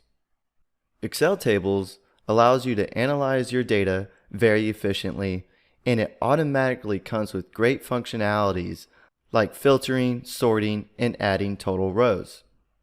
So to show you some of these functionalities, we need to convert our dataset into a table. The first thing we need to do is remove our subtotals, if you haven't already done so. So I'm going to select a cell within our dataset, come up to the Data tab, click our subtotal command, and select Remove All. Now to convert our dataset into a table, we can select a cell within our dataset or select the whole dataset. It doesn't matter. Then we have to come up to the Insert tab and click Table. And in our pop-up window, we need to make sure that the checkbox is checked for My Table Has Headers, because it does, and we can click OK. And now we have so many great options that we can do with this table. Before, our dataset just had plain black text against a white background. Now with the table, we actually have some formatting options. You can see that it formatted our headers to a dark blue background color with white bold text, and it also made each row a different color, so now our eyes can adjust and easily read through this dataset. We can come up to our ribbon under Table Styles and choose a style that we prefer. We can go back to None, or if we want more of a darker color scheme, we can choose one of these down here. It's totally up to you. Tables have many different formatting options. You can also create your own formatting style to apply to your table. And if you notice, when we converted our data set into a table, Excel automatically put the drop-down arrows in our column headings. And we've seen these before. We can use these drop-down arrows to apply different sorting options and apply filter options as well. Another neat feature of a table is that we can come up to our ribbon and check the box that is labeled Total Row. And at the bottom of our table, it added a new row, and within this cell, right now it's showing a total of 27. But how did it get 27? If we click this drop down, the current function placed in this cell is the count function. So it's counting all the records within that column. Well, if we don't want the count function in there, we can select None. But let's say that we want to have a total amount of the cells column. We can click in this cell, click on the drop down, and select the Sum function. Now Excel summed the whole cells column without us manually going into this cell and typing in the Sum function ourselves. Now, if you want to add more rows to this table, you can move your cursor to the bottom right-hand corner of the table, and then you can click and drag down for how many rows you want to add. You can also add a row anywhere inside this table as well. For example, if you wanted to add a row between 15 and 16, I can select row 16 and then press Ctrl+ as a shortcut key to add a row.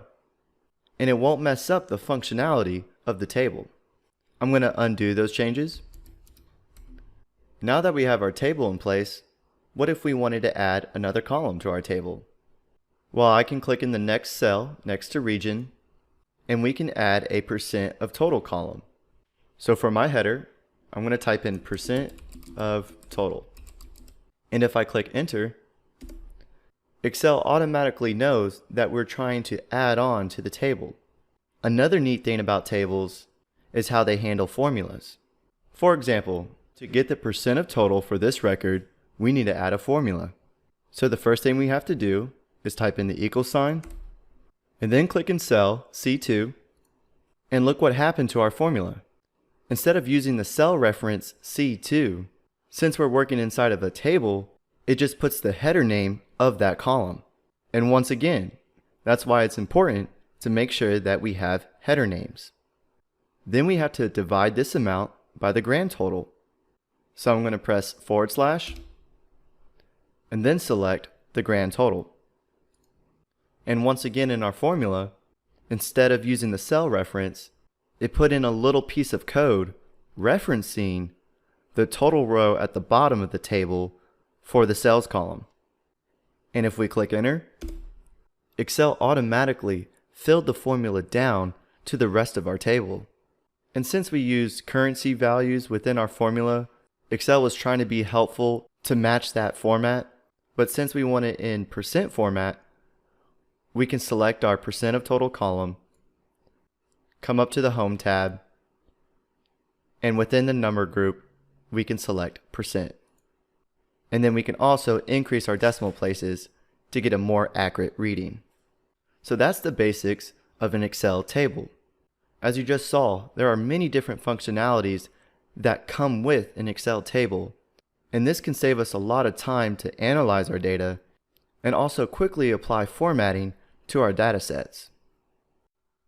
Alright, so for this lecture, we are going to be discussing how we can find and remove duplicate values in our spreadsheets.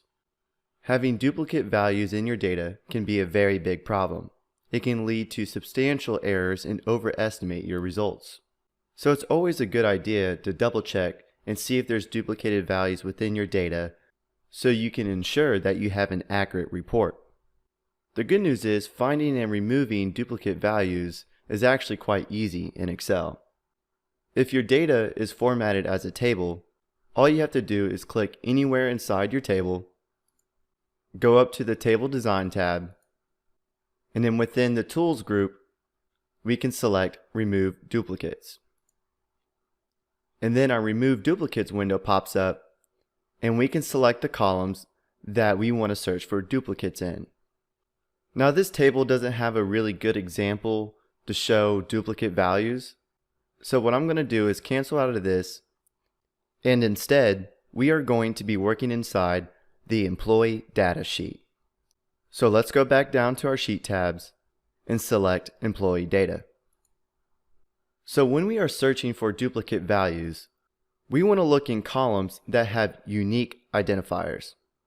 And if we take a look at our data here, which columns do you think would have unique values? Well, the employee ID number should be unique to that one employee. So no employees should share the same ID number. So that could be a unique identifier. Another unique identifier could be the phone number.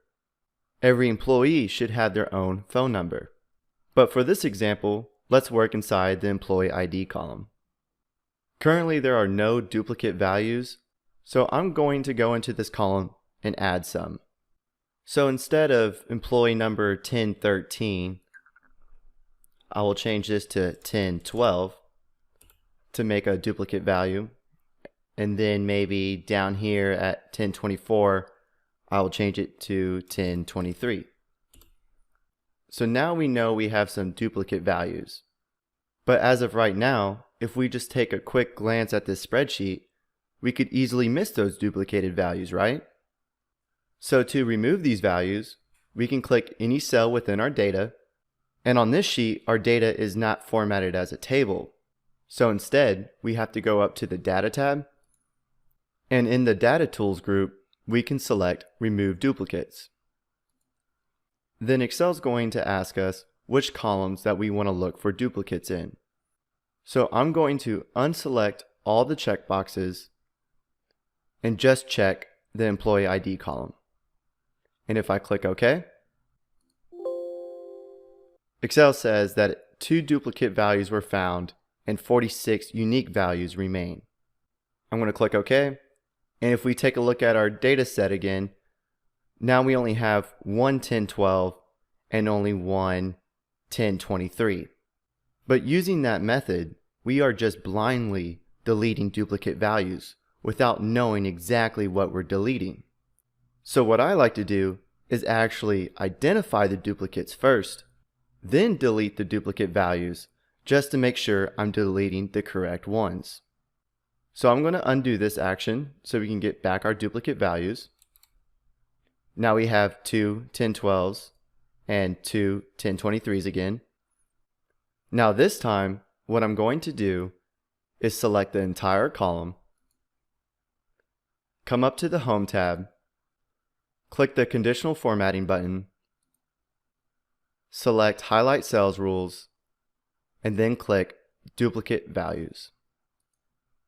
Then Excel asks us how we want to format our duplicate values. Well, we want to format a light red fill with a dark red text. We can change this, but that looks good for now. And we can click OK. Now we can easily locate our duplicate values. Now for this example, we have a pretty small data set, so it's easy to scroll and find those values. But if we had hundreds of thousands of rows, it would take some time to scroll through and look for those formatted cells. So what I like to do is apply a filter or sort in this column to put all the duplicate values together. So to do that, we need to make sure that we have a cell selected within the column, come up to the Data tab, and select the Filter button. Now we can click this drop-down arrow, and then from here we have 2 options. We can either filter by color, where we can only view the cells that have a light red background color. So if we select this format, now we only see these duplicated values. Or we can sort by the formatted cells and place them at the top. So if I clear that filter, click this drop down again, and click Sort by Color, choose the light red color, now our duplicated values are at the top of our list. And then from here, we can make the necessary changes to get the correct employee ID number. For example, if I change Melissa to 1013, now those cells become unhighlighted because there's no duplicated values. Or we can remove the duplicates. So I'm going to change Melissa back to 1012, then come up to the Data tab and select Remove Duplicates. Once again, I'm going to unselect all the columns and only check the Employee ID column. Now, one very important thing to remember when removing duplicates is that Excel keeps the first duplicate value. For example, in our data, Brenda and Melissa both share the 1012 employee ID number. Once we click OK to remove these duplicates, Excel will keep Brenda and delete Melissa. And then for the 1023 ID number, Excel will keep Gregory and delete Dorothy. So that's very important to keep in mind. Let's see what happens. If we click OK, 2 duplicate values were found and removed, 46 unique values remain, and if we look at our data, Brenda and Gregory stayed, but Melissa and Dorothy got deleted. So even though removing duplicate values in Excel is fairly easy and provides a more accurate report, we have to be cautious and make sure we are deleting the correct duplicate values. Because if we accidentally remove the wrong duplicates, that could lead to an inaccurate report as well. Okay, so for this section of the course, we will be discussing Excel database functions. And what database functions do is perform calculations on a range of cells, but we can provide conditions or criteria to tell Excel to only calculate the cells that meet our criteria. And for the next few videos, I want to point out that we will be working inside the D Functions Sheet tab. So make sure you have this tab selected. So before we actually get into the database functions, I want to introduce to you the SUMIF function. Because the SUMIF function and the DSUM function basically do the same thing, but depending on different scenarios, one function may be more useful than the other. That's why I want to show you both, so you can get a better understanding how both these functions work and know when it's the right time to use these functions. So what is the SUMIF function? The SUMIF function can sum the values in a range of cells that meet criteria that we specify. For example, let's say that we wanted to sum all the cells for a specific region. Well, based on a lecture earlier in the course, we can apply a sort to the region column to get all the regions grouped together and then add a subtotal. But if you don't need to do that, we could use the SUMIF function. So to start off, we need to enter our function in our spreadsheet. I'm going to click inside cell H3 because this is where we want our result to be. And then we should know by now that all functions and formulas start with the equal sign. And then I'm going to start typing SUMIF. I'm going to give this function a double click, and our little help bar shows us which arguments are needed for this function. But if you're not used to certain functions, sometimes you don't really know what these arguments actually mean. So to get a better understanding how this function works, I'm going to click this FX button up here near our formula bar. And we have seen this function arguments window before, and it tells us that the SUMIF function adds the cells specified by a given condition or criteria. So the first argument is the range, which is the range of cells that you want evaluated.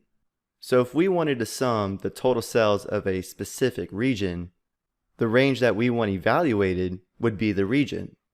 So I'm going to select the whole region column. And our second argument is our criteria. And it tells us that the criteria is the condition or criteria in the form of a number, expression, or text that defines which cells will be added. So basically, we are specifying which region that we want to add the cells for. So for example, if we wanted to add the total cells for the South region, I can manually type in South, or we can provide a cell reference. So instead of hard coding South into this formula, we can select cell G3. And whenever a user types in which region here, it will add the cells for that region.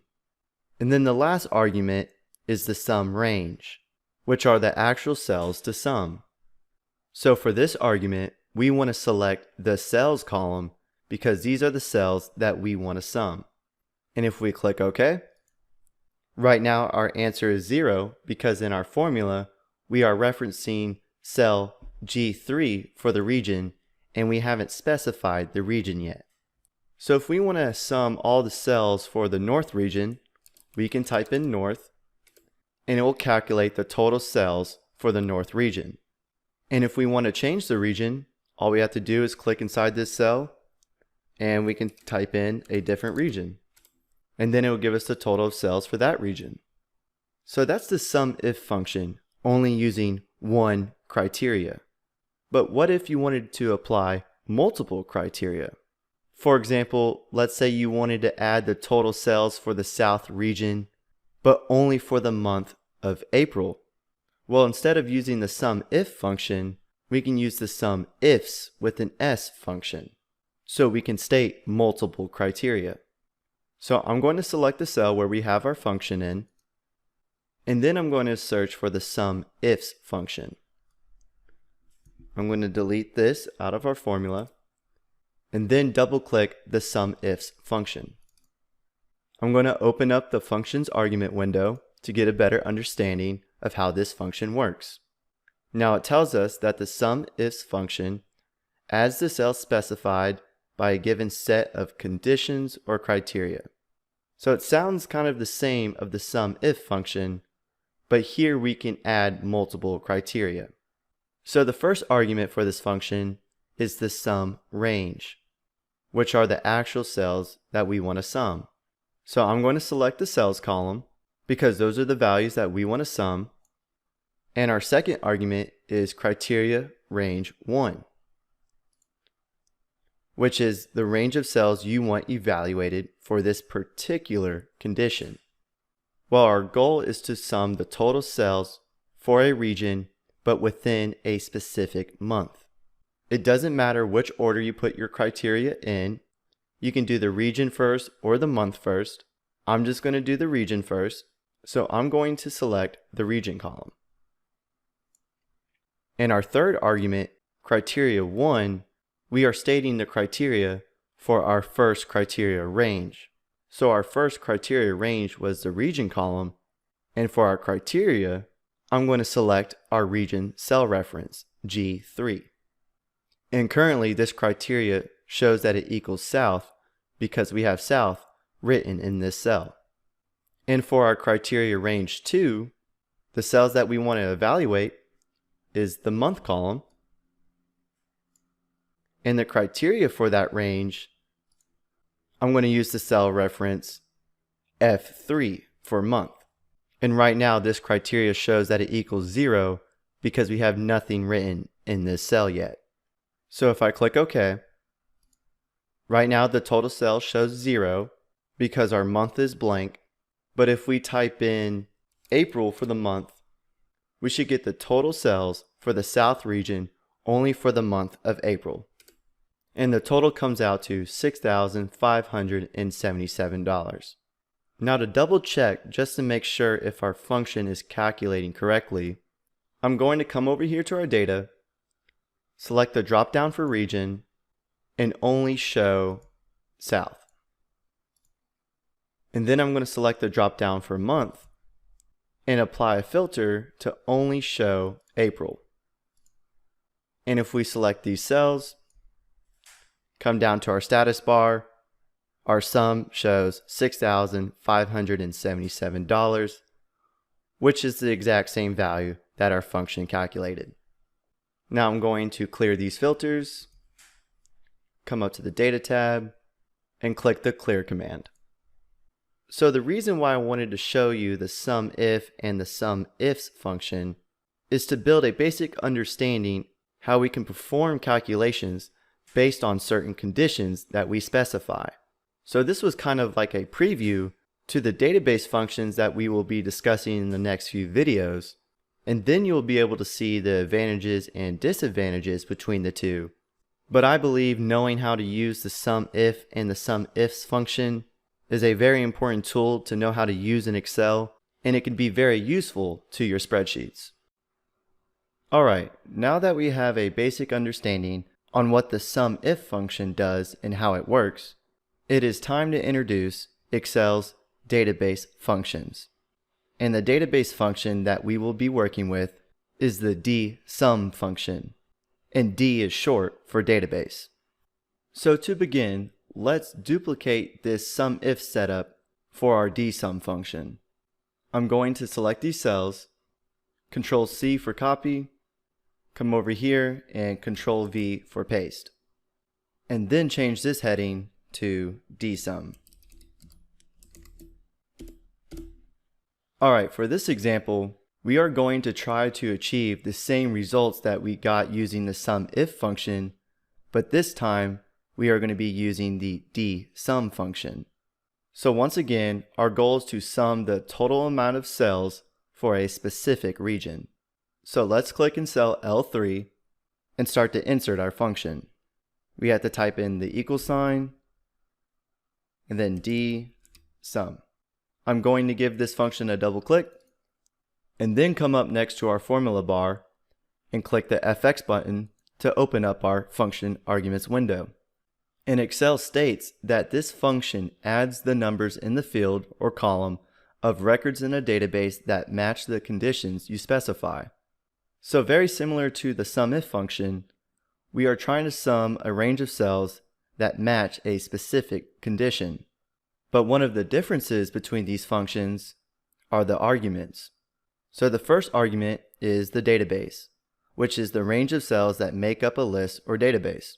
So for this argument, we need to select our whole database. Now our second argument is the field. And the field is either the label of the column or the number that represents the column's position in the list. So in this case, we are trying to sum the total cells for a specific region. And the column that we are trying to sum is the sales column.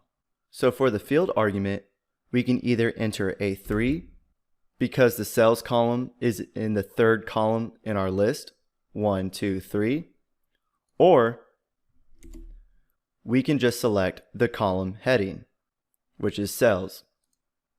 And lastly, our third argument is the criteria.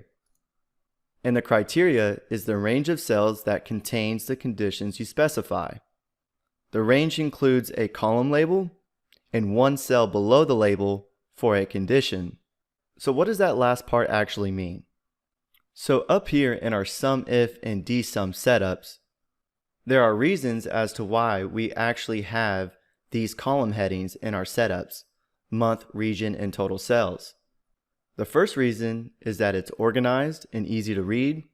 And the second reason is that the DSUM function actually has to have these column labels to perform correctly. So for the criteria, we actually have to select our column label and one cell below the label for the condition. Now that we have all of our arguments filled out, we can click OK. And currently, it's giving us a total cell of $73,630. And if we select our sales column and look at our status bar, we can clarify that these totals match. The reason why it's summing the whole sales column is because we haven't specified the region yet. So if we come up to cell K3 and type in the West region, now our total comes out to be $12,513. I'm going to apply the accounting format to this cell to make it a little bit easier to read. Now to double check to make sure that this function is working properly, I'm going to come over to the regions column, select our drop down, and apply the filter to the West region. Then select our cells column, and the status bar shows a sum of 12,513. Then I'm going to go back to the data tab, clear the filters so we can see our formulas again, and we can see that the total cells for the West region was $12,513, which we saw in the status bar. And if we wanted to figure out the total cells for the North region, all we have to do is click inside our criteria and type in North. Now we have the total cells for the North region. So as you can see, we can get the same answers using both of these functions, but they just handle their arguments a little differently. As we just saw with the dsum function, we had to build this kind of setup to have our column labels to apply the condition for the criteria argument. For the SUMIF function, we didn't have to use column labels at all. I just chose to because it's easier to understand what we are trying to sum. Now, one very important thing to keep in mind when creating this column label setup for our dsum function is that these column labels need to match our database column headers exactly. For example, we use the region for our criteria. So over here in our region column label, if we accidentally misspelled this column label, let's say that we forgot to put the O in region. Now we're getting a value of 0 for our total cells. Now, sometimes it might not be that obvious. For example, if we edit this cell back to the correct spelling, but accidentally put a space, and we press enter, our total cells will still come out to 0. Well, at first glance, when we look at this, it makes us wonder why the dsum function is not calculating the total cells for the north region, because the column labels look the same, but this invisible space is what's throwing it off. So one useful tip that I suggest doing when creating your column labels is to not manually type these column labels. Instead, we can use cell references to reference our column headers. So for this column label, I'm going to type in the equal sign and then select the region header. And if I click enter, now our dsum function is working properly again. Let's do the same thing for the month. So I'm going to delete this out, type the equal sign, and select the month column header, and press enter. So using cell references to create our column labels helps us prevent any errors that could arise when using this function. So let's say for any reason we changed our region header name in our database to just reg period, which could be short for region. Well, if we click enter, it still didn't mess up calculating the total cells for the north region, because now that we have a cell reference in place in our column labels changed to whatever we put inside of our column headers in our database. So we talked about how we can use the SUMIF function to sum a range of cells based on a condition. And then we took it a step further and used the SUMIFS function to sum a range of cells based on multiple conditions. So now let's walk through an example on how to sum a range of cells based on multiple conditions using the dsum function. First, I'm going to change my region column header back to its original spelling. Then if we select the cell that includes our dsum function, which is L3, open up the function arguments window by clicking the FX button. And for our arguments, our database can stay the same. Our field, which is the cells column, can stay the same. And the only thing that we have to change is our criteria. So for this example, our goal is to sum the total amount of cells for a region, but within a specific month. So instead of our criteria being K2 to K3, we can change this to include the month and region column label and the condition below the label. And if we click OK, let's do the same month and region as we did for the SUMIFS function to see if we get the same total. So for the month, I'm going to type in April, and for the region, I'm going to type in South. And we get the same total of $6,577. So that's one of the advantages that the dsum function has over the SUMIFS function. Because to go from one condition to multiple conditions, we didn't have to change functions using the dsum. Previously, if we only had one condition, we had to use the SUMIF function, but if we had multiple conditions, we had to use the SUMIFS function. So here we didn't have to change the actual function. Another advantage that the dsum function has is that we can apply even more conditions to achieve a total that we're looking for. For example, let's say that we want to find the total cells for the South region in the month of April, and then we can also add maybe the month of October in the North region. And all we have to do is go back to our function and change our criteria range to include our column labels and all of our conditions. And if we click OK, now our dsum function is summing up the totals for the South region in the month of April and the North region in the month of October.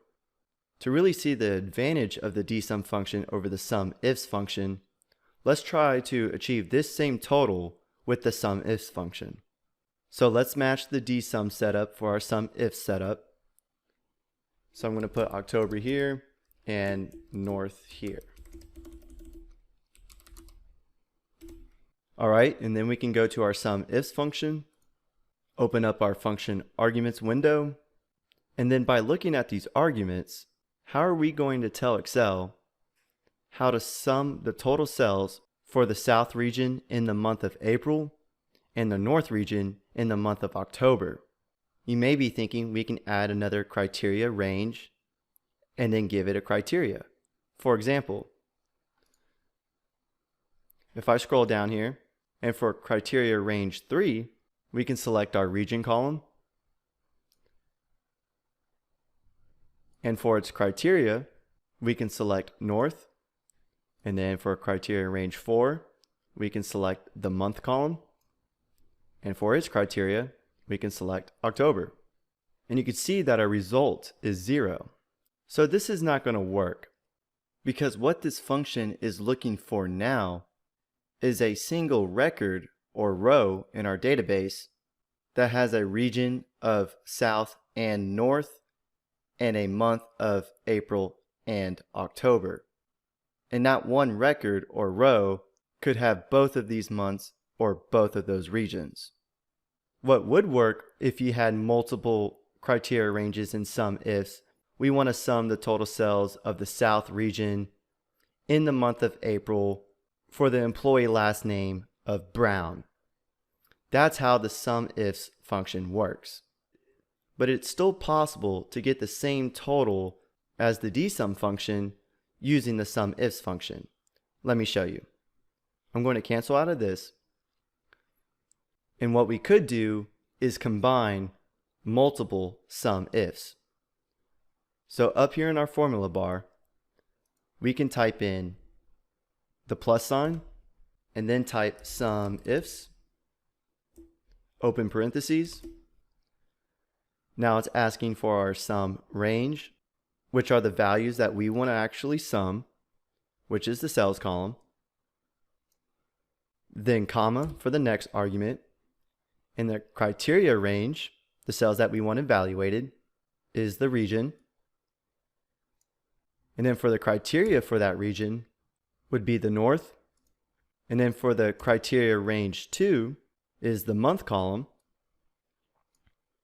comma, and the criteria for that month column is October. Then we can close the parentheses and click enter. And if you look at our totals between the two functions, they are an exact match.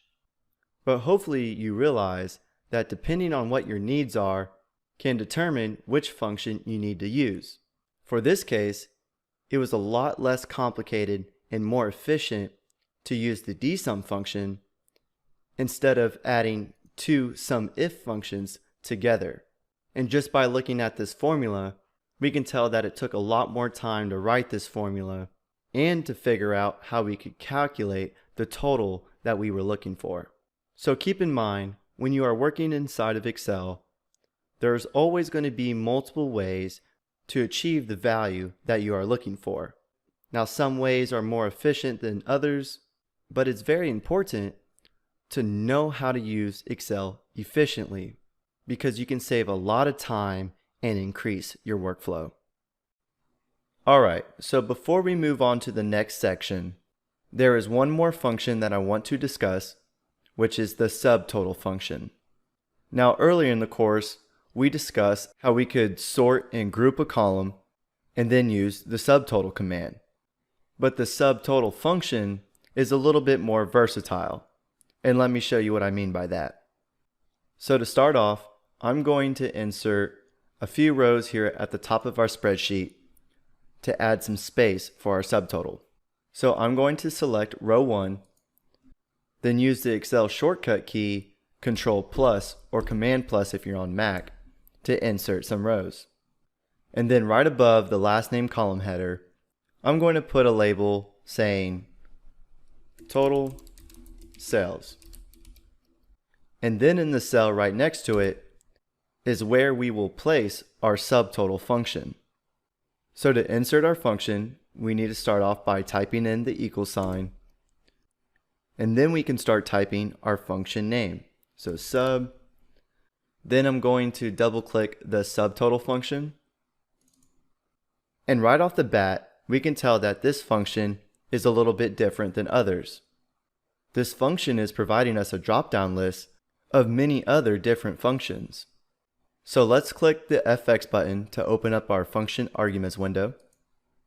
And the first argument is the function num, which is the number 1 to 11 that specifies the summary function for the subtotal. Well, based off this definition, we know that this argument needs a number. But which number? Well, if you ever don't quite understand how to use the function or what to place in the arguments, you can always click on Help on this function. So we are going to give this a click, and it will open up a Microsoft Help link. And this will give you all the ins and outs of the subtotal function. And if we scroll down to the syntax, it provides all the numbers that the function num argument can receive. And it says numbers 1 through 11 includes manually hidden rows, while numbers 101 through 111 excludes them. And filtered out cells are always excluded. And once we get the subtotal function in our spreadsheet, I will show you what it means that it excludes filtered out cells. But let's say in our spreadsheet that we want to sum the total amount of cells. We would need to use the sum function. Well, the sum function within the subtotal function is number 9. But the subtotal function can calculate the average, the count, the max, min, and so on. So it does a lot more than just summing. But for this example, we are trying to sum a range of cells. So for our function num argument, we need to insert a 9. So let's get back to our spreadsheet. And for the first argument, we can put a 9. And for the second argument, we can select the range of cells that we want to sum, which is the entire cells column. And this time, instead of clicking on the first cell and dragging down, because if you had thousands of records, it's a little bit time consuming to drag all the way down. So what we can do is use an Excel shortcut key. So let's click in the first cell of the cells column and then press on your keyboard Control-Shift down arrow or Command-Shift down arrow. And this will select all the cells within that column. And if we click OK, we get a total of $73,630. I'm going to apply the accounting format to match our other values within our cells column. So this is the subtotal function. Well, you might be thinking, why couldn't we just use the regular sum function? Well, let me show you what the main difference is. So here we used the subtotal function, and next to it, we will use the sum function. I'm just putting labels here so we know which function is which. So next to our subtotal function, let's insert the sum function. So we can type in the equal sign, sum, give the sum function a double click, select the cells that we want to sum, close parentheses, and click enter. And we get a total of 73,630, the same as what the subtotal gave us. But where the subtotal function has the upper hand is when we actually apply filters to our data. So let's say we only want to look at the total cells for the north region. Well, we can click our drop-down arrow, deselect all the checkboxes, and then check the north region. And if we click OK, look what happened to our values. The subtotal function is now giving us a total of 19,219, and our sum function stayed at 73,630. The reasoning behind this is because that the subtotal function excludes out filtered data, and the sum function does not. So if you're wanting your formulas to act more dynamic, it's important to know that some functions, like the subtotal function, has these kind of features. And we can utilize these types of functions to make our spreadsheets more effective. So try it out. Instead of summing within the subtotal function, try to calculate an average or a count or whatever, because the subtotal function can do a lot more than just sum. Alright, so for this section of the course, we will be learning all about Excel data validation. And before we begin to apply some data validation to our spreadsheets, I want to discuss what Excel data validation is and what it's used for. Data validation is to restrict the type of data or the values that users can enter into a cell. So we have control over what users can input into the cells of our spreadsheet. And really quickly, I will show you where we can find data validation within Excel and what kind of control we have over the values that users can input. So data validation can be located underneath the Data tab, and within the Data Tools group, we can select Data Validation. And within this window, we have access to different settings, input messages, and error alerts. And if we click this drop-down, we are provided with many different options of what we can control that the user inputs into our spreadsheet. So for example, if we only wanted to allow the user to insert a date value, we could select date. But we will touch more on these in the next few videos. The main point that I'm trying to get across is that Excel data validation is critical for reporting accuracy, filtering, sorting, and so on. It keeps consistency throughout our spreadsheet. So before showing a few examples of when data validation is critical and how it actually saves time, I want to point out that we will be working inside the Data Validation Sheet tab. So make sure you have this tab selected, and then we can start adding some data validation to our spreadsheet. Alright, now that we know that data validation helps us control what can be entered into our spreadsheet, now let's actually apply some data validation to this little table here. So we have date in the first column, first name, last name, region, zip code, and age. Now the first type of data validation that I want to introduce to you is a drop-down list. Creating drop-down lists is one of the more common types of data validation that we use in Excel. And by using drop-down lists, it makes data entry a lot easier, reduce input errors, and typing mistakes. And this helps a lot with reporting accuracy. So if we look at our table, which column would be a good fit to have a drop-down list for? Well, the date column would not be that good of a fit because there would be so many dates within our drop-down list. And the first name, last name, zip code, and age can vary quite a bit, so you would have a huge drop-down list. So for this example, we will be applying a drop-down list within the region column. So to apply data validation to a cell, the first thing that we have to do is to select the cell that we want to apply the data validation to.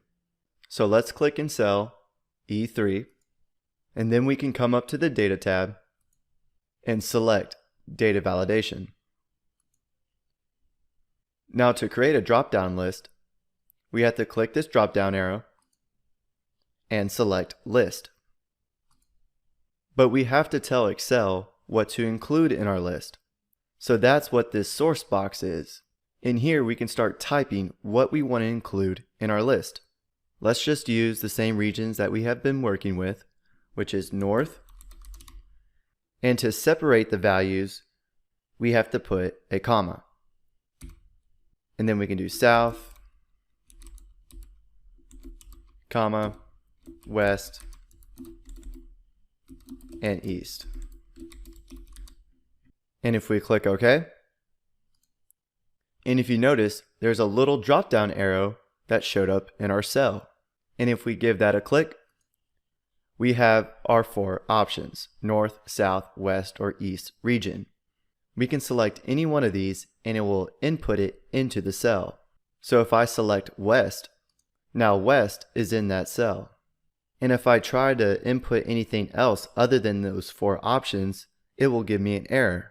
For example, if I did Midwest, and click enter, I get an error message saying this value doesn't match the data validation restrictions defined for this cell.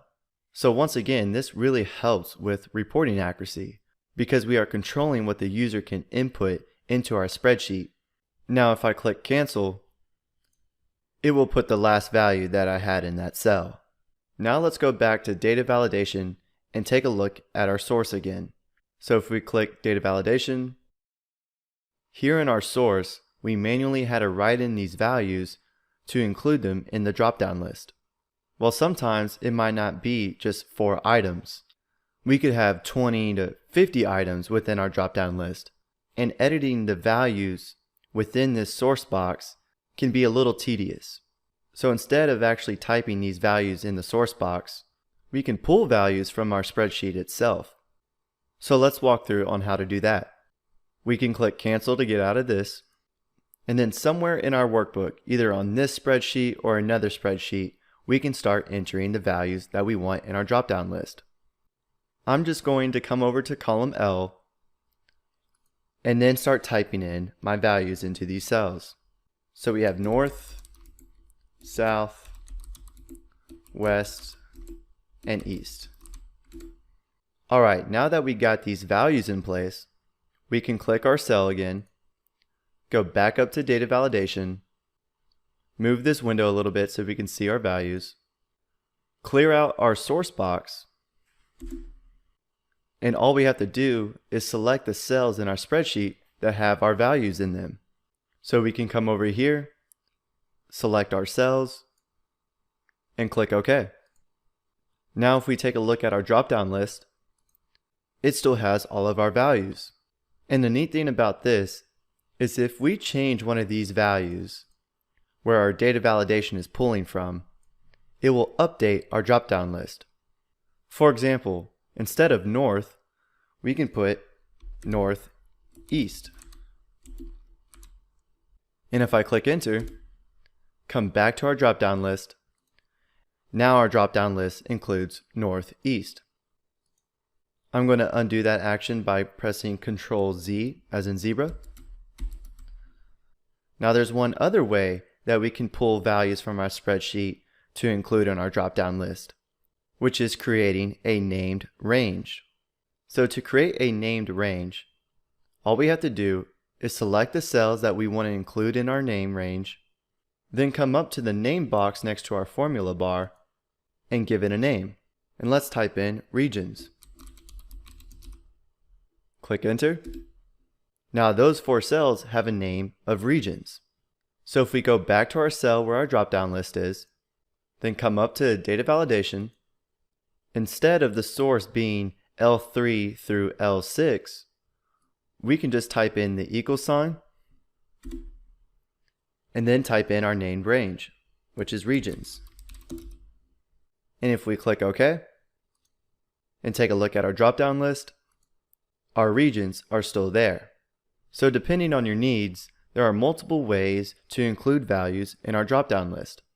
And if I have the values on the same sheet where our data validation is pulling from, I like to hide that column because those values can be a little bit distracting. Because if a user opens up this spreadsheet and then sees these values, they're going to wonder why those values are there. And ultimately, they might come in and mess up the items that we need to be included in our drop-down list. So what I like to do is select the column that we have our values in, give this column a right click, and hide the column. Even though that the column is hidden, if we come back to our drop-down list, our values are still there. So that's how you create an Excel drop-down list using data validation. Alright, now that we have discussed how we can create a drop-down list using data validation, now we are going to go over a few other types of data validation. So let's begin with the date column. So the first thing that we have to do is select the cell that we want to apply the data validation to, which is cell B3. Then go up to the Data tab and select Data Validation. And this time, instead of selecting List from our dropdown, let's select Date. And from here, we can control what date values the user can input. Our first option is to allow values between two separate dates. Or if we click this dropdown, we are presented with many other different options where we can only allow date values equal to, not equal to, greater than, less than, and so on. But for this example, we will stick with between. So for the start date, we can put in January 1st of 2020.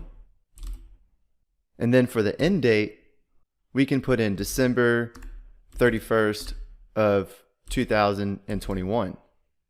And if we click OK, it doesn't look like anything has happened, but if we try to enter a date value outside of that date range that we specified, it will give us an error.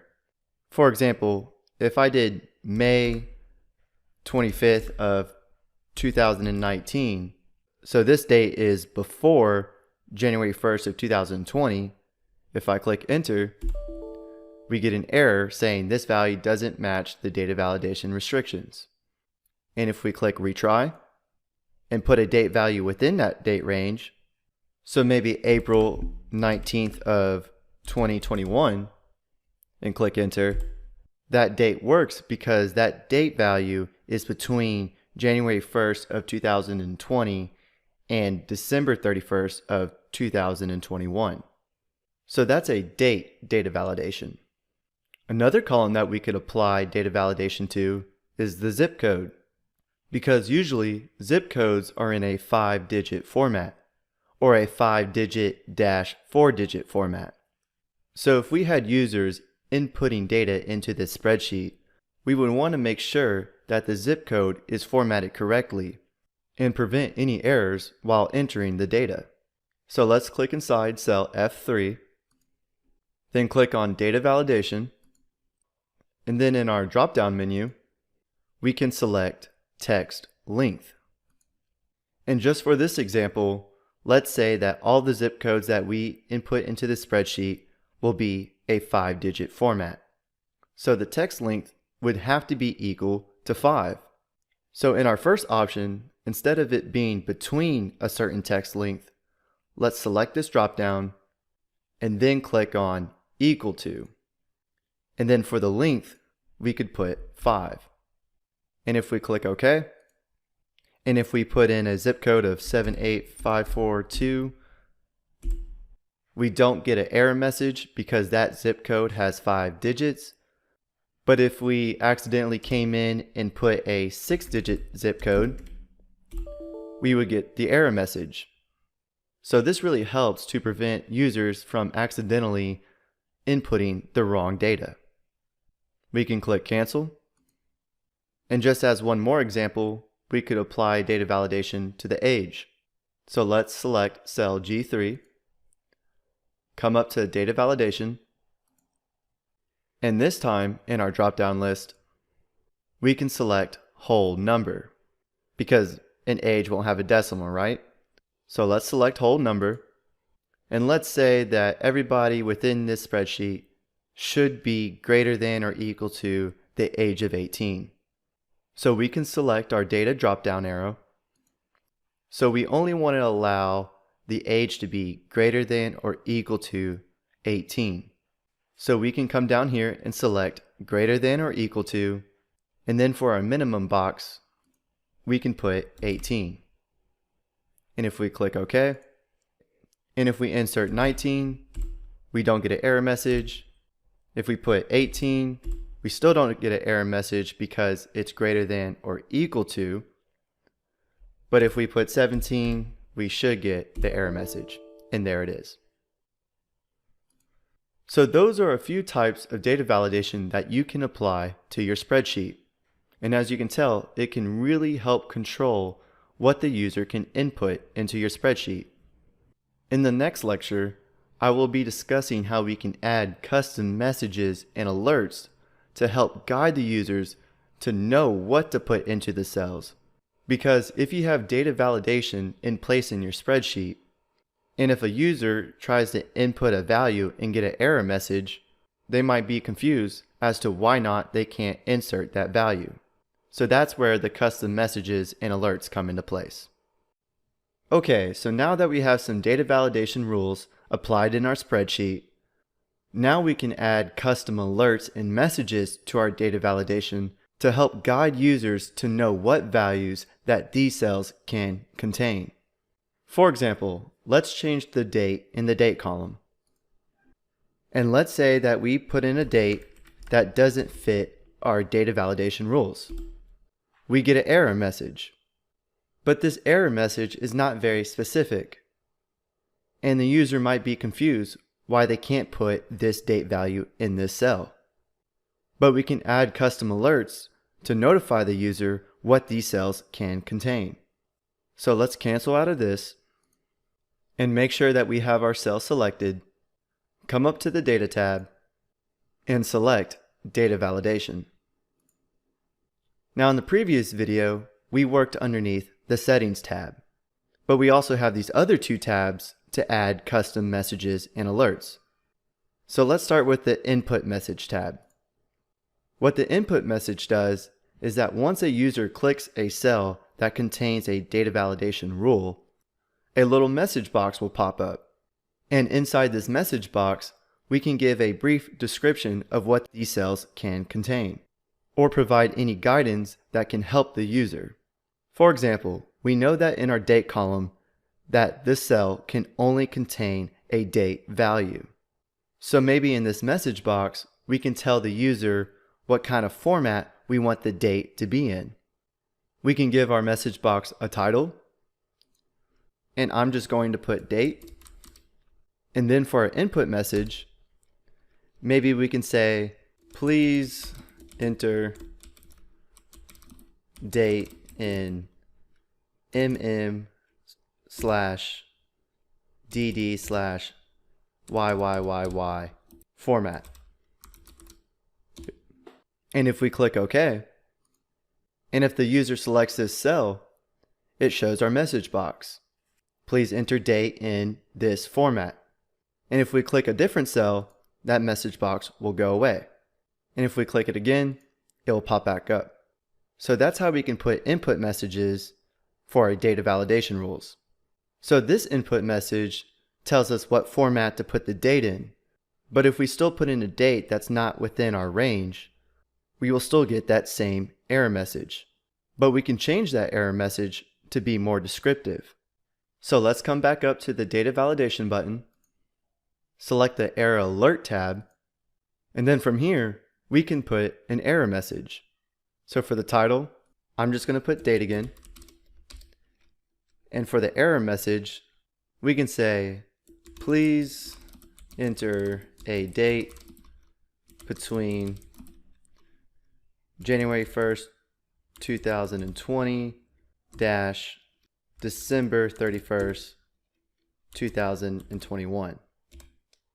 And if we click OK, so now if we enter a date outside of that range, so let's say we put August 7th of 2018, now our error message shows the title, which is date, and then our message, please enter a date between January 1st of 2020 and December 31st of 2021. So this is a lot more descriptive than just Excel saying that your value does not fit the data validation rules. Let's do another one for the zip code. So we can cancel out of this, then click our cell in the zip code column, come up to the data validation button, and for the title, we could put zip code.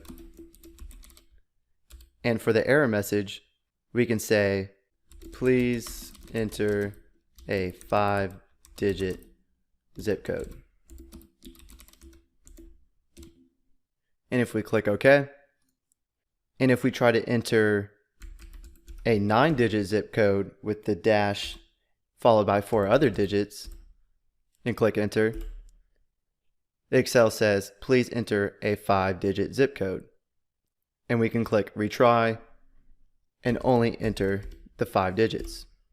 So pretty simple to do, but very helpful. Now instead of adding an error message, we can add a warning message. So let me show you the differences between the two. If we click the cell in our age column, come back up to data validation, and currently for this error alert, our style is stop, meaning that we can only retry to get the correct value within the cell or cancel. But if we click this dropdown and select warning, now the user has an option to override the data validation rule. For example, let's put a title here. I'm just going to put age, and for the error message, we can put age should be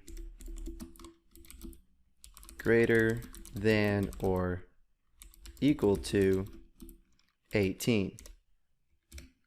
And if we click OK, now if we come back up to our cell and change the age to 16, now instead of the red X, we get the yellow warning sign.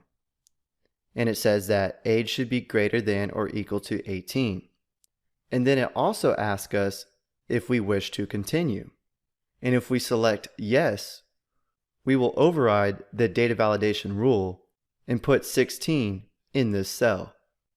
So if we click yes, now 16 is in that cell, even though our rule states that it should be greater than or equal to 18, but instead of having a stop message in place, we have a warning message. And with the warning message, the user can't continue to put any value within this cell. So that's how you add custom messages and alerts with Excel data validation. And it can really help guide users to know what these cells can or cannot contain. Alright, now that we have built a solid foundation with data validation, with being able to create drop-down lists, apply different data validation rules, error alerts, input messages, and so on, now I'm going to show you how we can create a dynamic drop-down list. Meaning that if our drop-down list is pulling values from cells within the workbook, and if we add to that range of cells, our drop-down list will add those values automatically. So really quickly, let's create a drop-down list within this yellow cell to where we can select one of these fruits. Now we have done this before, but what we have to do is select the cell that we want our drop-down list to be, come up to the Data tab, click Data Validation, and underneath the Settings tab, we can use this drop-down to select List, and for the source, we can select the fruit column. And if we click OK, now we have a drop-down list that includes the fruit. If we add a fruit to our range of cells, so let's say the new item number is 6, and we add grape. Now if we come back to our drop-down list, grape does not get included in the drop-down list. So let me show you how we can make this drop-down list more dynamic. So let's remove grape from our range of cells. And the first thing that we have to do is convert our range of cells to a table. So we need to select our cells, come up to the Insert tab, and select Table. And our table has headers, so we can click OK. Alright, now that we have converted our range to a table, and if we add grape again to this table, so item number 6, grape, and we check our drop-down list again, now grape is included in our drop-down list. Before we converted our range to a table, our source for our drop-down list was from cells C3 through C7. But now if we go back and take a look at our source, now our source is saying C3 through C8. So that's another advantage of converting your data into a table, because since we added a row to our table, it also added a row to our drop-down list source. So this is how you can take Excel data validation to the next level. And by making your spreadsheets more dynamic, it will save you a lot of time and ultimately increase your efficiency. Okay, so the reason why I wanted to show you how to create a dynamic drop-down list in the previous video was to kind of prepare you on how to create a dependent drop-down list, meaning that we can change the items in our drop-down list based on another cell's value. So a little warning, this one is a little bit more tricky than creating a dynamic drop-down list, but this is also very useful. So I want to show you, that way you can have it and refer back to this video if you ever have to create a dependent drop-down list. So let's take a look at our setup here. For our source, we have fruits in one column and vegetables in another. Our goal is to be able to select fruits or vegetables for the category cell, and depending on which category we choose, we'll change the drop-down list in the food column to include the items for that category. So our first step is to convert our data into a table. So that way, if we add any items to our table, it will also add it to our drop-down list. So let's select our data, and then come up to the Insert tab and select Table. And check that my table has headers, and click OK. Now let's create a drop-down list for our category column. So we can click inside cell B3, come up to the Data tab, and select Data Validation. Then we can select our drop-down and allow from a list. And for our source, we can select our table headers, because for our category, we want to be able to select fruits or vegetables. So we can go ahead and select these headers and press OK.